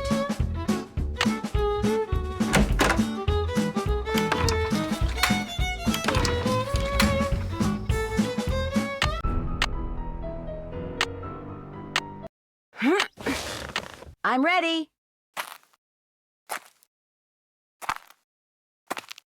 Ready for some questions? You bet. Where's a horse's hocks? Just below its knees. Nope. I think I'll take a break.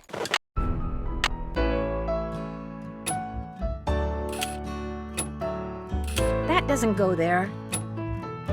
That doesn't go there. That doesn't look right.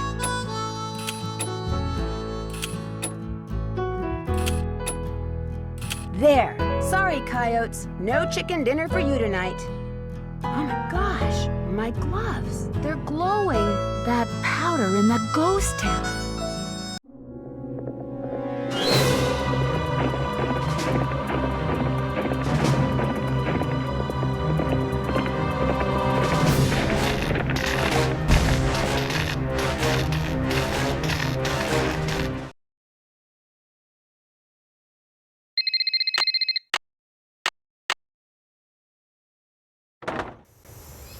That horseshoe wasn't there before. Maybe the ghost horse threw it while it was running away last night.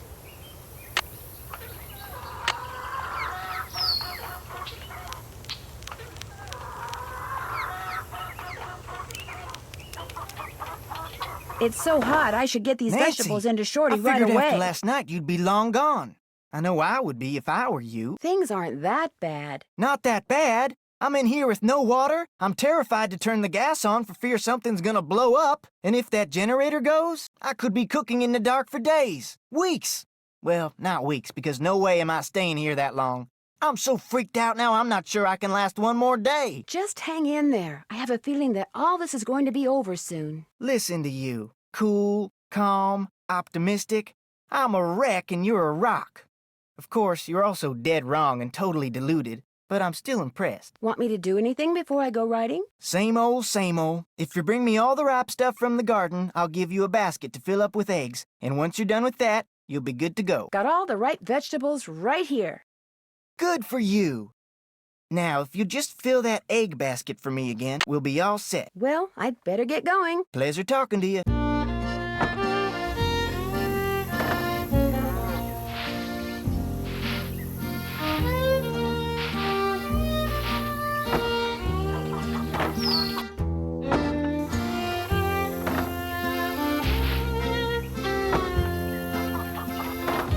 Got those eggs for me? Right here.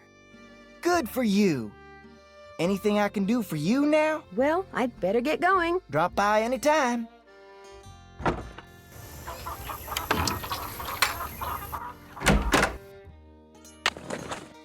Need something? Is it okay if I go riding? Nope. I took a bridle apart, oiled the pieces, and left them in that can on the shelf.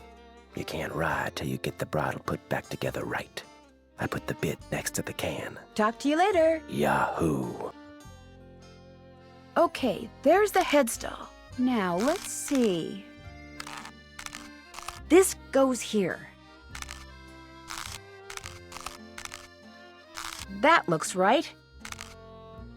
That looks right. This goes here. That looks right. Perfect. Need something? I put that bridle back together. Now may I go riding? Yep. Talk to you later. Yahoo!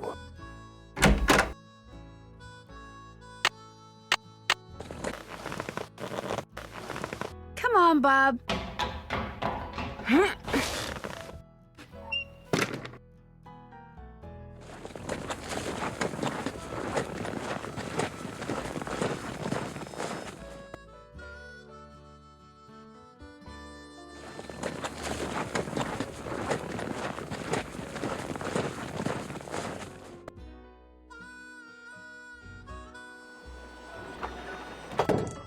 Maybe this is the key to the jail cell. I'm in the jail cell. These old bricks must be good for something. I'll bet that's the key.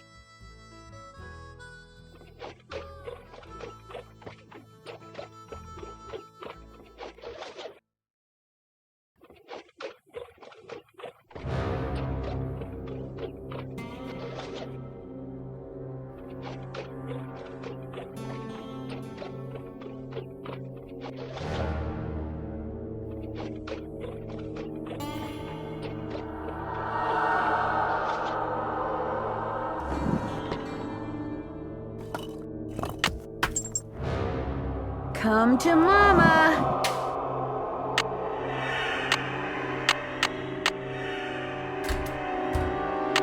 Whoever clobbered me must have dropped this. To hide?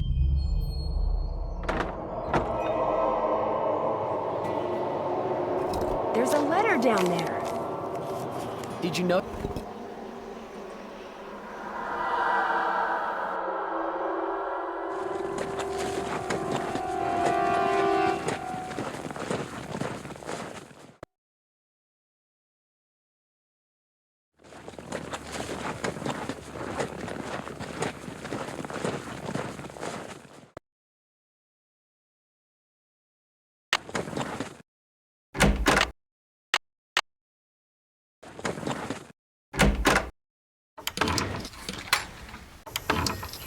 Nancy. Thanks for fixing that fence. What can I do for you? Did your great aunt, by any chance, leave you a ring? Sure did. It was her most prized possession. In fact, I got it right here. Seems to me Aunt Ellie said Frances had one just like it. I keep it on me for good luck. I know this is a lot to ask, but do you think I could borrow it for a while? Borrow it? What for? It's kind of a long story. Just take care of it, okay? I'll let you get back to work. Ma'am?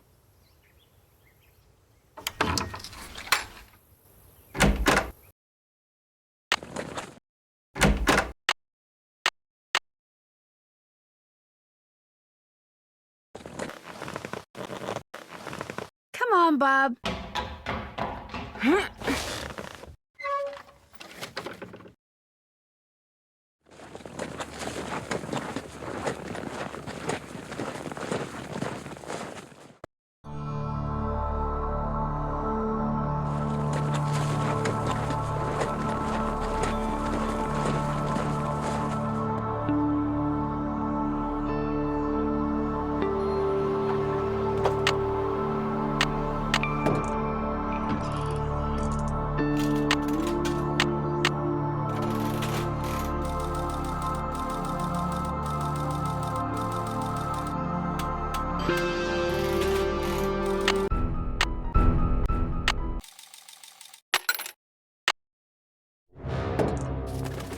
I'm getting a definite feeling I'm not alone.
Looks like a secret compartment.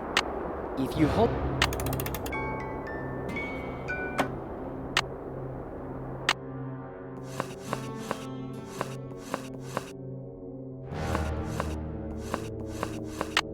V, for Valentine, no doubt.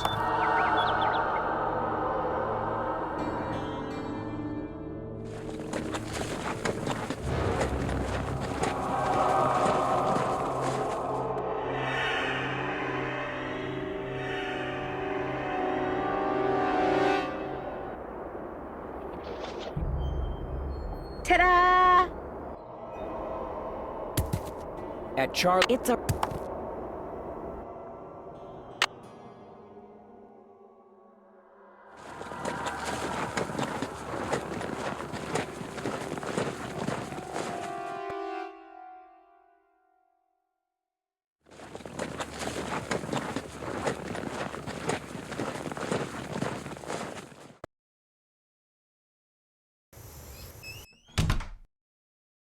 Hi, can I help you with something? I found this piece of rock in the desert. I'd really like to get the scuff marks off of it. Looks like it's been polished before. If I put it in the polisher, it'll buff up in no time. Let me see what I can do.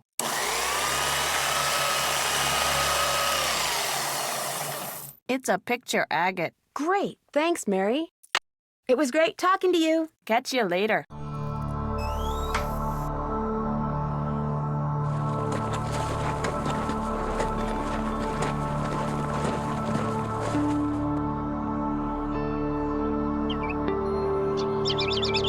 That tree looks just like the one on the agate. I think I'll grab Bob and head out in that direction.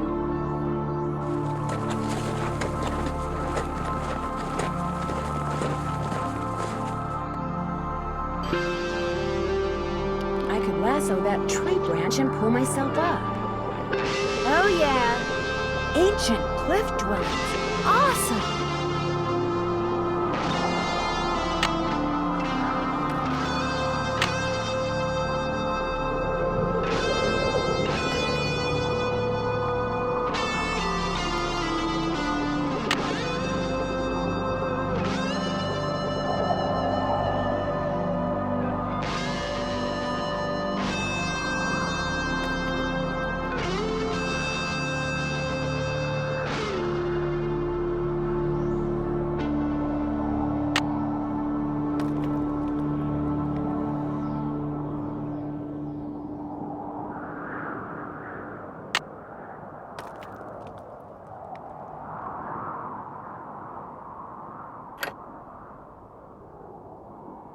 That looks right.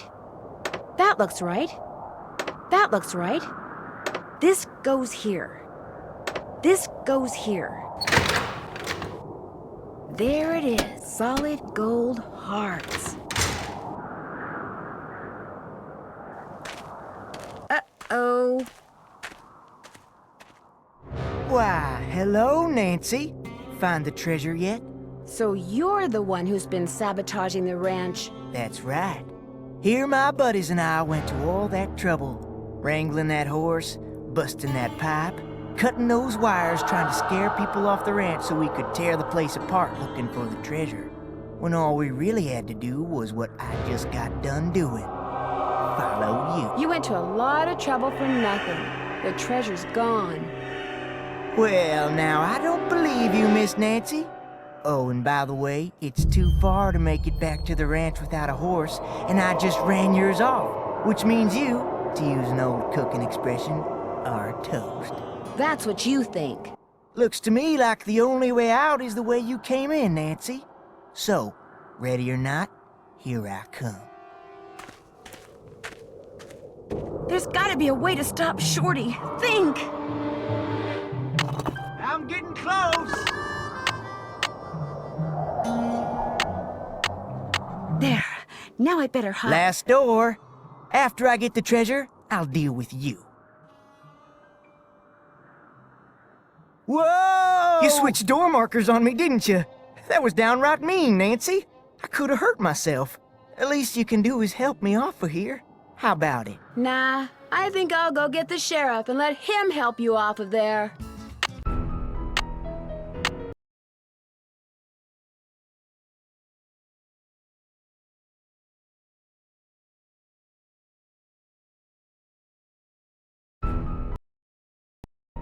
Welcome to my...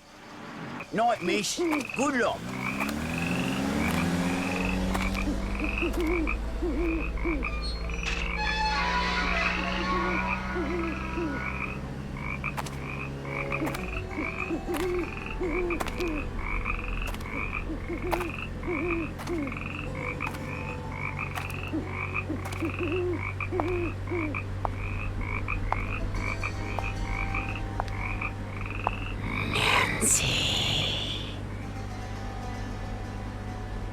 Who's there?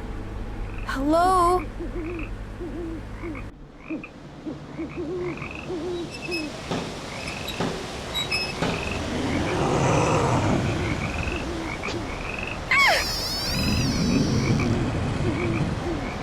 There's something out there! Where, child?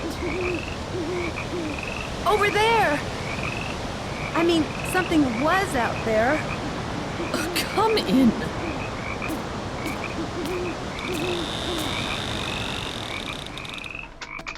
I'm Mrs. Drake. I take it you are Nancy Drew? Yes, and I really did see something, Mrs. Drake. I heard something, too.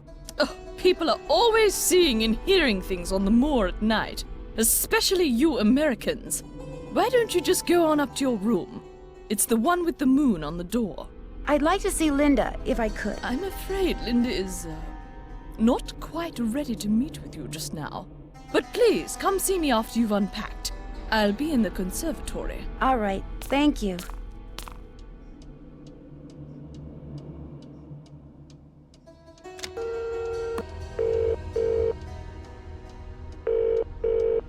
Boar's Head Pub, this is Tommy. Hi, this is Nancy Drew. Right. Nancy Drew, out at the old Blackmore Manor, are you? Coo, you must be Hank Marvin up there. Pity about your kitchen, but we'll fix you up for some Bexon posh. Just tell me what you'd like. Okay. What do you have? We've got some loop-de-loop, bangers and mash, a real fine pinky and perky, and a delicious dog's eye, me fork and knife, just rubber-ducked. Hello? Could you repeat that? Sure, we've got some loop-de-loop, bangers and mash, pinky and perky, and a dog's eye, and they're all Robin Hood. Bangers and mash. Rightio. Uncle Fred and Johnny Rudder? Okay. All right, then. We'll come round and leave it at your Rory. Oh, and we've got no hot potato about, so it may take a bit, but we'll have it up to you in no time. Fish and taters. Armabirum quaecano, proiectum What is that?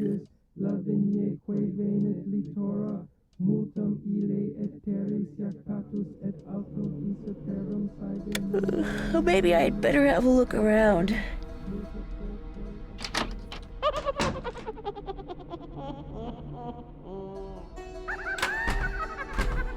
I wonder who Alan is. Welcome, my adventurous friend. Don't tell my sister, but there are ghosts in Blackmore Manor. 13 of them to be exact. The problem is they're very shy, so they only come out when it's very late at night, usually just after midnight, and even then they only show up in quiet places, like the Great Hall, and the hallways and the conservatory. What's worse, they'll only come out for a very short period of time. But if you can find and touch all 13 ghosts in the time you're allotted, come back here and I'll give you a prize, one which I guarantee you'll enjoy. So who's ready to go on a ghost hunt? Remember, you mustn't waste any time. Our little chums won't stay visible for long. So, on your mark, get set, go! Got one.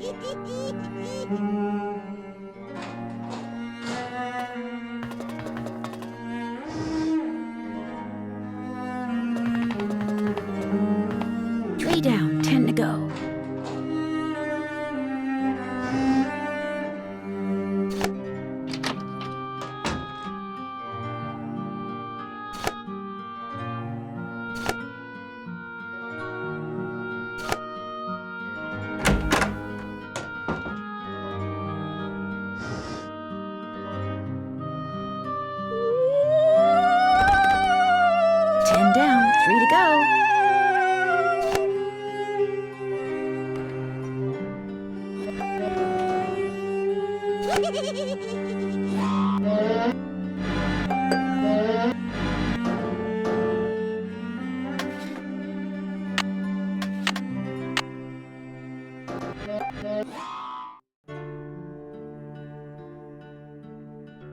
The key fits, but it won't turn. I need to put some kind of grease there. Ghost number 13.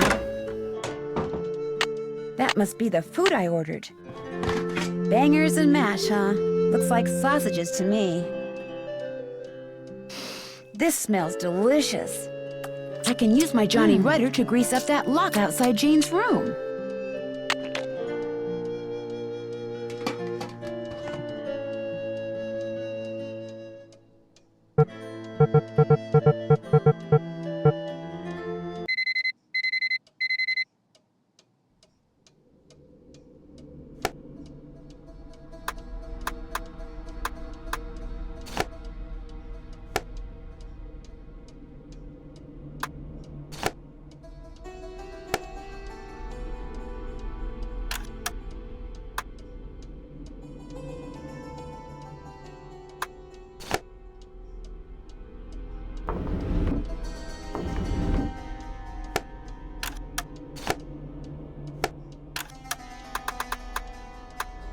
Wonder what this is.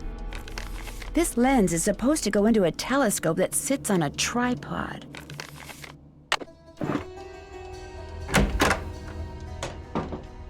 Oh, forget it.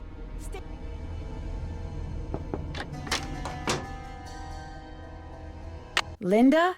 Hi, it's me, Nancy Drew.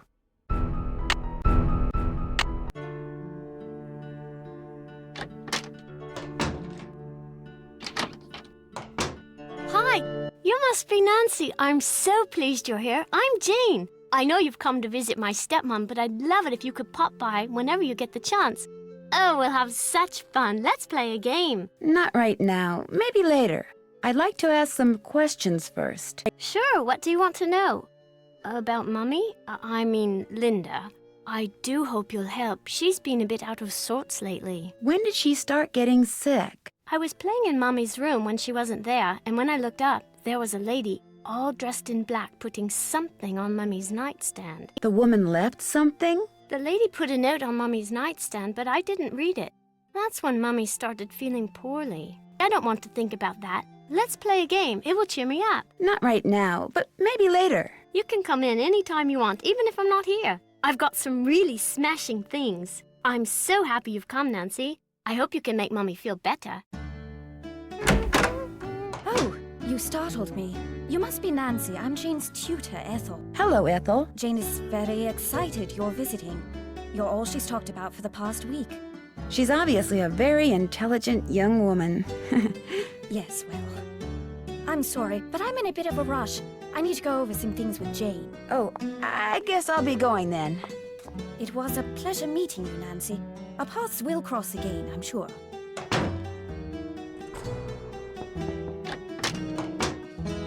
I'm sorry to bother you again, but Jane told me about the lady in black. What lady in black? Jane never said anything to me about a lady in black. That kid is so weird. I just don't get her. Did you receive a note or something that's upset you? I did receive something. But it's none of your concern. You can't help me, and that's that. I'm sorry. Linda, you have to give me a chance. Everyone is so worried about you. If you just tell me what's happened, maybe I could help. Linda, I made a promise to your mother and I plan to keep it. I'm here for you when you need me. Hi, Linda.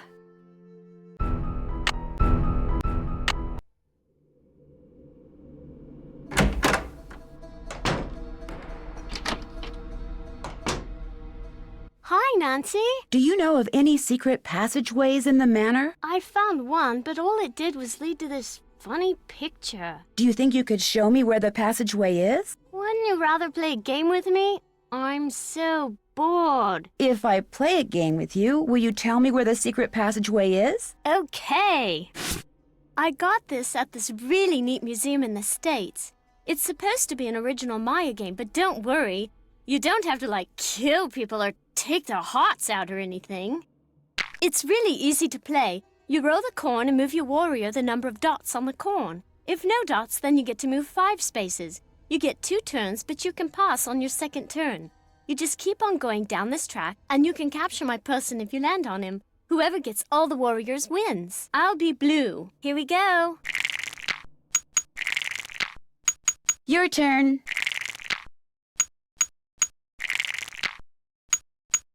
Another warrior bites the dust. Your turn. Pass. All right. Your turn. Your turn. Rats. You can go. Pass. Oh no. Your turn. Pass. All right. You lucked out that time. Okay, I found the secret passageway in the East Hall. That's the hall with the coat of arms on the door. But it's not a very exciting secret passageway. You're going to be totally bored. Wouldn't you rather play a game with me instead? The East Hall is locked. Do you know how I can get in it? My great aunt took the key. She probably thought I'd break something in there. But I found another one. Here, you can keep it if you want. Jane, did there used to be a telescope in my room? Mm-hmm. I took it outside to look at the stars. But if you want it back, you'll have to play a game with me. I knew you were going to say that. Okay, what's the game? Let's see how quick your reflexes are. I'll time you. If you get the puzzle done in time, I'll return the telescope. If not, then you'll have to try again. On your mark, get set, go!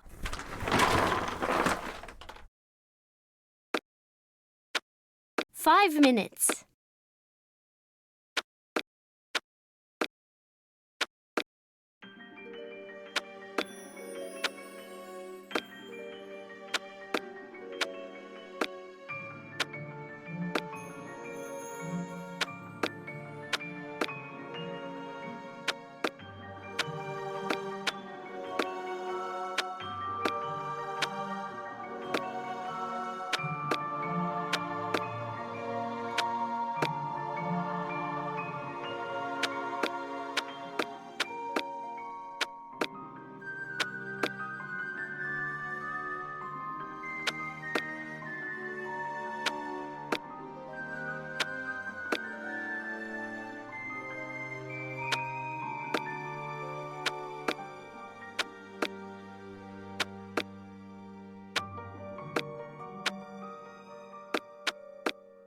minutes. You won. Good show. I'll put the telescope back in your room first chance I get. I should get going. Toodles. I need the key. The hands move.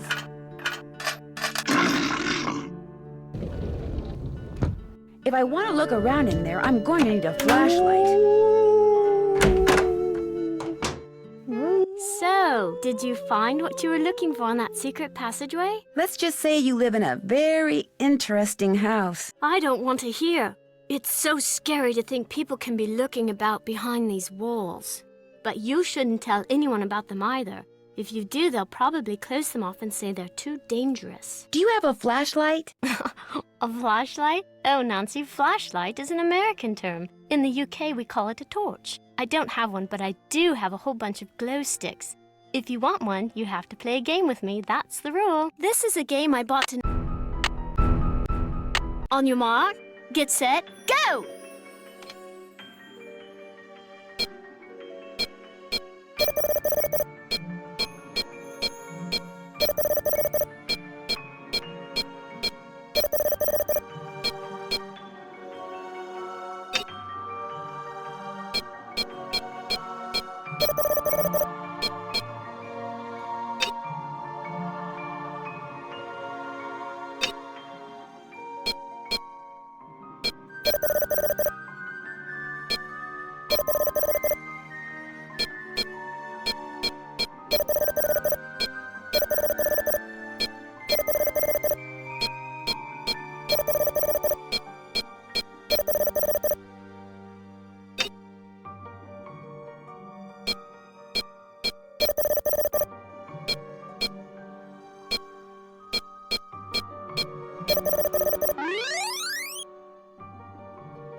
Great score! Here's your glow stick. If this one goes out, I'll let you play for another one. I should get going. Ta-ta!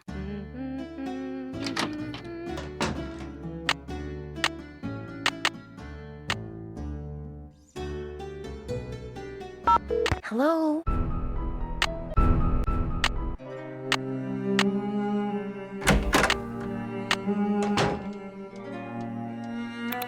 Cool.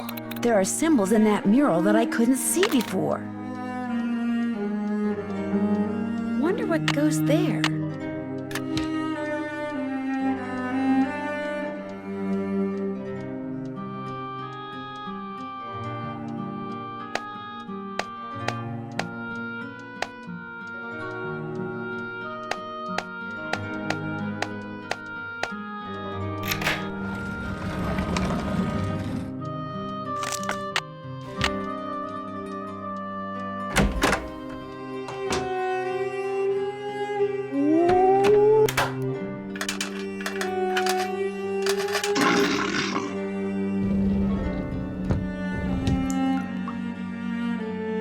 Doesn't look like a curse. Barber, and a picture of a parrot. What's a parrot got to do with a barber? Oh, it's just a parrot. Scared ya? Polly want a cracker? Not Polly! Lolo! Lolo! Lolo! Lolo! Lolo! Lolo! Okay, I get the point. Lulu.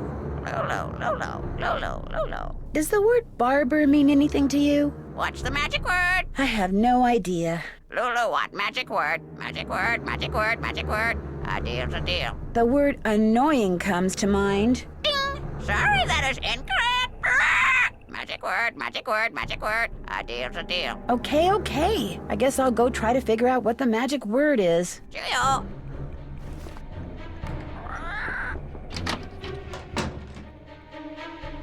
Linda, I found the secret passageway. Jane told me where it is, but I didn't see any curse in there.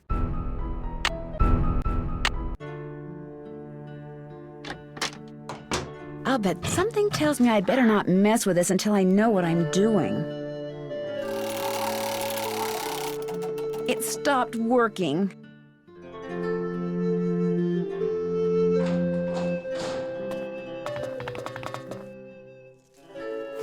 All settled in? Good. I'm happy that you're visiting Linda, but I know how much you teenagers like your televisions and loud stereos, so I must insist that you act respectfully and civilly while you stay with us. Since my nephew Hugh is away on business, I am in charge of this household. And if there's one thing I cannot stand, it's noise. Hugh's daughter Jane is staying with us and would very much like to meet you, but please try not to distract her. She has her studies and mustn't be disturbed during her lessons. What is Jane studying? What every British schoolgirl needs to know. All of her schooling in the States has left her with, shall we say, a cultural deficit. She's in capable hands now. Is she privately tutored? Yes, she is. Just as all Penvillans before her. Ethel Bossany comes from a long line of tutors that have taught many generations of Penvillans. Now, please, I really do not have time to entertain you. You may have the run of the house, but do not break anything, and refrain from mucking about with items that aren't yours. 2 rules Jane seems incapable of following. And before I forget, our kitchen is being remodeled, so our dining situation is rather unorthodox. I've made arrangements with a local restaurant to deliver meals to us. There should be a programmed number for them on the phone in your room. Feel free to order whatever you'd like. Can you tell me about Lulu? Lulu is a very old parrot. She must be over 80 years old. Please be very careful with her, especially if you feed her. Parrots have quite delicate constitutions, you know. Do you know anything about Lulu's magic word? Magic word? Oh, yes. You see, my brother and grandfather would play a word game with Lulu. I never understood how it was played, but they'd play for hours. Lulu would sometimes grow sullen and refuse to play the game anymore unless they told her that... Oh, what was it that they'd have to tell her? It's perched on the tip of my tongue. They had to tell Lulu that she was a very, very clever and beautiful bird. I'd like to play the card machine in the Great Hall, but it's broken. It's not broken. I removed its crank, as it was proving to be too much of a distraction for Jane. I suppose I could see where it's gone to. But in the meantime, be a dear and do something for me, would you? Sure. Do you see that hodgepodge of plants over there? They're my prize seedlings. I had them perfectly arranged in that box, so I could easily move them about to catch the light. Unfortunately, Jane took all of them out when I wasn't looking, and now for the life of me I cannot get them back in the box, so that they all fit. Why don't you give it a try while I see about that crank? If we both succeed, we shall both be happy, if you catch my meaning.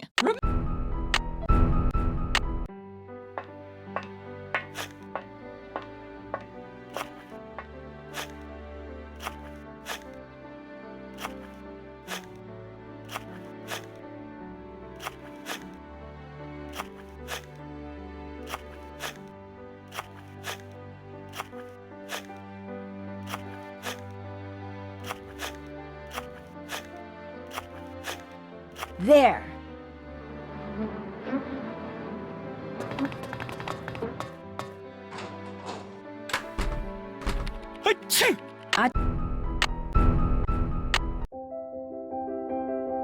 Congratulations, you're one of the few people who have seen the 13 ghosts of Blackmoor Manor. As a reward, I'm going to let you in on a little secret, but Ah, yes. Are you here from the agency? It's about time. No, I'm Nancy Drew, a friend of Linda's. How do you do? I'm Nigel Mukherjee. I'm researching the Penvillan family, and Mrs. Drake has graciously opened the library for me. Nothing much has been written about the Penvillans. Until now. Sounds intriguing. It might have something to do with their scandalous history. Or perhaps it has something to do with the family treasure. Scandalous history? Well, having a family member burned as a witch can hardly be considered a mark of pride, I dare say. And then there's the whole business with the Blackmoor Beast. Blackmoor Beast? It's a story that's been told for generations out here. During the 1600s, many of the villagers reported seeing a strange beast with red eyes and giant fangs prowling the moors. They asked the mistress of Blackmoor Manor, Eleanor Penvillan, to put a bounty on the beast's head. But, oddly enough, she not only refused, she forbade anyone from hunting the creature. It was rumored that the beast was Eleanor's husband, whom she had cursed for finding out too much about the Penvillan secret. Who is the man in the great hall with the gargoyle? That's Corbin Penvellin, born in 1670 and died in 1741, I believe. He was Eleanor's grandson and spent his life in France. It was rumored that he secretly returned to Blackmoor to continue his grandmother's experiments in the mystical arts. Where can I find his coat of arms? I didn't realize you were so interested in Penvellin history. I'd be happy to show you his coat of arms, but I'm in dire need of a typist. Perhaps, if you can help me out, I can find that which you seek. It's a deal. What do you want me to do? Perhaps first we should see how fast you type. This program will rate your speed. Just type the characters that appear on the screen. If you're good enough, I'll let you type up my memoirs, and then I'll let you see the coat of arms.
Excellent score! Now, here's what I'd like you to type up. These are my memoirs. I think you'll find them quite interesting.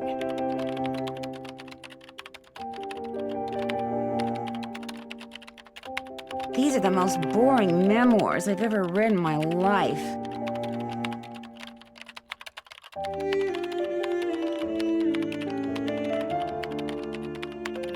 Phew, done. Finally. I feel like I've been typing forever. Nigel!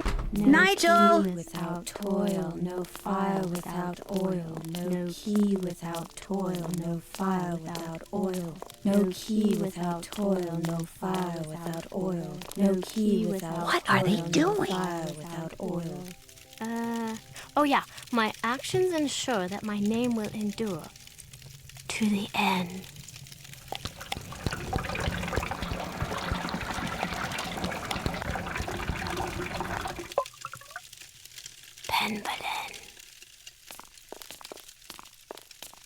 That was a little creepy. This is not the right time. But remember, this must remain a secret. Do not discuss it with anyone. I can't get in there right. I can't get in there right now. Yes, Ethel. And be sure to brush your teeth. Yes, Ethel. Good night.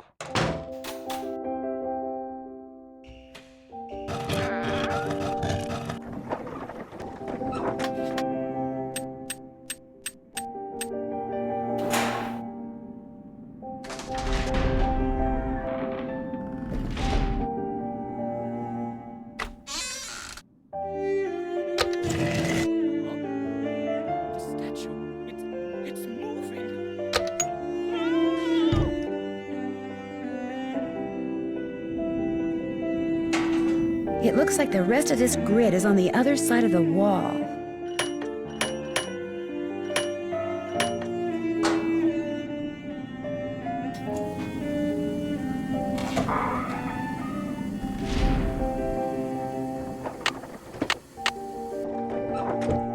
This'll loosen things up in there.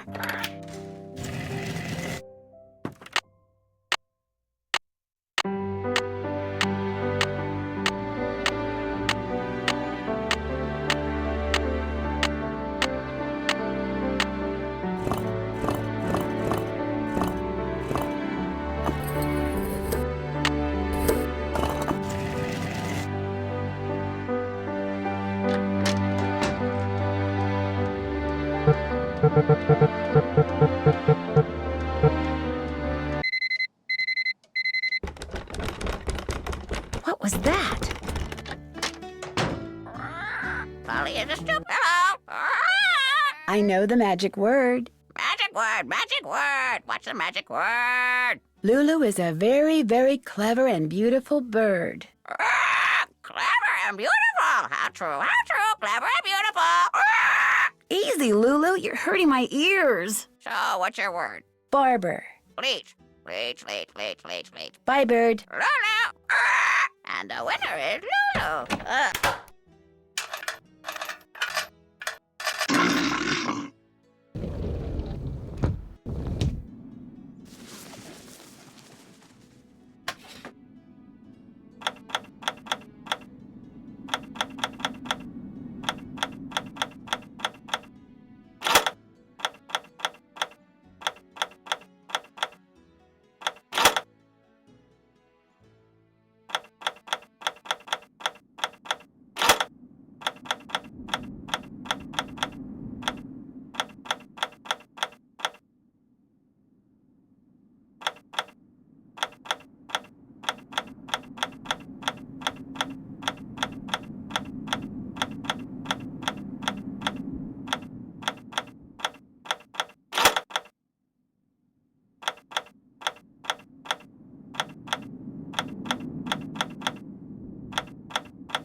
Wow, looks...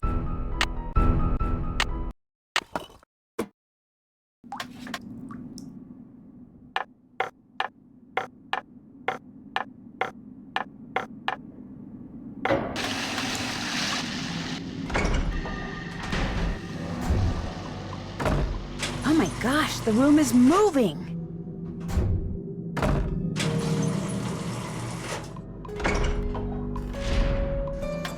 Weird symbols. Maybe knowing what that snake...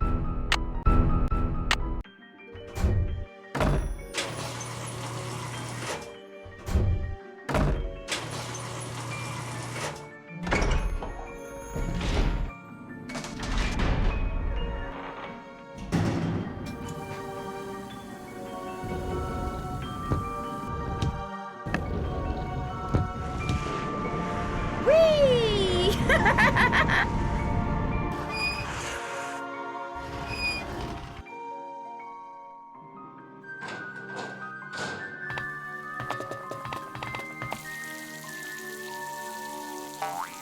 Someone deliberately set this up so they could use this squirt gun to hit those tiles over there.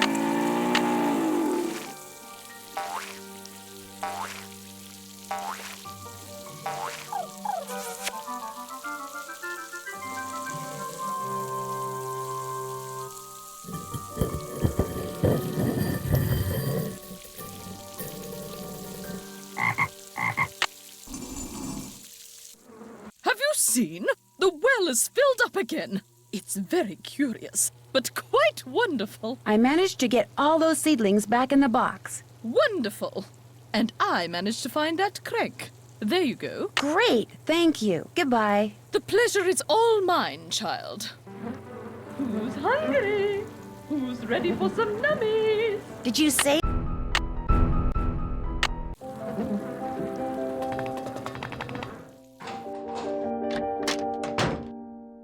I could try to hit the bullseye I saw when I went down that slide with a cricket ball.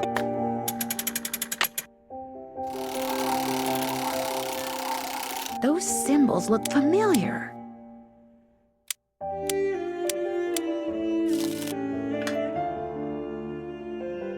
Maybe she'll give that to me if I win.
I won! All right, Betty, pay up.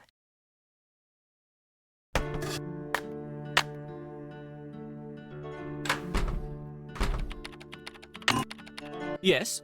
Do you know what the symbol of a snake eating its tail signifies? The Ouroboros? It's a very old image and is usually associated with alchemy. You really do come up with the strangest questions, Nancy. I'll let you get back to your work. Farewell.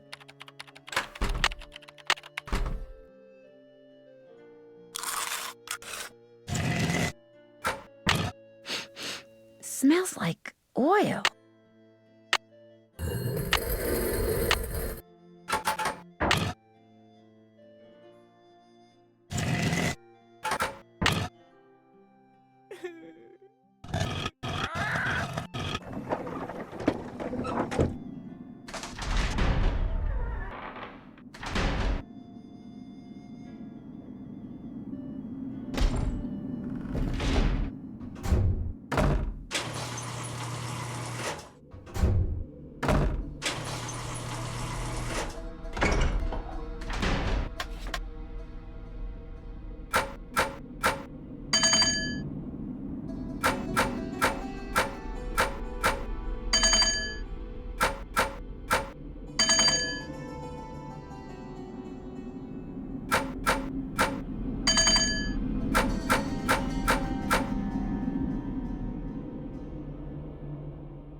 Whoa, sounds like the big guy out there just took...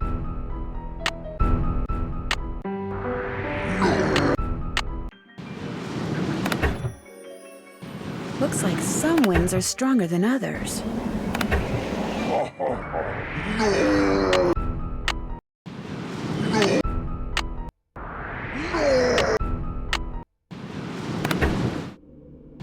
Looks like some winds are stronger than others.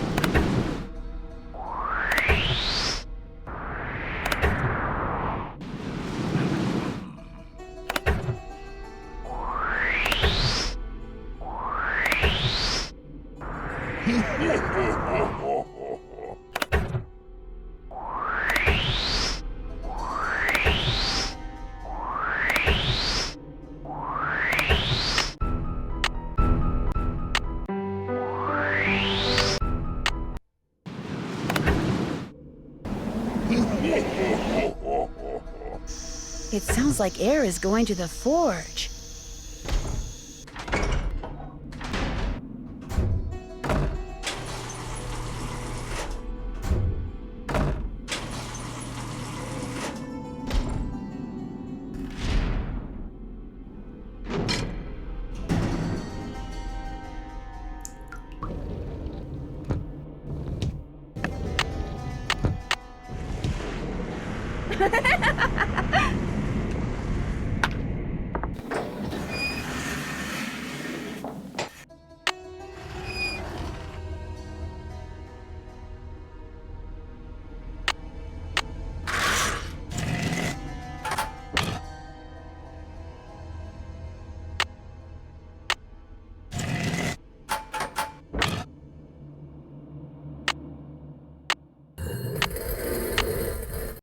Sounds like I did something right.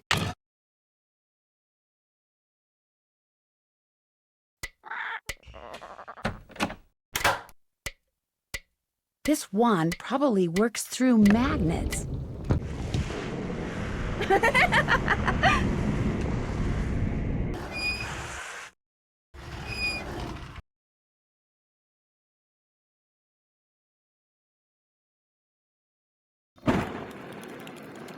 Whoa, something tells me I just succeeded in lighting the forge.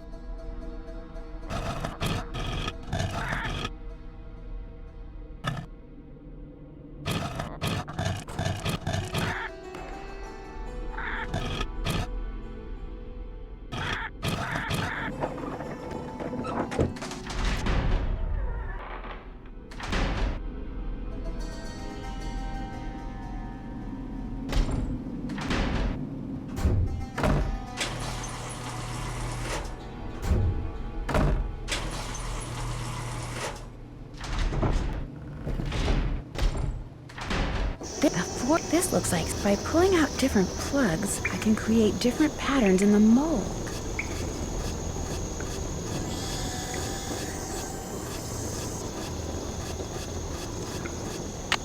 Wow, molten metal.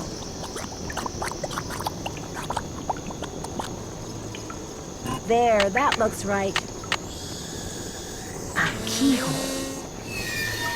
Whatever you just found, it's mine. I'm the pendulum, not you. Besides, I would have found it before you did if I didn't have to sit there all day learning all that other silly rubbish.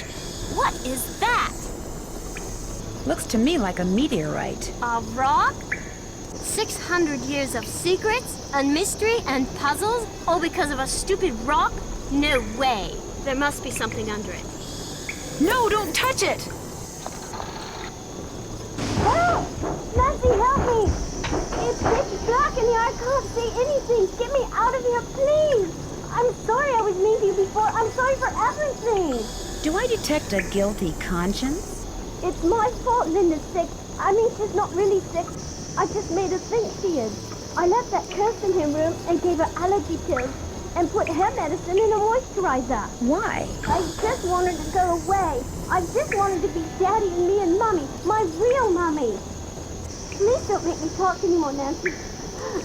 There's no air in here.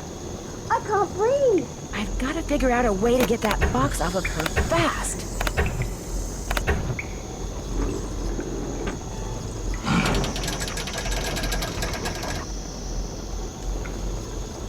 Thank you. Dear Ned, well, she also slipped Mrs. Drake's allergy pills into Linda, an extremely dangerous thing to do. Needless to say, Jane's father was very up. As for Blackmore Manor, ever since, and while he doesn't believe for a second that Nigel suspected something was up when he came, if he calls me one more time, that'll teach him. Ever yours, Nancy.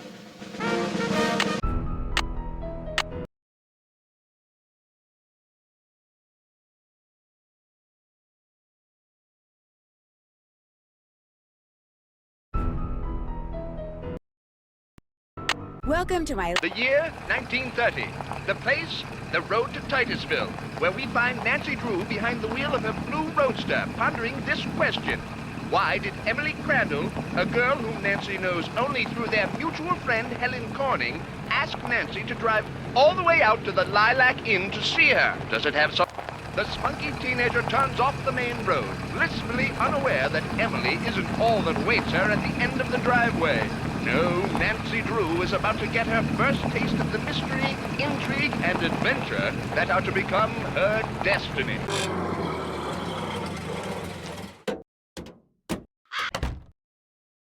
Well, hello. I'll bet my bloomers you're Nancy Drew. Emily told me your name. I'm Jane Willoughby. I'm Emily's guardian, but only for the next 3 months until she turns 18. Then she's on her own. It smells like someone's been baking pies. Pies are the Lilac Inn specialty. We get orders from all over. Oh, that reminds me, your father called. You're supposed to call him. You can use the coin phone on the porch. Emily didn't say anything about you coming until just this morning. She didn't? Don't get me wrong, she can invite anybody here she wants. It's just that she's gotten so darn forgetful lately. Is she all right? Well, now, that's hard to say. She misses her mom, that's for sure. So do I. Gloria and me, we were best friends, you know? The two of us ran this swell little dress shop over in Capital City. But then she got hitched and I didn't. And the next thing I know, she's writing me saying it would sure take a load off her mind if I could take care of her little girl should something ever happen to her. It was nice of you to say yes. I couldn't say no. I mean, what are best friends for? I just wish I knew how to help Emily. Help her do what? She's been acting so...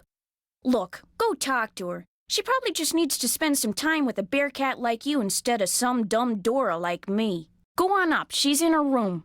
Just make like a Boy Scout and be prepared.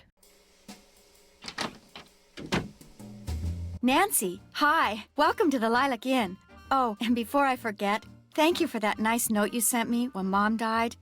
It meant a lot to me. When Helen told me I felt so bad for you, I had to do something. You and I may not be best friends or anything, but you're still one of the nicest people I know. Well, thank you.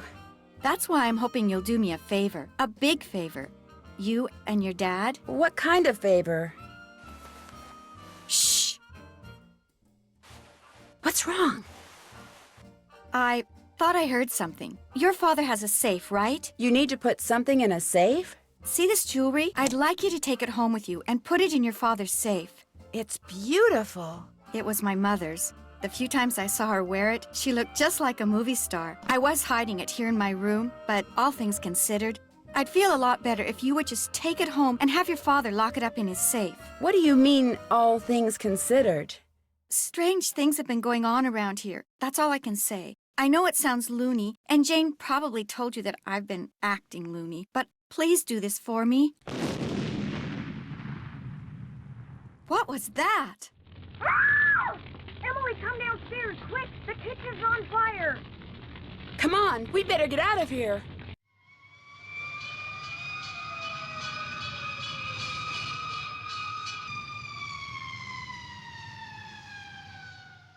This is horrible, just horrible.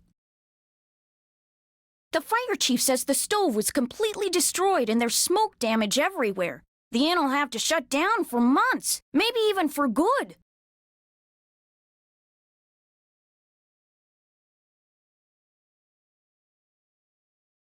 Does he know what caused the explosion? It looked to him like one of the burners on the stove had been left on. The flame either went out or was never lit, but anyway, something made a spark, and boom. He said insurance companies are very reluctant to pay out when things look hinky, and that's when times are good. Who was in the kitchen this morning? Emily was the last person to use the stove. Like I said, she's been real forgetful lately. I think she's pretty upset. But it's not her fault. What with her mom passing away barely a month ago, and me showing up, this total stranger who doesn't know the first thing about kids or running a restaurant, and her trying to do everything all by herself. It's just too much, that's all. Who wouldn't go a little off their nut? I better get that. The line to the regular phone got burned up in the fire, so now the only phone we got is the coin phone on the porch. Excuse me. Emily?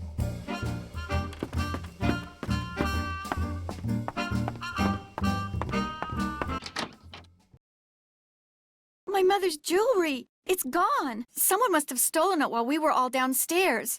I knew something like this was going to happen. I just knew it. Jane said that you were the last one to use the stove. Is that true? I did not leave the stove on. That fire was not my fault. Oh, what am I going to do? Without that jewelry, I don't have a prayer of paying for a new stove, and without a stove, I'll have to sell the inn, and if I lose the inn...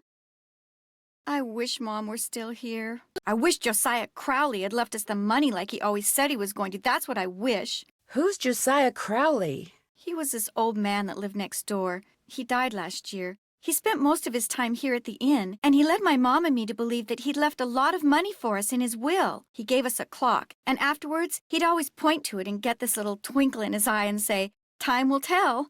But when they finally found his will, he didn't leave us a penny. Did he have any family? No. He always said Mom and I were his family. Josiah was kind of a screwball. One time, he showed up at my birthday party dressed as my great-aunt Harriet. I didn't know it was really him until 2 days later. Anyway, he had all these weird hobbies, and he always thought it would be really keen to read minds. Josiah invited Richard Topham to move in so Topham could help him develop his paranormal powers right there in his house. Josiah was a sweet old man, and I do miss him, and he was free to give his money to whomever he wanted. But to get our hopes up like that, and then leave us nothing, it just wasn't like him. Was your mother's jewelry insured? Gosh, I forgot about that. I don't know. Jim Archer, I bet he'd know. He's our banker. I guess I should go talk to him. You don't sound very happy about it. I'm just so bad at business things. And Jane, my guardian, she tries hard, but she's no good at it either. Maybe you could go talk to him. Please? It would be such a big help. Sure. He runs the Main Street Bank. You can't miss it. I'll call him and tell him you're coming. I'll be back in a little bit. Don't forget to call your father.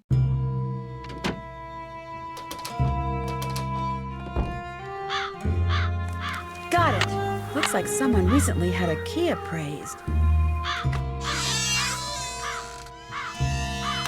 Over here, Miss Drew. Over here, Miss Drew.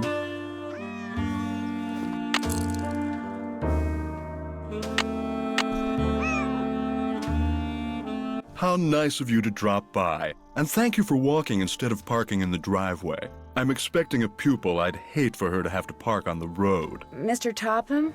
Richard Topham at your service. What were you doing just now? I was in the process of trying to make these spoons move by using nothing but my own psychic energy. Have you ever focused sunlight through a magnifying glass until it was a minute yet searing point of light, Miss Drew?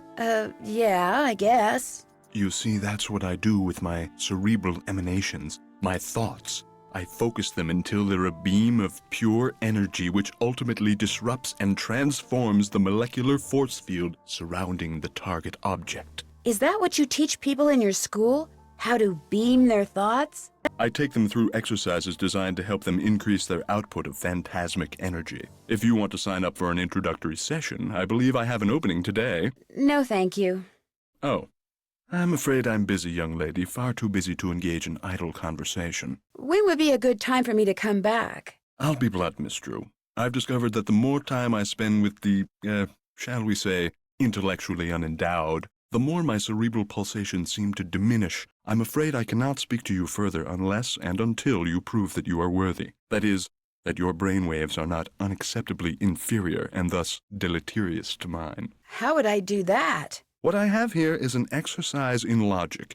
If you can discern the correct solution, then I'll know that conversing with you will do me no psychic harm. You may take it with you. Good luck and good day. Would it be okay if I looked around? Go right ahead. The place is more like a museum than a house. Was this Josiah's clock? Everything in here was Josiah's.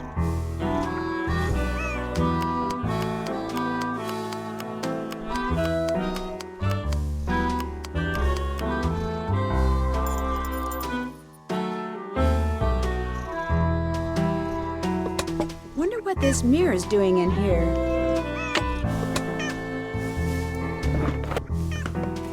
What are you when you win barred bounce? What poet is the cat's meow? What will para my miniature golf course get you? What's Gloria's middle name?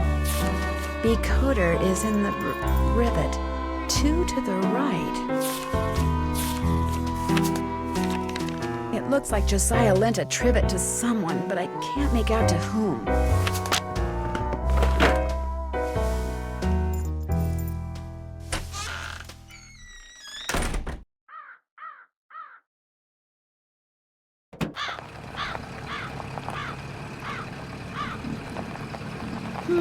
That car I saw before is gone.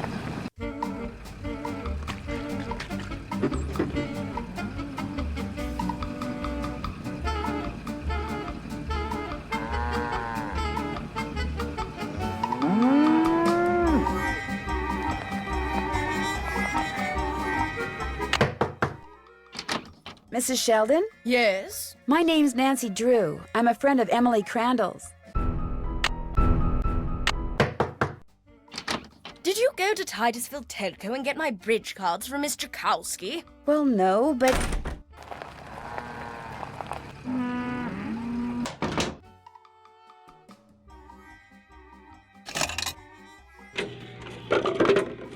You never know when you're gonna need a toy.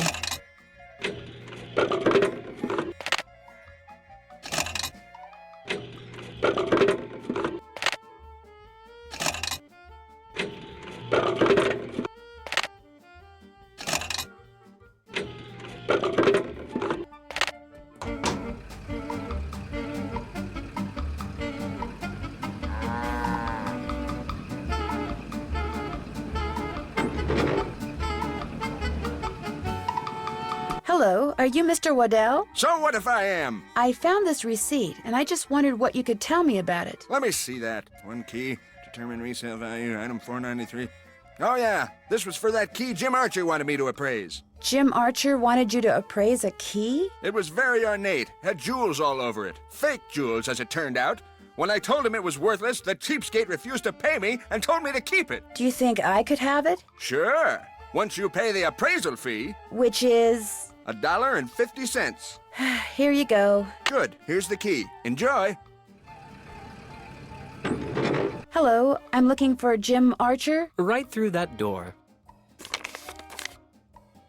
Hello, are you Nancy Drew? Yes, are you Mr. Archer? Yes, ma'am. Jim Archer. I'm founder, president, manager, and just about everything else you can name when it comes to this fine enterprise. I hear that some businesses aren't doing so well these days. Ever since the stock market crashed, one business after another has closed, including banks. President Hoover keeps saying that a recovery is just around the corner, but you have to wonder. Is your bank doing okay?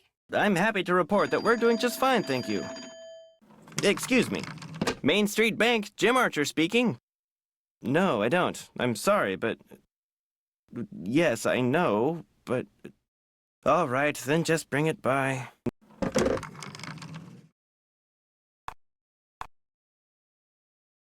Sorry for the interruption. How can I help you? I guess I'll be going. Give my best to Emily. Where did you get the...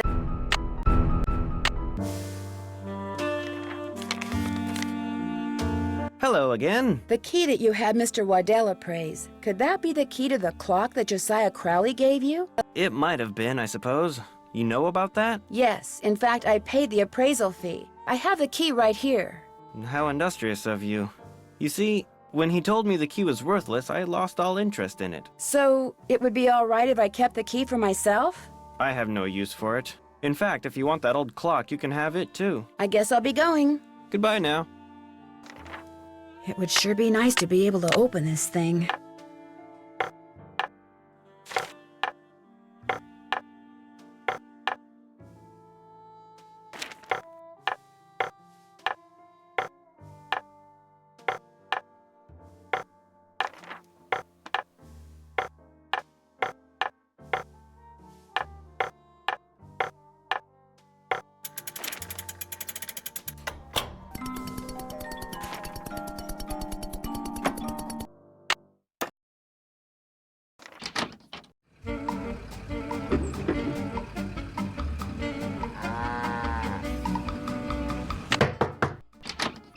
Yeah? Are you Miss Jakowski? Yeah, and you are?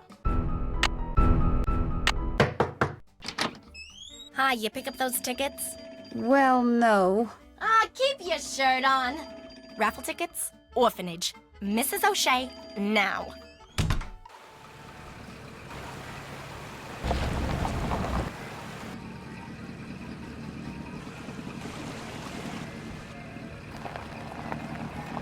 Excuse me, are you Mrs. O'Shea? Yes? My name is Nancy Drew, and... Hi, do you have 5 toys for me? I certainly do. Oh, that's wonderful. You're such a saint, you hear me? A saint. I'd better get these inside before the children see them. Thank you so much. Mrs. O'Shea, the raffle tickets? Oh, the raffle tickets? I don't have them, dear. You'll have to pick them up from Phelps' print shop. Then just take them straight to Mr. Kowski. We don't pull hair, Ralphie. Especially when we have jelly on our hands. Phelps Print Shop. Wonderful.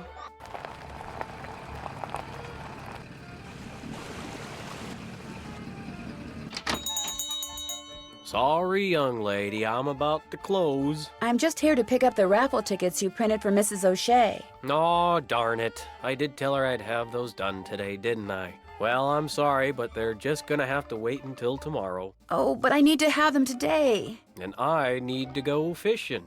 Fishing? My brother-in-law thinks he's hot stuff because he caught an 18-inch largemouth bass this morning. So I bet him I could catch a 19-incher by the end of the day. And if I do, I get his stamp collection. And if I don't, he gets mine. And since stamp collecting is about the only hobby I can afford these days, I'm going fishing. I know. You stay here and print those raffle tickets, and I'll go fishing for you. Not everybody can catch a 19-inch largemouth bass, you know. It takes skill and muscle and brains. Bass are pretty smart.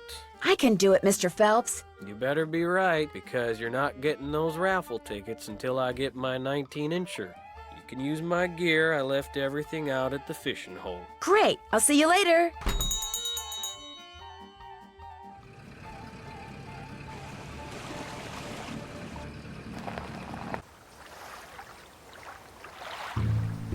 First thing I need to do is bait my hook.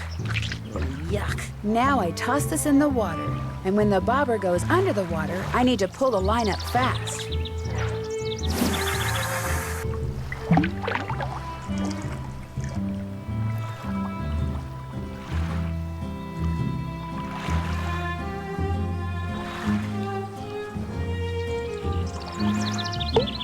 I caught one! An old shoe. Maybe there's money inside it. Look at that! I caught money! Now that's my kind of fishing.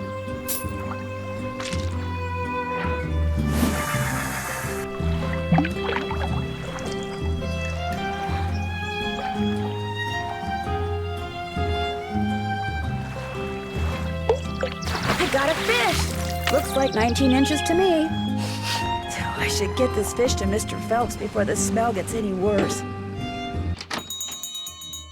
Let's see what you got in there. How about that? You did it. Here, let me take it from you. Please do. I think it's starting to get a little ripe. Just rest yourself a minute while I get those raffle tickets. There you go. 10 dozen tickets to the annual Orphans Benefit. Now, if you'll excuse me, I have to go make a telephone call. To your brother-in-law? Yeah, the one who used to collect stamps. Bye.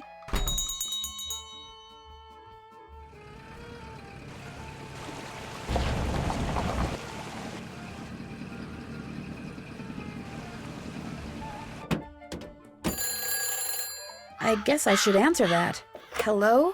Nancy? Dad? Oh, shoot, I was supposed to call you. Yes, you were. The phone company said this was the only line into the Lilac Inn now. What happened? It's kind of a long story, but what about you? Is everything okay there? Everything's fine. I called because I'd like you to run an errand for me, that's all. Sure. What do you want me to do? I need to get some documents from a colleague over there. I thought since you were in the area, you could pick them up, save him paying postage. Sure. What's the address? He said he'd just leave them for you at the telegraph office. Just drive into town and look for Tubby Telegrams. He said you can't miss it. Will do. These papers are extremely important, Nancy. I will pick them up, Dad. Good. Remember, watch your gas gauge and get gas when you're low so you don't run out. And try to avoid potholes. The more you hit, the likely it is you'll wind up with a flat. Yes, Dad. And if you do get a flat, take it off and put on your spare, and then head straight to a gas station and get it fixed. Yes, Dad. All right, lecture over. Have you found out why Miss Crandall asked you to visit? I'd rather not go into it right now. All right, but in the meantime... I know. Pick up those documents. That's my girl. Goodbye, Dad. Bye-bye.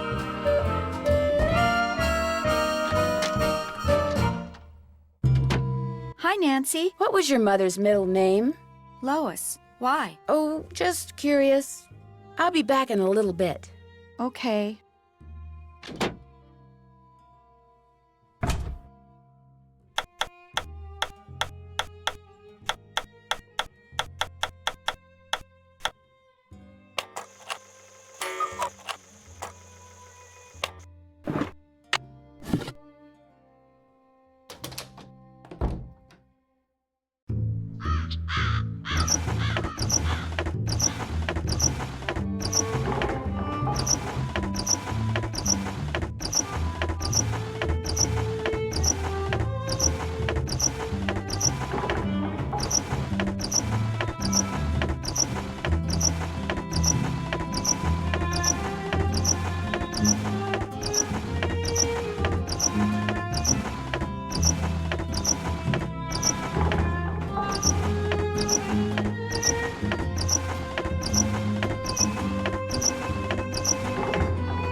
to adjust the mirror so that the light hits them just right.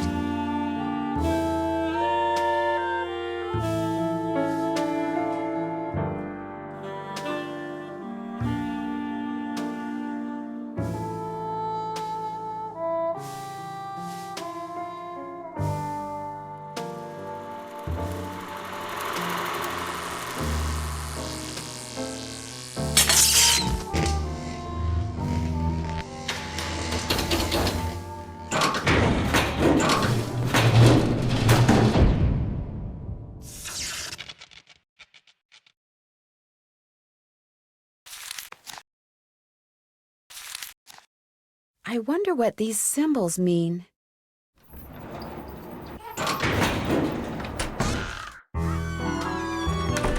Hello, Miss Drew. Hello, Mr. Topham.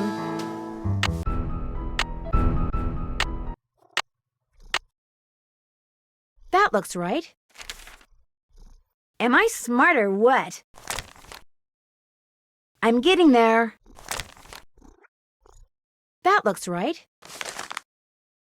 Am I smart or what? Am I to assume that you have the correct solution to that logic problem? Right here. Let's have a look. Why, you appear to have indeed found the solution. Well, since you've proved yourself to be intellectually above average, which means talking to you should do me no harm, what would you like to talk about? Do you by any chance know who Marcel is? Marcel was what Josiah called his favorite hat. His hat? The man named his hat? He loved that hat, so to him, naming it made perfect sense. Do you still have Marcel? No, as a matter of fact, I gave that hat to Gloria Crandall. She said she was fond of the old fellow and wanted something to remember him by, although I suspect the real reason she wanted that hat was to see if he'd stashed any money in it. Josiah ordered something from the Krollmeister Crystal Company just before he passed away. Do you know if it ever arrived? You must be talking about that chunk of quartz that came last winter. I still have it right here. Why? I was wondering if I could buy it from you. For my father. He loves quartz. Perhaps we can work something out. You see, amazing as this is going to sound, I am able to project my thoughts into another person's brain. Really? The only problem is, not everyone has the intellectual capacity to receive my thoughts. But since you have already demonstrated a high level of intelligence, yes, you may very well be the ideal subject. Me? Really? You are going to help me prove that I am telepathic. Here's what we're going to do. I'm going to shuffle a deck which contains 5 sets of these cards. Then I'm going to turn my back, draw a card, look at it, and start transmitting my thoughts. When you receive my thoughts, you will identify the card I'm looking at. Once you correctly identify 5 cards in a row, I'll give you that piece of quartz. But what if I can't do it? Just stay focused on the cards and my superior brain power will do the rest. Very well, let's begin. What card am I holding? This one. You go. Excellent. Very good. Excellent. Very good. You did it. Well, actually, I did it. But in any case, thank you for your assistance. Here's the piece of crystal that Josiah ordered. Take it. You've earned it. Well, actually, I earned it, but let's not quibble. But Mr. Topham, you didn't really. I'm afraid that subconsciously you may have... Yes? Never mind. Do you need anything else? It was nice talking to you. I knew you were going to say that. A little psychic humor.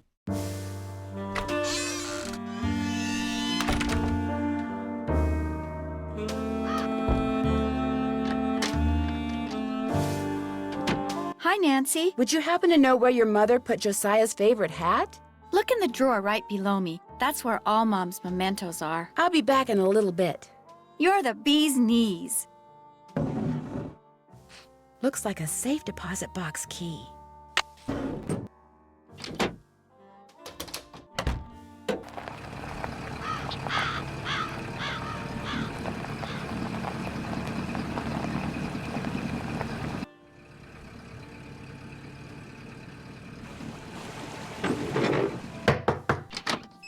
Hi, you got those raffle tickets for me? I sure do. Great.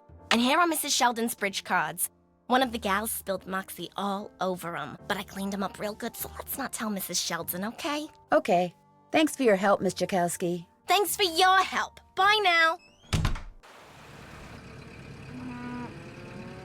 Hello, Mr. Waddell. Now what? I need for you to cut a blank from this piece of quartz. No big deal. Let's see it. The blank needs to be just like the one you made before for Josiah Crowley. Like I said, no big deal. You're gonna have to cough up $2, though. You can pay me when you pick it up. Good day.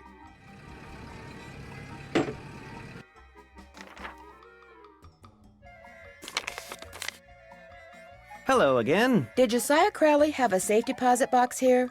As a matter of fact, he did. Topham has tried to claim its contents, but he can't find the key. Could this be it? It is from this bank. May I see if it opens the box? It takes 2 keys to open a safe deposit box. The owner's key and my key. And in this case, I'm under no obligation to open it for you. Oh, but However, were you to do me a small favor... Sure. I hired a seamstress to make a dress for my wife's birthday next week.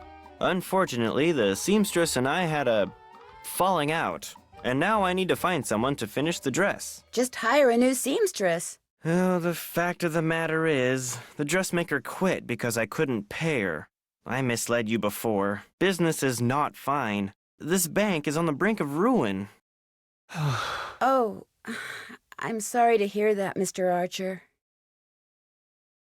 I wanted to get my wife something nice because, well, it might be the last nice thing she gets for a long, long time. Now, Emily once mentioned that Jane used to be a dressmaker. How much more has to be done on the dress? I have it right here. The seamstress said that all the pieces have been cut out and basted together. All that's needed is a sewing machine. When it's finished, bring it back and I'll let you try that key in Josiah's safe deposit box. I guess I'll be going. Goodbye now.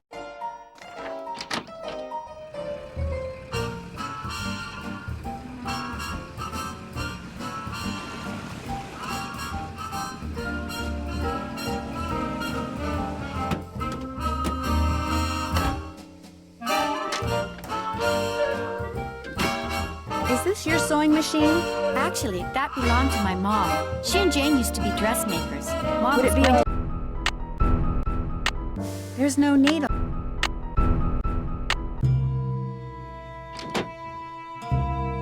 So, is Emily all right? Someone stole her mother's jewelry. What? She was showing it to me just before the explosion. Now it's gone. Someone stole it while everybody was rushing around trying to put out the fire?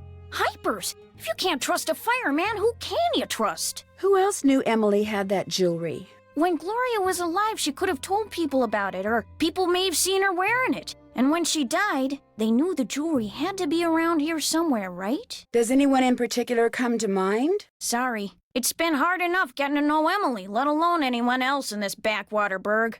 Well, guess better go call the sheriff. Would you happen to know where the needle for the sewing machine in Emily's room is? I moved all of Gloria's sewing things out of there and put them in a little box. Look, I'm supposed to get the pies we baked before all the hullabaloo this morning ready for the delivery man. They gotta be put in the shipping container just so, or he casts a kitten. This is how he wants them organized. Now why don't you go out on the porch and get those pies ready to go while I look for that sewing box? Sounds good.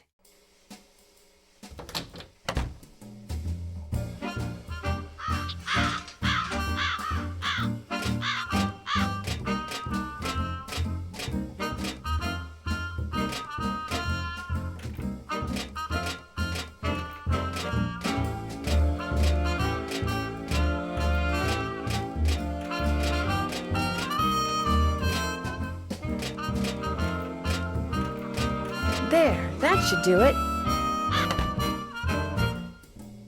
Looks like there might be some kind of tunnel around here.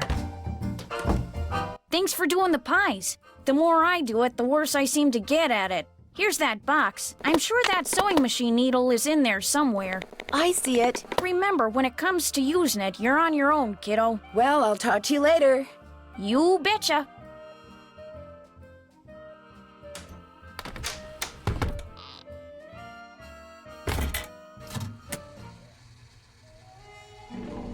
From the looks of...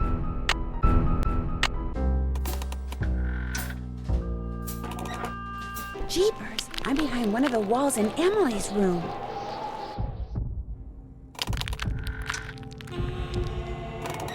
And swell! An old piggy bank.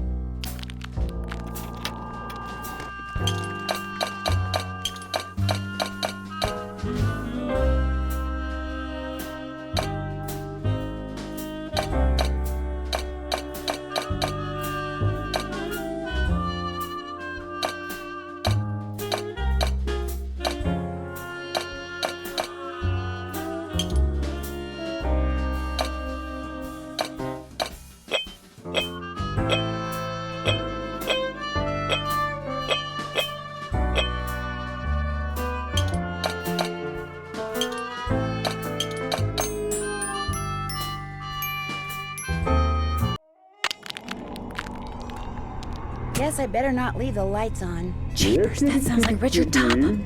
His door must open right into his living room.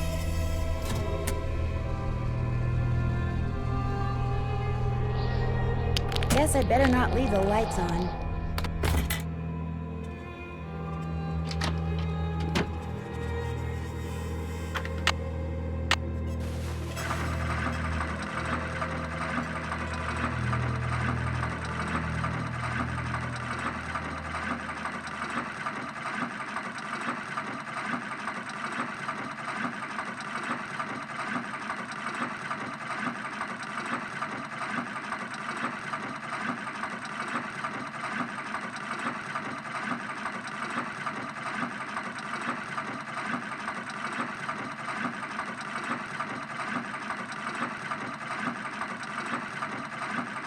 There.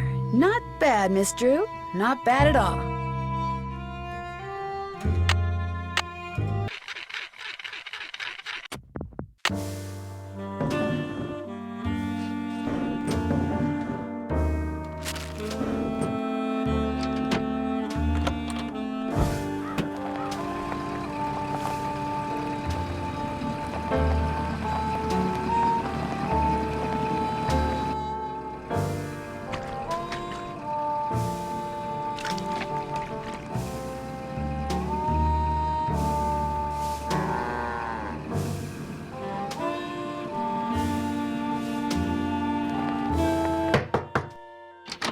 Do you have my bridge cards? Right here.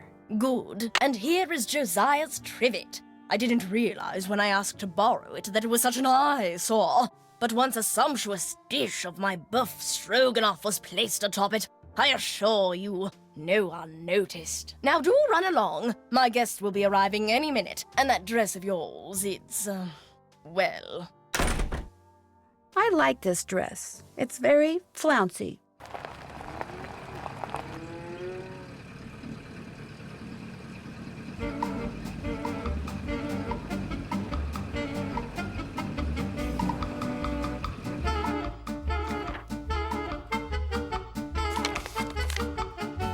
How's the dress coming? All done. This is beautiful. Thank you. Now let's see if that key you found opens up Josiah's safe deposit box. But that is not Josiah's will. It looks like some kind of journal. Would it be okay if I kept this? If it was money or jewelry or something like that, I'd turn it over to Topham. But a journal? Finders keepers as far as I'm concerned. I'll be at my desk if you need me. It's locked. Naturally.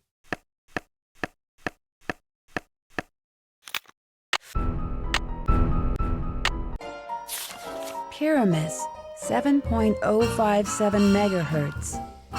Bisbee, 7.050 megahertz. It looks... Anything else I can do for you? I guess I'll be going. Come back anytime.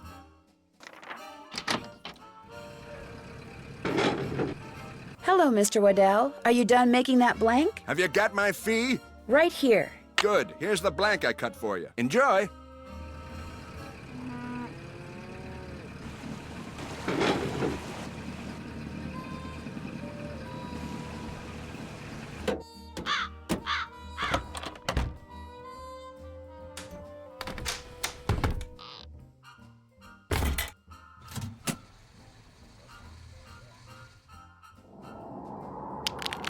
Guess I better not leave the lights on. I don't hear anybody. Now would be a good time for me to sneak inside and have a quick look around. Clear your mind of all thoughts. Think about nothing save perhaps food. Yes, Mrs. Becky. Josiah must have circled these quotes. But why? Something tells me I better write down all the stuff that's circled here in my journal. Is it okay if I blink? Yes, it's okay if you blink. Keep focused. Now I'm here. Guess I better not leave the lights on.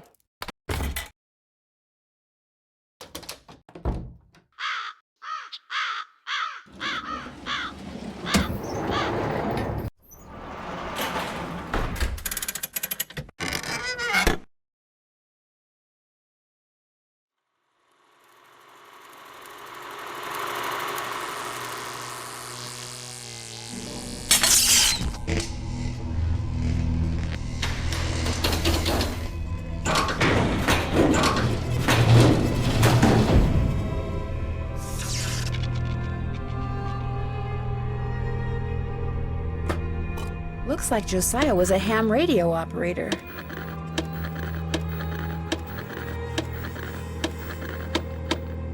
Hello? Can anyone hear me? Speak to me. Hello? I'm Thisbe, but only Puck calls me that. Who's this? My name's Nancy Drew. I'm afraid I have some bad news about Puck. Is anyone out there? Hello? Can anyone hear me? This is Thisbe. Are you the young lady I talked to before? Yes, I'm pretty sure I know the cue now. I'm listening.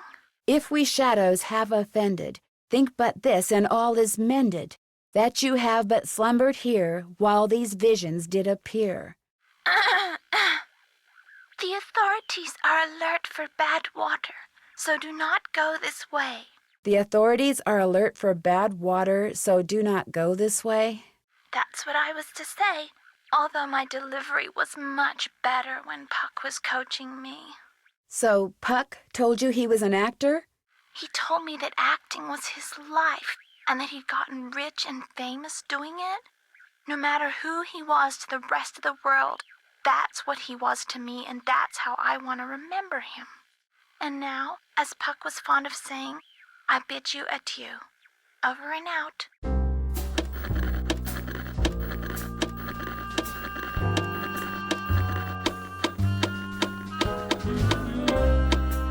Hello? Can anyone hear me? Speak to me. Hello? This is Pyramus. Who are you? My name's Nancy Drew. Does somebody named Puck usually call you on this frequency? Is anyone out there? Hello? Can anyone hear me? This is Pyramus. Is this whoever it was before? Yes, Nancy Drew. And I think I know the Shakespeare quote Puck used to rattle off when he wanted you to say that stupid saying. Think so? Well, let's hear it.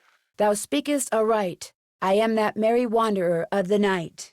How'd you know? Long story. What did he tell you to say in response? Wait a minute. I had to write it down. Here, you're gonna love this. A barking dog would do well to hold his tongue in a dangerous neighborhood. A barking dog would do well to hold his tongue in a dangerous neighborhood. I told you it was stupid. I really appreciate your help. Just out of curiosity, what kind of car did Puck drive, do you know? I don't think he had a car. And he tried to tell me he was rich. Over and out.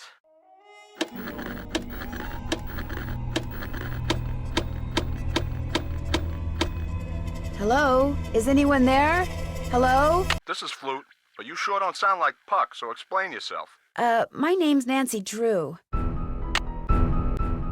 Hello? Flute? Are you there? Flute here. That you, Nancy Drew? Yes, it's me, and I think I know the Shakespeare passage that Puck wanted you to listen for. Let's hear it. Shall we their fond pageant see? Lord, what fools these mortals be. That's it. Here, let me check my logbook for the response. Now I'm supposed to say, leave by road when the owner is in, because then there will be thieves about. Leave by road when the owner is in, because then there will be thieves about? Those were Puck's exact words. Well, hope I've been of some help. Over and out.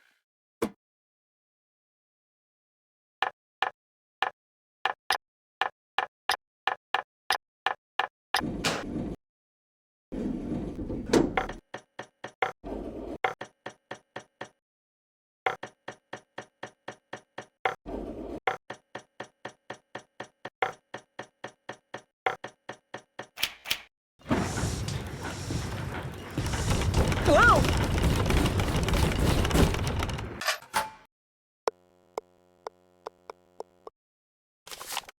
A golf ball, no doubt meant to be used on that golf course of Josiah's. Oh, a miniature golf course! Swell!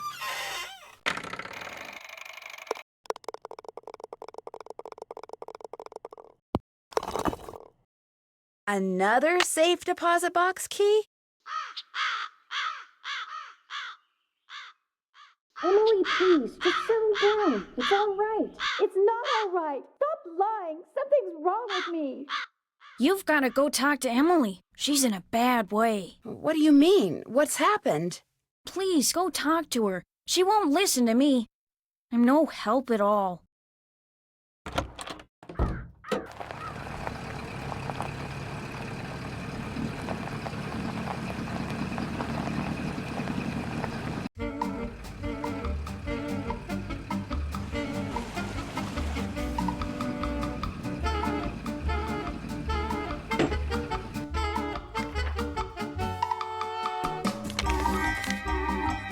Hello again. I found another safe deposit box key that belonged to Josiah. Impossible. Josiah only had one box, and you've already opened it. But this has to be Josiah's key.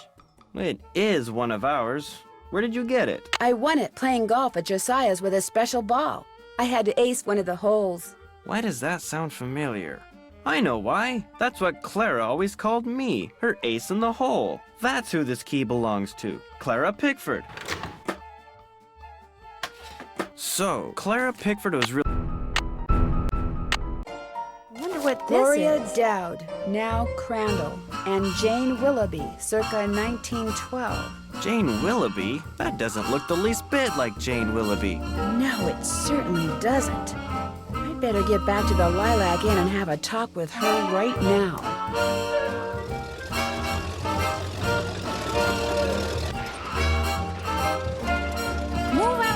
Would you please? I'm kind of in a hurry. You're not going anywhere until you tell me who you really are. What are you talking about? I just saw a picture of Jane Willoughby, the real Jane Willoughby. It's been swell knowing you, sister.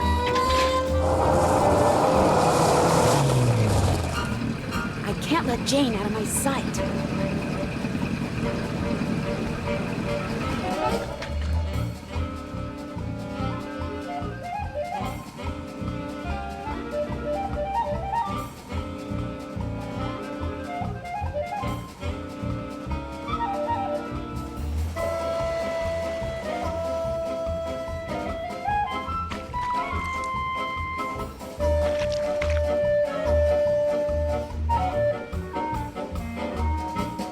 She's heading for the state line. I know. I'll take a shortcut and head her off.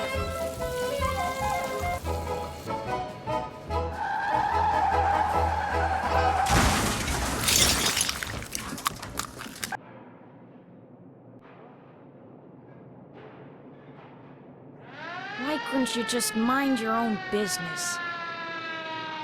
Dear Ned, I know you...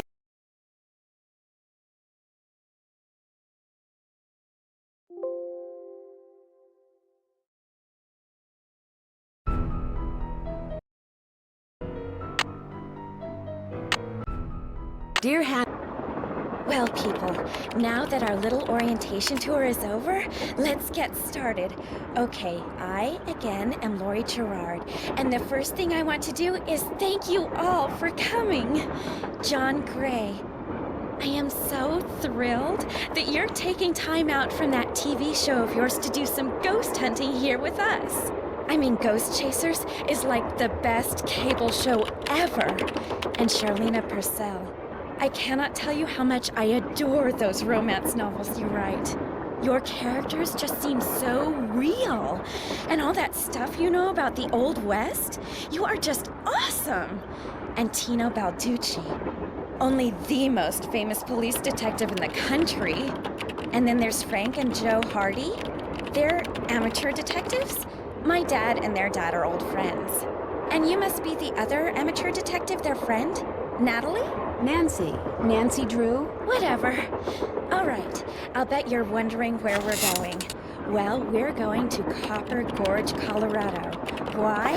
To solve the mystery of what happened to Jake Hurley, the man who originally owned this train. Because see, one day in 1903, this train was found in a place called Blue Moon Canyon, which was out in the middle of the Nevada desert.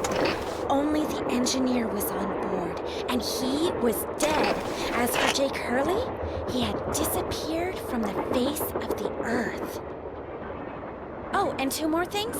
Before he disappeared, Jake was rumored to have found the richest gold mine in the world. And the train he owned, this train, his wife Camille died on it while they were going to the gold fields. It was rumored to be haunted. She's gone. Oh my gosh. What in the world? Hey, what's going on? People should never go tampering with things they don't understand. Oh, brother. It's okay. Everybody just stay calm. No need to panic. I'll get to the bottom of this. Well, Nancy, you're up on all that social etiquette stuff. What are you supposed to do when your hostess vanishes into thin air? If I don't seem concerned, it's because I'm not. Laurie Gerard is a young woman whose only goal in life is to be famous. She craves attention and habitually uses her father's considerable wealth to get it. So you think her disappearing like that is just some kind of publicity stunt? I just think she couldn't resist showing off in front of all of us minor celebrities. What was your name again? Nancy Drew. You and I have actually met. Sort of. I called you not too long ago when I was at Shadow Ranch. You gave me some information about Dirk Valentine. Ah, Nancy Drew. You remember me? No. What else do you know about Jake Hurley? Psst, Nancy! Come here. Excuse me for a second. Hey, Nancy. Where have you two been? I followed Tino Balducci. And I went after John Gray.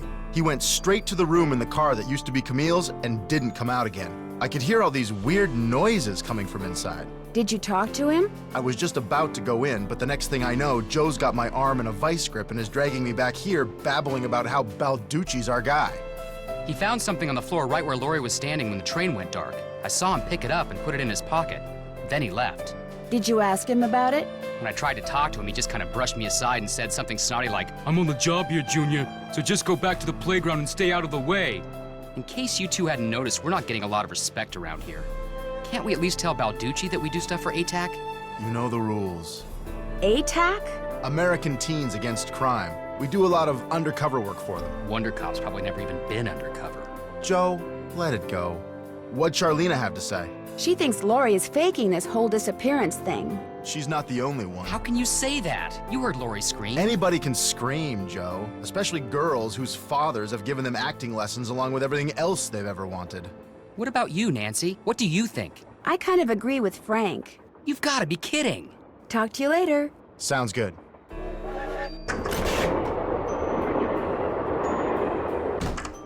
This must have been the sleeping car.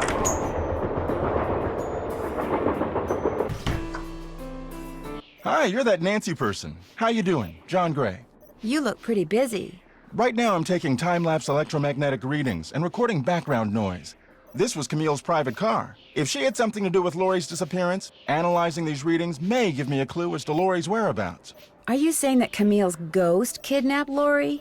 What to most people are ghosts are actually temporary distortions in local electromagnetic fields caused by the presence of residual psychic energy generated by the person or persons who frequented that particular locale.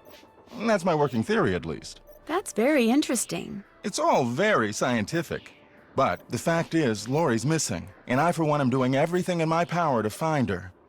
The vibes I'm getting make me think she could be in serious trouble.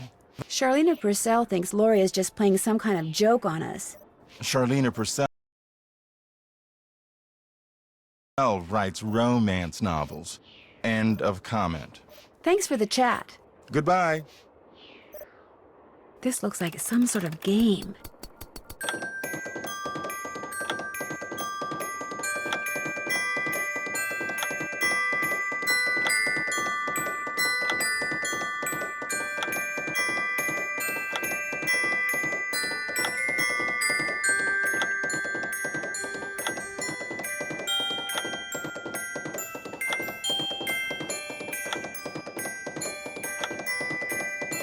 I did it!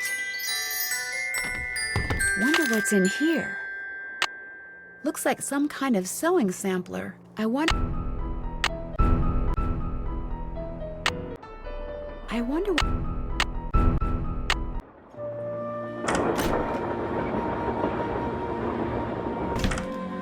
Hey, Nancy, right? That's right. Nancy Drew. Amateur detective, huh? Ever thought about becoming a real detective? You know, like me? I don't know. Do you like what you do? I love it. You, heard about those bank robberies I solved, right? Tell me about them. Baffling case. Two-man team at 17 banks in 3 states in 5 days. FBI had no idea who the perps were. But after forcing their vehicle to a stop, confronting them, despite the fact that they were armed and giving chase, I single-handedly made the collar. I heard they stopped because you accidentally rear-ended them. You heard wrong.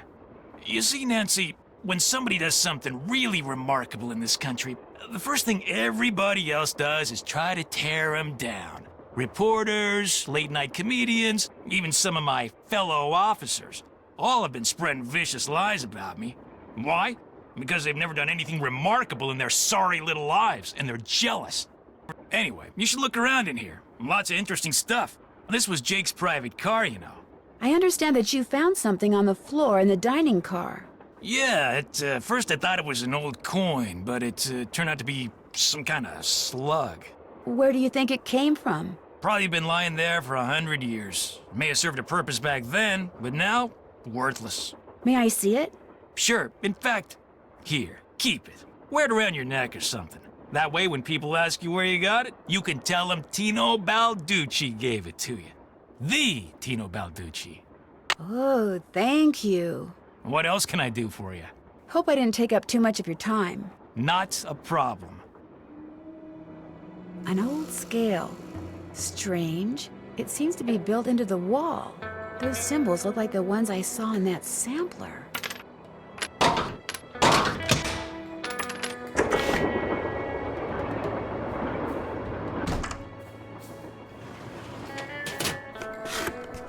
Looks like citrine, amethyst, zircon. Those are all gemstones. Silver. I think. What do all those colors have to do with silver?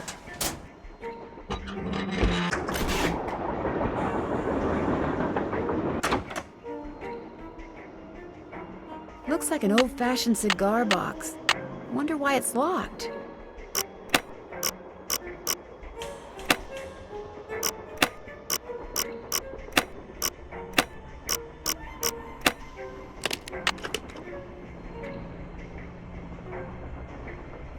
Looks like a pattern for some kind of dance step. Maybe I'd better keep this.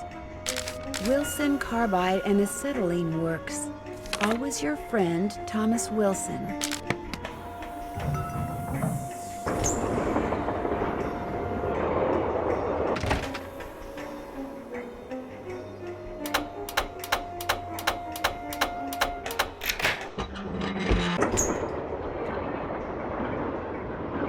Lori? Oh my gosh! I never thought you'd be the one to find me. No offense. Nadine? Nancy Drew. Well, as you can see, I wasn't really spirited away by ghosts or anything. That bookshelf in the dining car, you step on this thing in the floor in there, and it slides open. I practiced disappearing for weeks. So it was just all for show? Well, not entirely. See, here's the deal. My dad wound up with this train when he bought out Noram Shipping. They'd been storing it in this old warehouse outside St. Louis for so long that everybody had just forgotten about it. Anyway, after mass begging on my part, Dad had the train restored to working condition and got me an engineer and track permits and all that other stuff until finally, here we are, on our way to find out what happened to Jake Hurley. Why do you need a train to find out what happened to him? Well, see, I was one of the first people in 100 years to set foot on this train, okay? Everything was just the way it was when Jake disappeared. Except I also found this. It's a letter that Jake wrote in 1901 to his niece back east. He was real paranoid about claim jumpers, which is why he never told anyone where his mine was. But he was also afraid something would happen to him and no one would ever know where it was. So he wrote this letter to his only living relative, Ruth Kensington. Here, take it. You want me to have it? Why? Because you found me. See, in that letter, Jake tells Ruth that everything she needs to figure out where his mine is on this train. He also warns her that his wife's spirit is on the train too, which kind of creeps me out. But the thing is, to find Jake's lost mine, we need the train. How do you know this Ruth person didn't find the mine decades ago? Mostly because I found that letter in the wastebasket. It was like she'd gotten so ticked off, trying to follow her nutty uncle's clues, that she finally said to heck with the whole thing. What about the other people you invited on this trip? If you want to show them that letter, go ahead. It's totally up to you. We're going to Copper Gorge because that's where Jake buried Camille, so I figured his mine might be somewhere around there too. But if you think we need to go somewhere else, you just let me know and I'll have the engineer take us there. We'll talk some more later. Keep me posted.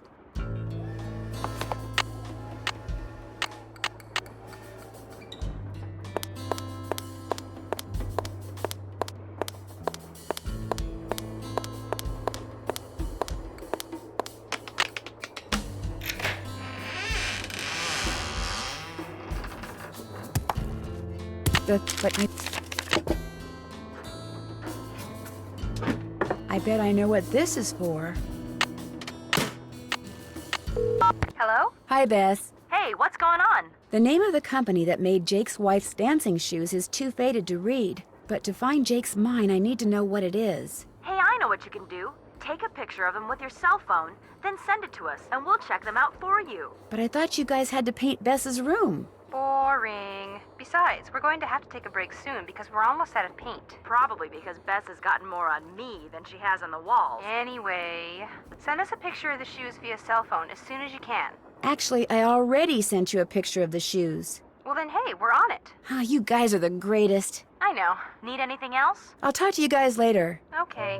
Well, George, back to work.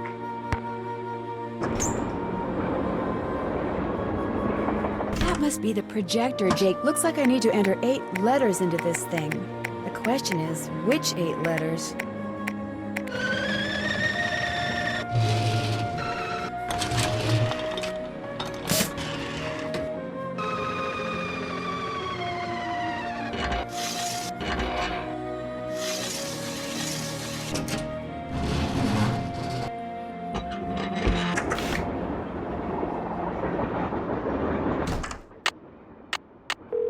Hello? Me again. Just checking to see whether you were able to find out the name of those dancing shoes yet. Your wish is our command, but hang on to your hat.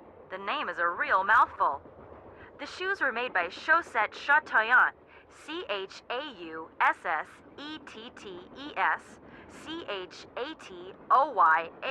Chatoyantes. That's French for shimmering socks. Apparently, if you were into dancing in the 1870s, that was the company to get your shoes from. Chaussette Chateauyantes. Got it. Thanks, guys. Thanks for letting us help. Catch you later. Okay. Guess Camille liked to collect dolls.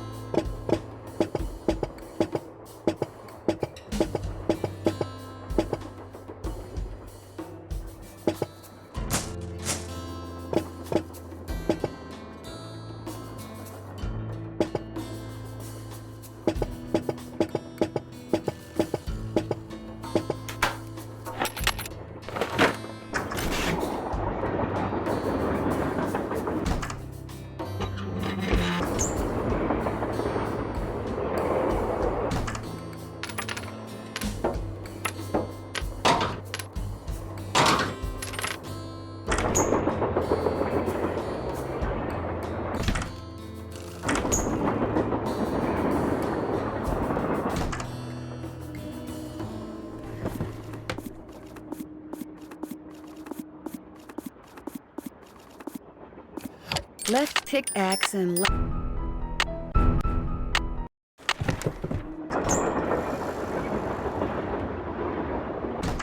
Hey, Nancy.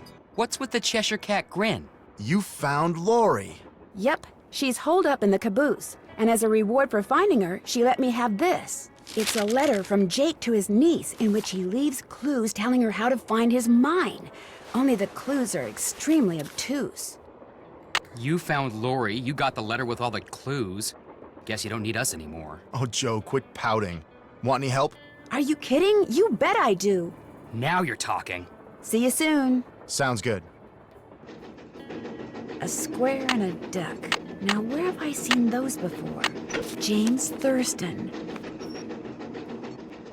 Back already? I found a diagram for some kind of contraption that Jake designed, but to operate it, you need his pickaxe and some kind of lamp or lantern, which it looks like he gave to somebody named Buell. Buell? Joe, show her. Show her what? That old picture we found. Okay.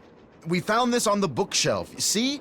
Buell's Supplies and Pawn Shop. That's gotta be the same Buell Jake gave his axe and lantern to. Yeah, 100 years ago. And the guy was a pawnbroker, Frank. The stuff's probably long gone. Or maybe it's still somewhere in Copper Gorge. Well, that's where we're headed, so let's just hope for the best. Right. I think I know the name of Jake Hurley's engineer. James Thurston. Great! What else do you know about him? Well, nothing. Good. Good? Yeah, finding out more about him will give us something to do. We'll look into it. See you soon. Sounds good. Back already? Were you able to find anything out about Jake's engineer, that James Thurston guy? Good news and bad news. The good news is he had a wife in Copper Gorge, so he may have had children. The bad news is our internet service provider stopped providing before we could use our cell phones to find out anything else. That's okay. We can do more checking when we get to Copper Gorge. Right.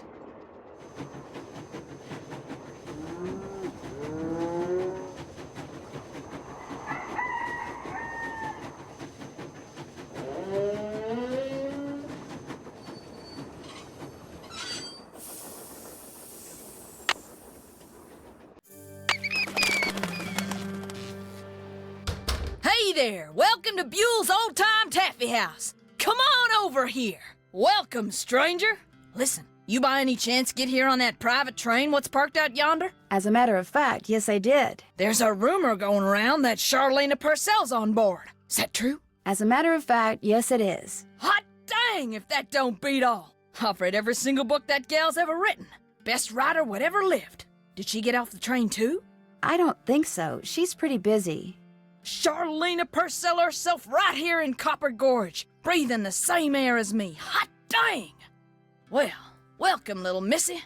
Go on in and take a gander at what life was like during the heyday of Copper Gorge whilst you sample some of our delicious homemade saltwater taffy. Sample? As in free sample? Some taffy on a stick'll cost you 2 tokens, which you can get by winning both those games over there. How much does it cost to play them? Well, ain't you the little penny pincher? Fact of the matter is they're free.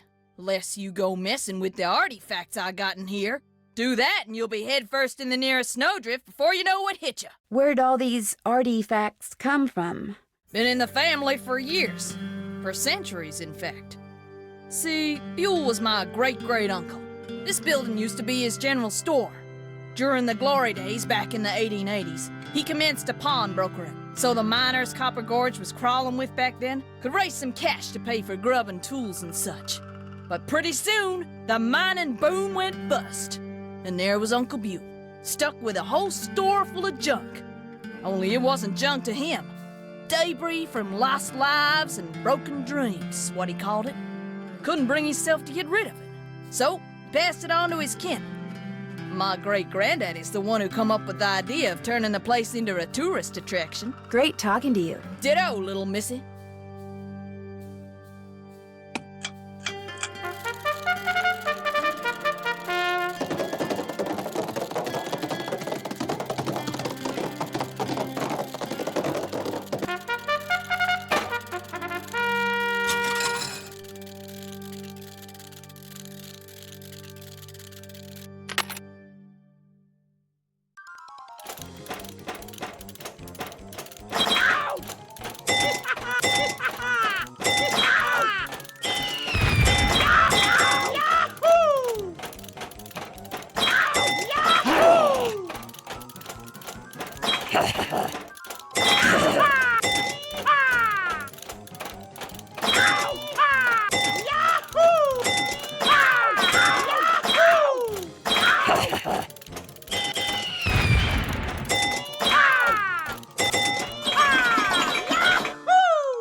Looks like to get some taffy on a stick, I'm going to need 2 different tokens.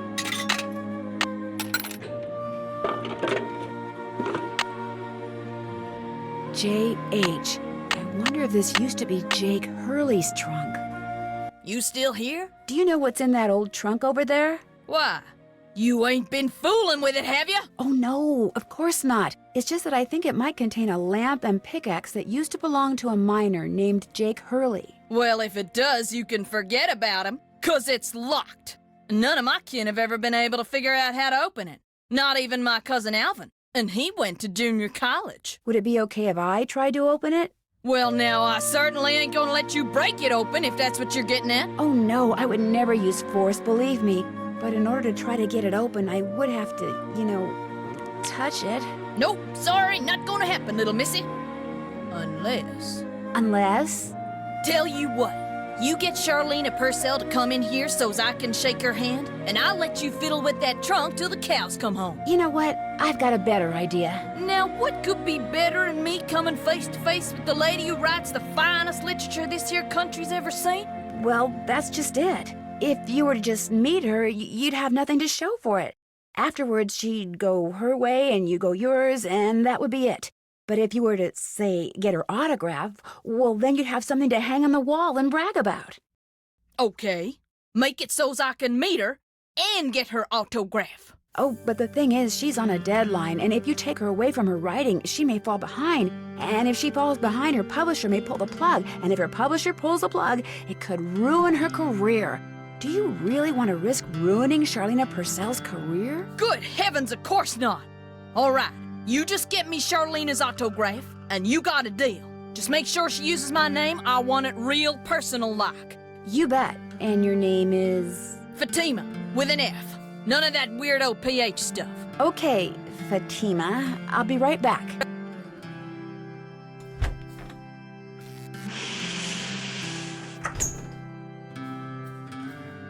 Yes? What are you working on? I'm writing my next book. I'm on a deadline, so until I write those 2 most wonderful of all 3-letter words, the end, everywhere I go, my laptop goes, and every chance I get, I write. I found Lori. She's in the caboose. You were right. She disappeared because she wanted to see which of us would find her first. And you won. Congratulations. I met a huge fan of yours in town who'd really, really like your autograph. An autographed picture would be even better. Imagine that, me having fans way out here in the boonies. Well, I'm sure I have a picture around here somewhere. But what I don't have is a pen. Usually I just ask my assistant for one. I have a pencil here somewhere. A pencil won't do, dear. It has to be ink. See if you can borrow a pen from somebody.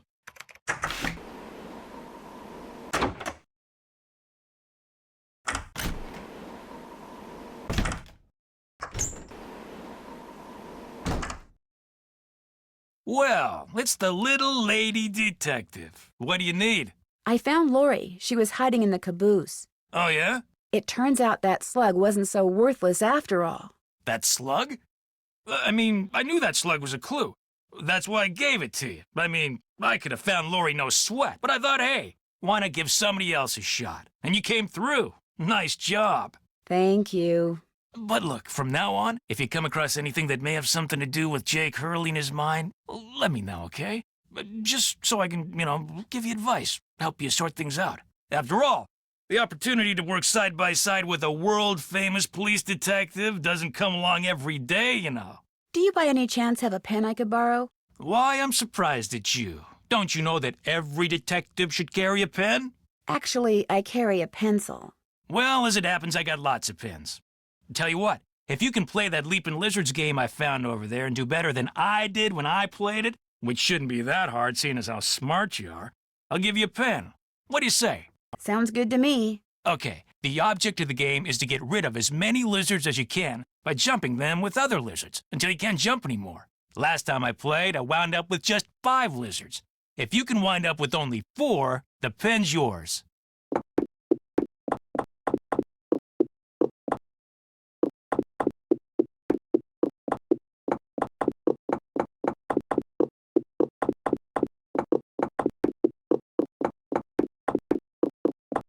I did it! I won! Talk about luck. Here's your pen. What else can I do for you? It's been great talking to you. Don't mention it.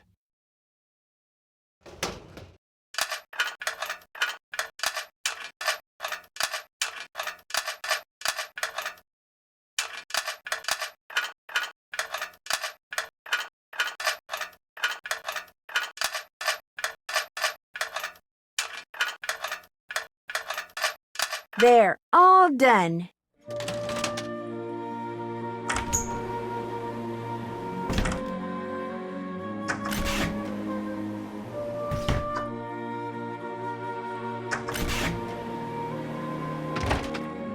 Have you found a pen so I can autograph that picture? I got it from Tino. You can keep it. If you could have it say, to Fatima, that'd be great. There you go. Anything else? I'll touch bases with you later. That would be nice.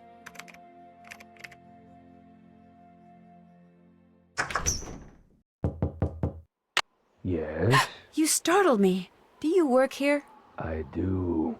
Are you looking for someone? Yes, Camille Hurley. She died back in the 1800s. Ah, Camille. Beautiful crypt, wonderful view, good drainage.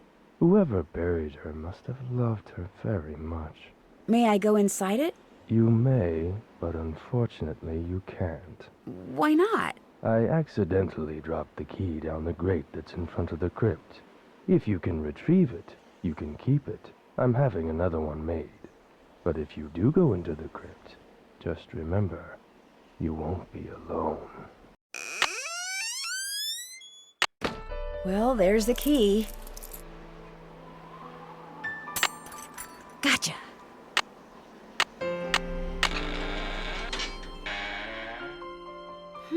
This indentation looks familiar.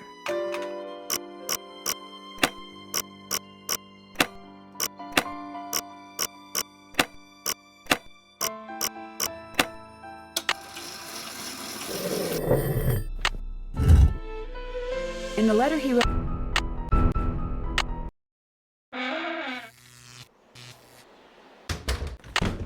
Hey, Nancy. There you are. We've been looking for you. Yeah, you won't believe the lucky break we caught. Lucky break? Hey, that was the result of good old-fashioned detective work. It was the result of your insisting we stop for a cheeseburger. Guys, what's going on? Well, it turns out that a grandchild of Jake's engineer still lives around here. What's more, he hangs out at the local diner. Comes in every day. Apparently, he's pretty ancient. Did you talk to him? Not yet. The thing is, the owner of the diner wouldn't agree to point the guy out unless one of us fills in for his short-order cook. He's got to go home and wait for the cable guy or something. And since Joe here barely knows how to boil water, guess who got the job? Way to go, Frank. Oh, and get this. Balducci convinced Lori that Jake's mine is somewhere right here in Copper Gorge, so he, Lori, and John Gray are hiking up the mountain out there even as we speak. Like that bumblebrain's gonna find anything. Sounds like now might be a good time to do some serious poking around on the train. Good thought. Hey, I better get going. Wish me luck. I'll go with you. You can make me a cheeseburger. Got that autograph? Got something better, an autographed picture. Hot dang! She spelled my name right and everything. Go ahead, little missy. Have a go at that trunk. Whatever's inside it's all yours.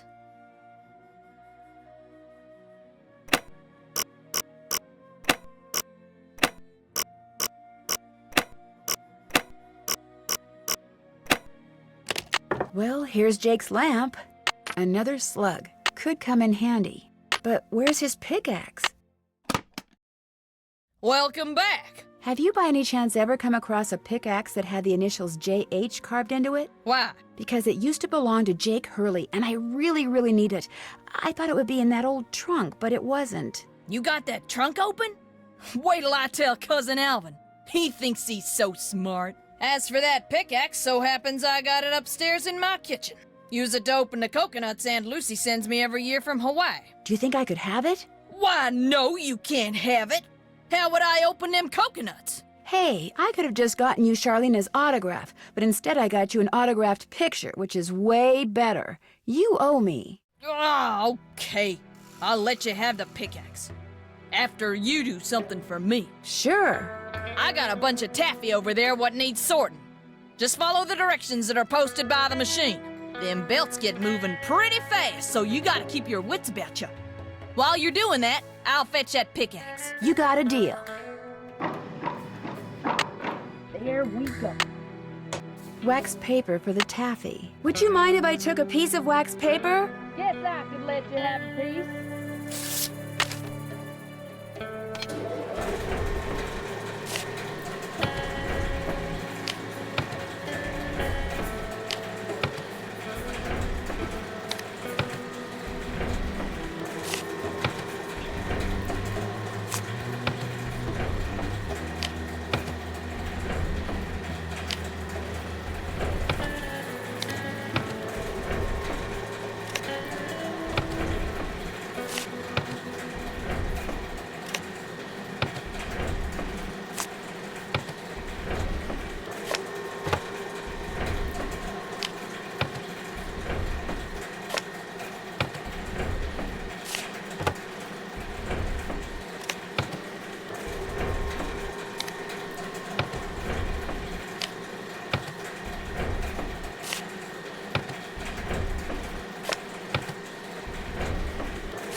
Yes, indeedy.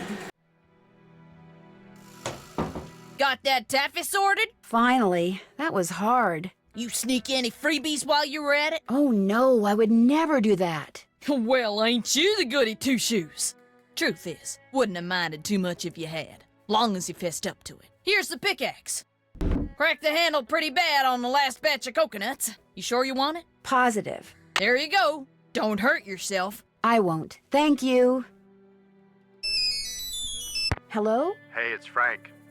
I'm in the kitchen of the diner playing short order cook. Has that grandchild of Jake's engineer showed up yet?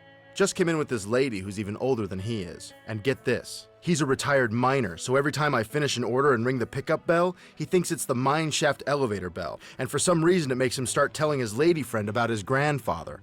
You mean you ring the bell and he starts talking about James Thurston? Exactly. Of course, 5 seconds later, he's rambling on about something totally unrelated, but I just fill an order, ring the bell, and ding, he picks up right where he left off. That is, unless I fill the order wrong and the waitress chews me out. She's got a voice like a chainsaw. Very distracting. Sounds like you better keep your ears open and your nose to the grindstone. I am. Just wanted to keep you posted. Well, good luck. Thanks. Talk to you soon.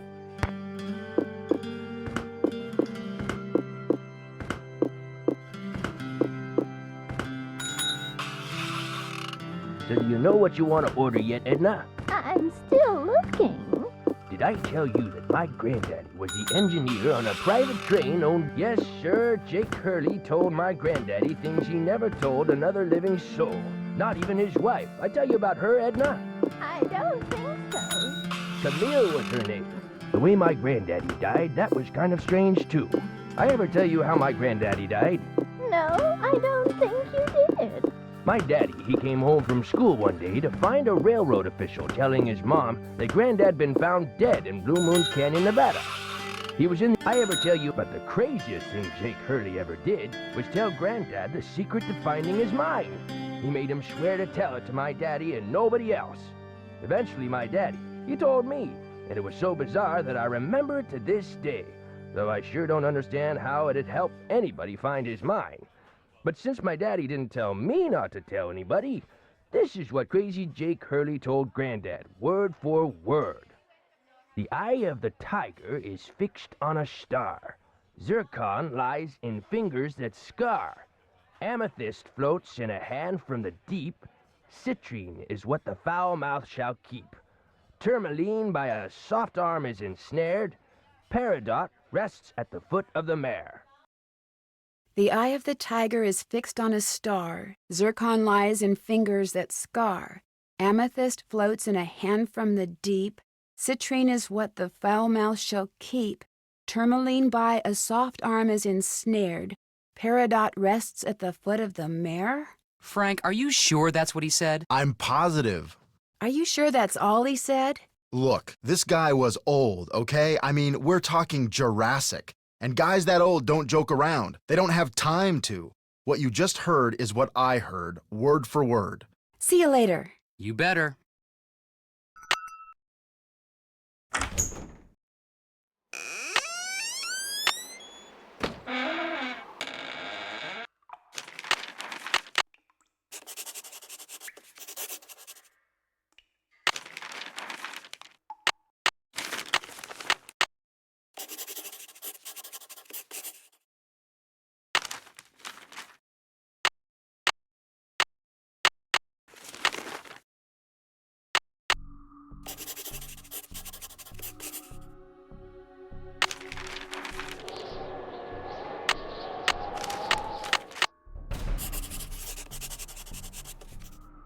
Wisdom.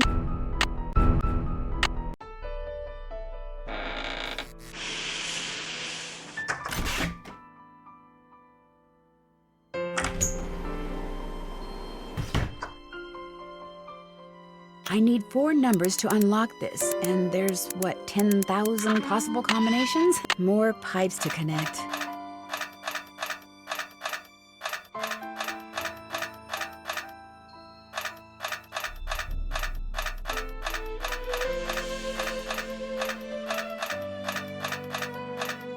That should do it.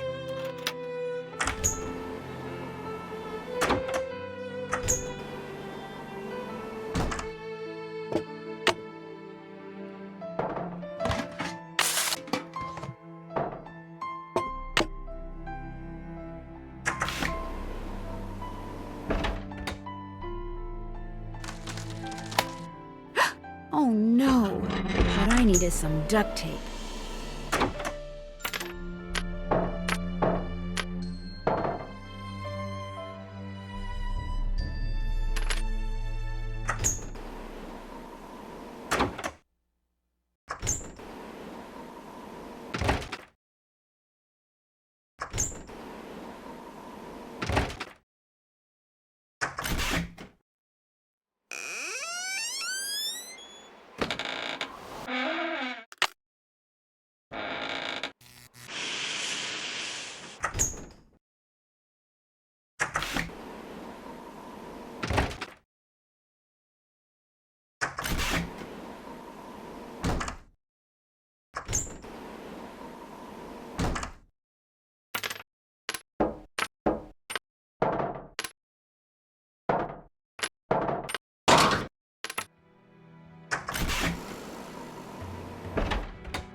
I moved my microphones, so if you want to play the piano, knock yourself out. Thank you.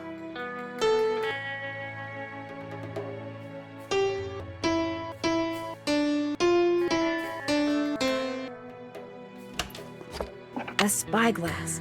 I'll bet it's the one I need Sup? for Jake's. Would you by any chance have any duct tape? Got some right there in my gearbox. That's the good news. The bad news is, I can't open the box. It's an antique lockbox that I found in this abandoned monastery I scoped out on my show last year. You can open it with either the key, which I just discovered I forgot to bring with me, or the combination, which you're supposed to be able to figure out just by looking at the box. Fortunately, I didn't put anything critical in there. I've never tried to open it without the key, but if you want that duct tape, go ahead and give it a shot. Thanks, I think I will. If you get it open, the duct tape's all yours. I bet the animals should start from the left shore. That tool I saw in the caboose. I bet that's what you use to unscrew these bolts.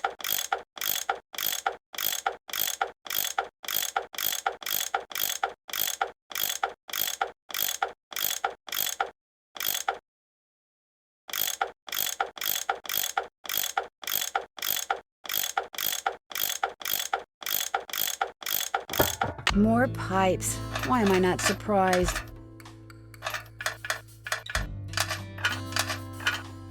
Here we go.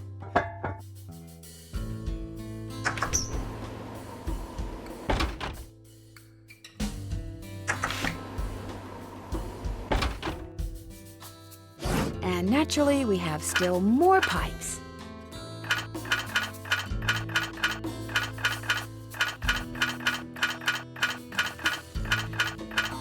There, that looks right. looks like some sort of steam valve. Sounds like steam from the engine is moving through those pipes now.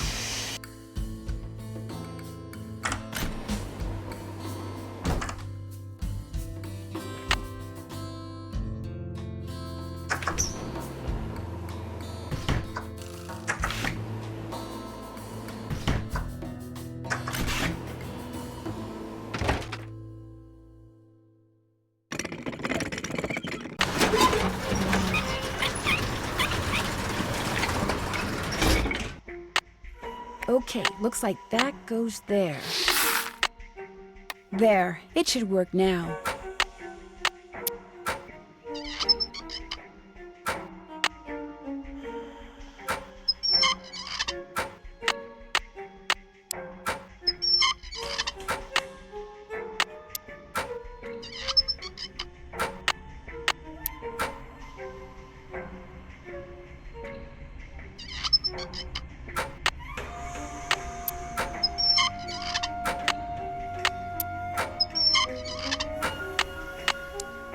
Whoa, looks like I did something right. There, good as new. Well, sorta.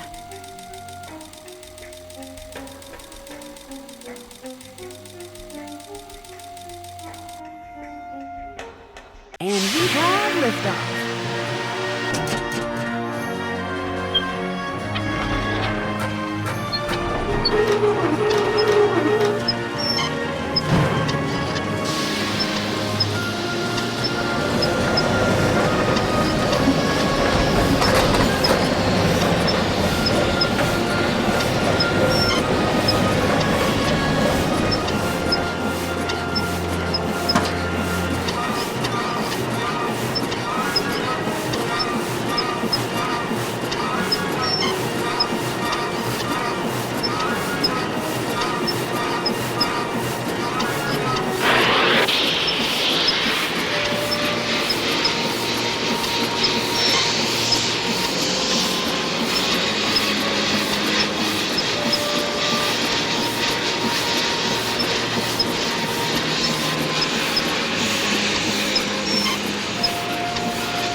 That's where Jake's mine is. Brimstone Canyon. Don't you look all excited. What's up? I think I know where Jake's mine is. Tell the engineer to head for a place in Nevada called Brimstone Canyon. Way to go! I knew you could do it, Francie. Not Francie, Nancy. Here's the deal. When we get there, I'm going to make sure that you get to be the first one to check out the mine. I'll call everyone together in the dining car, and while we're in there, you slip off the train. Will 10 minutes be enough of a head start? That'd be great. Think of it as your reward. Of course, anything you find in the mine is, well, mine. So if I find out that you've taken something without telling me, let's just say things could get ugly. Don't worry, you can trust me. I have the feeling that thanks to you, we are about to discover something huge. Great job, Amy.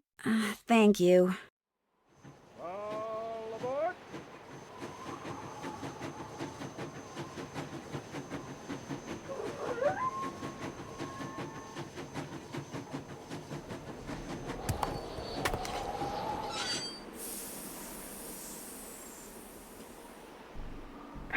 Sounds like the train's leaving. Where's it going? Well, Frank and Joe will make sure it comes back for me. I hope.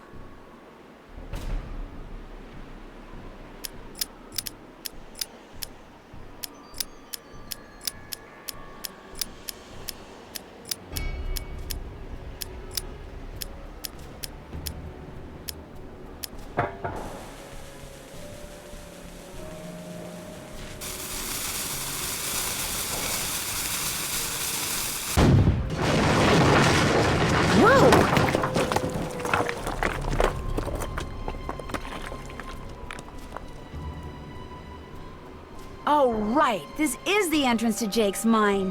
Whoa, what's going on here? Jake's color wheel seems to be pointing toward purple. Wow, glowing lizards. Cool, but weird.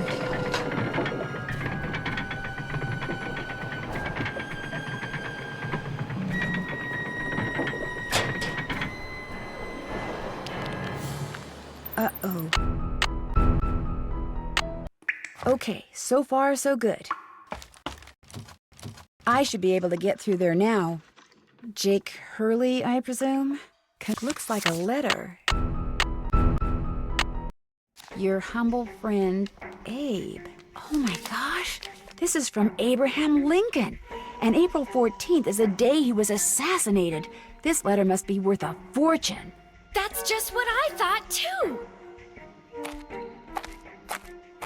See, what I didn't tell you when I gave you that letter Jake wrote to Ruth is that I also found his diary, which is how I found out he'd gotten to be friends with President Lincoln, and that he'd gotten a letter from Abe that he knew would be so valuable someday that he always kept it on his person. Can I have it? Sure. See, I knew if we could just find Jake's body, we'd find the letter.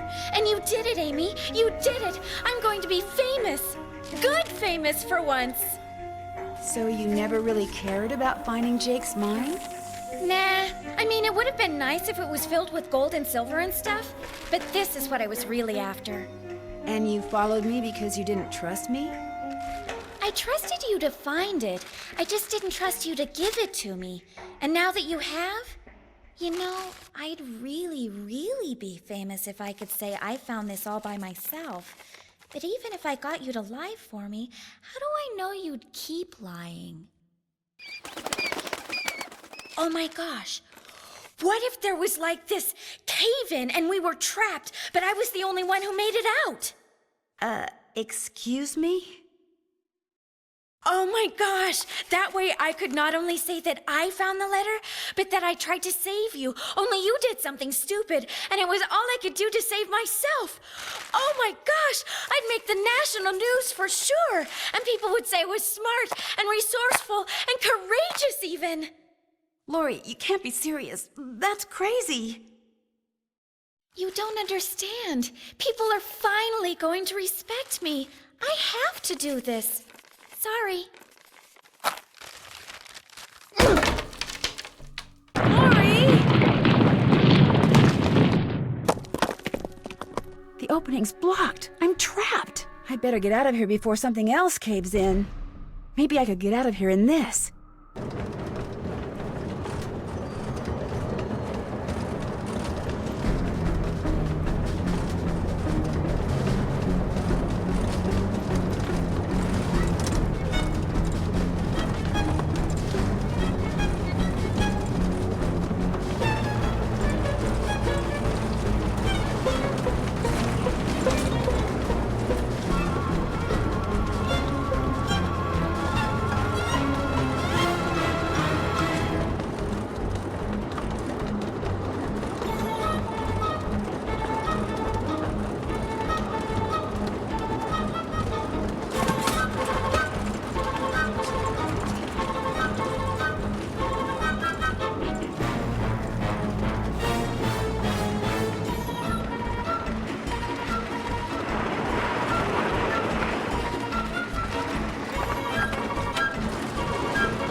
Lori, are you all right? Nancy, is everything okay? It is now. As soon as we discovered you and Lori weren't on the train, we jumped off and hightailed it back here. What the heck's going on? I'm sure Lori will be glad to tell you all about it. Darn you, Natalie. It's Nancy. Dear Hannah, some hostess Lori Gerard turned out to be. When her father heard that she'd tried to seal me up in that mine, he canceled all her credit cards and said that from now on, Lori'll have to support herself. She has yet to stop crying. Tino Balducci told reporters that he knew what Lori was up to all along and said he let Frank. Joe was just about to belt him when a big argument broke out between. She started calling him a crackpot. And then he started calling her a hack. Then, well, I'm interested in what Tino had to say. As for Jake Hurley, it turns out that his letter from Abe Lincoln, pretty ironic, huh? Jake spent his whole life searching for gold, when all along he possessed something far more valuable.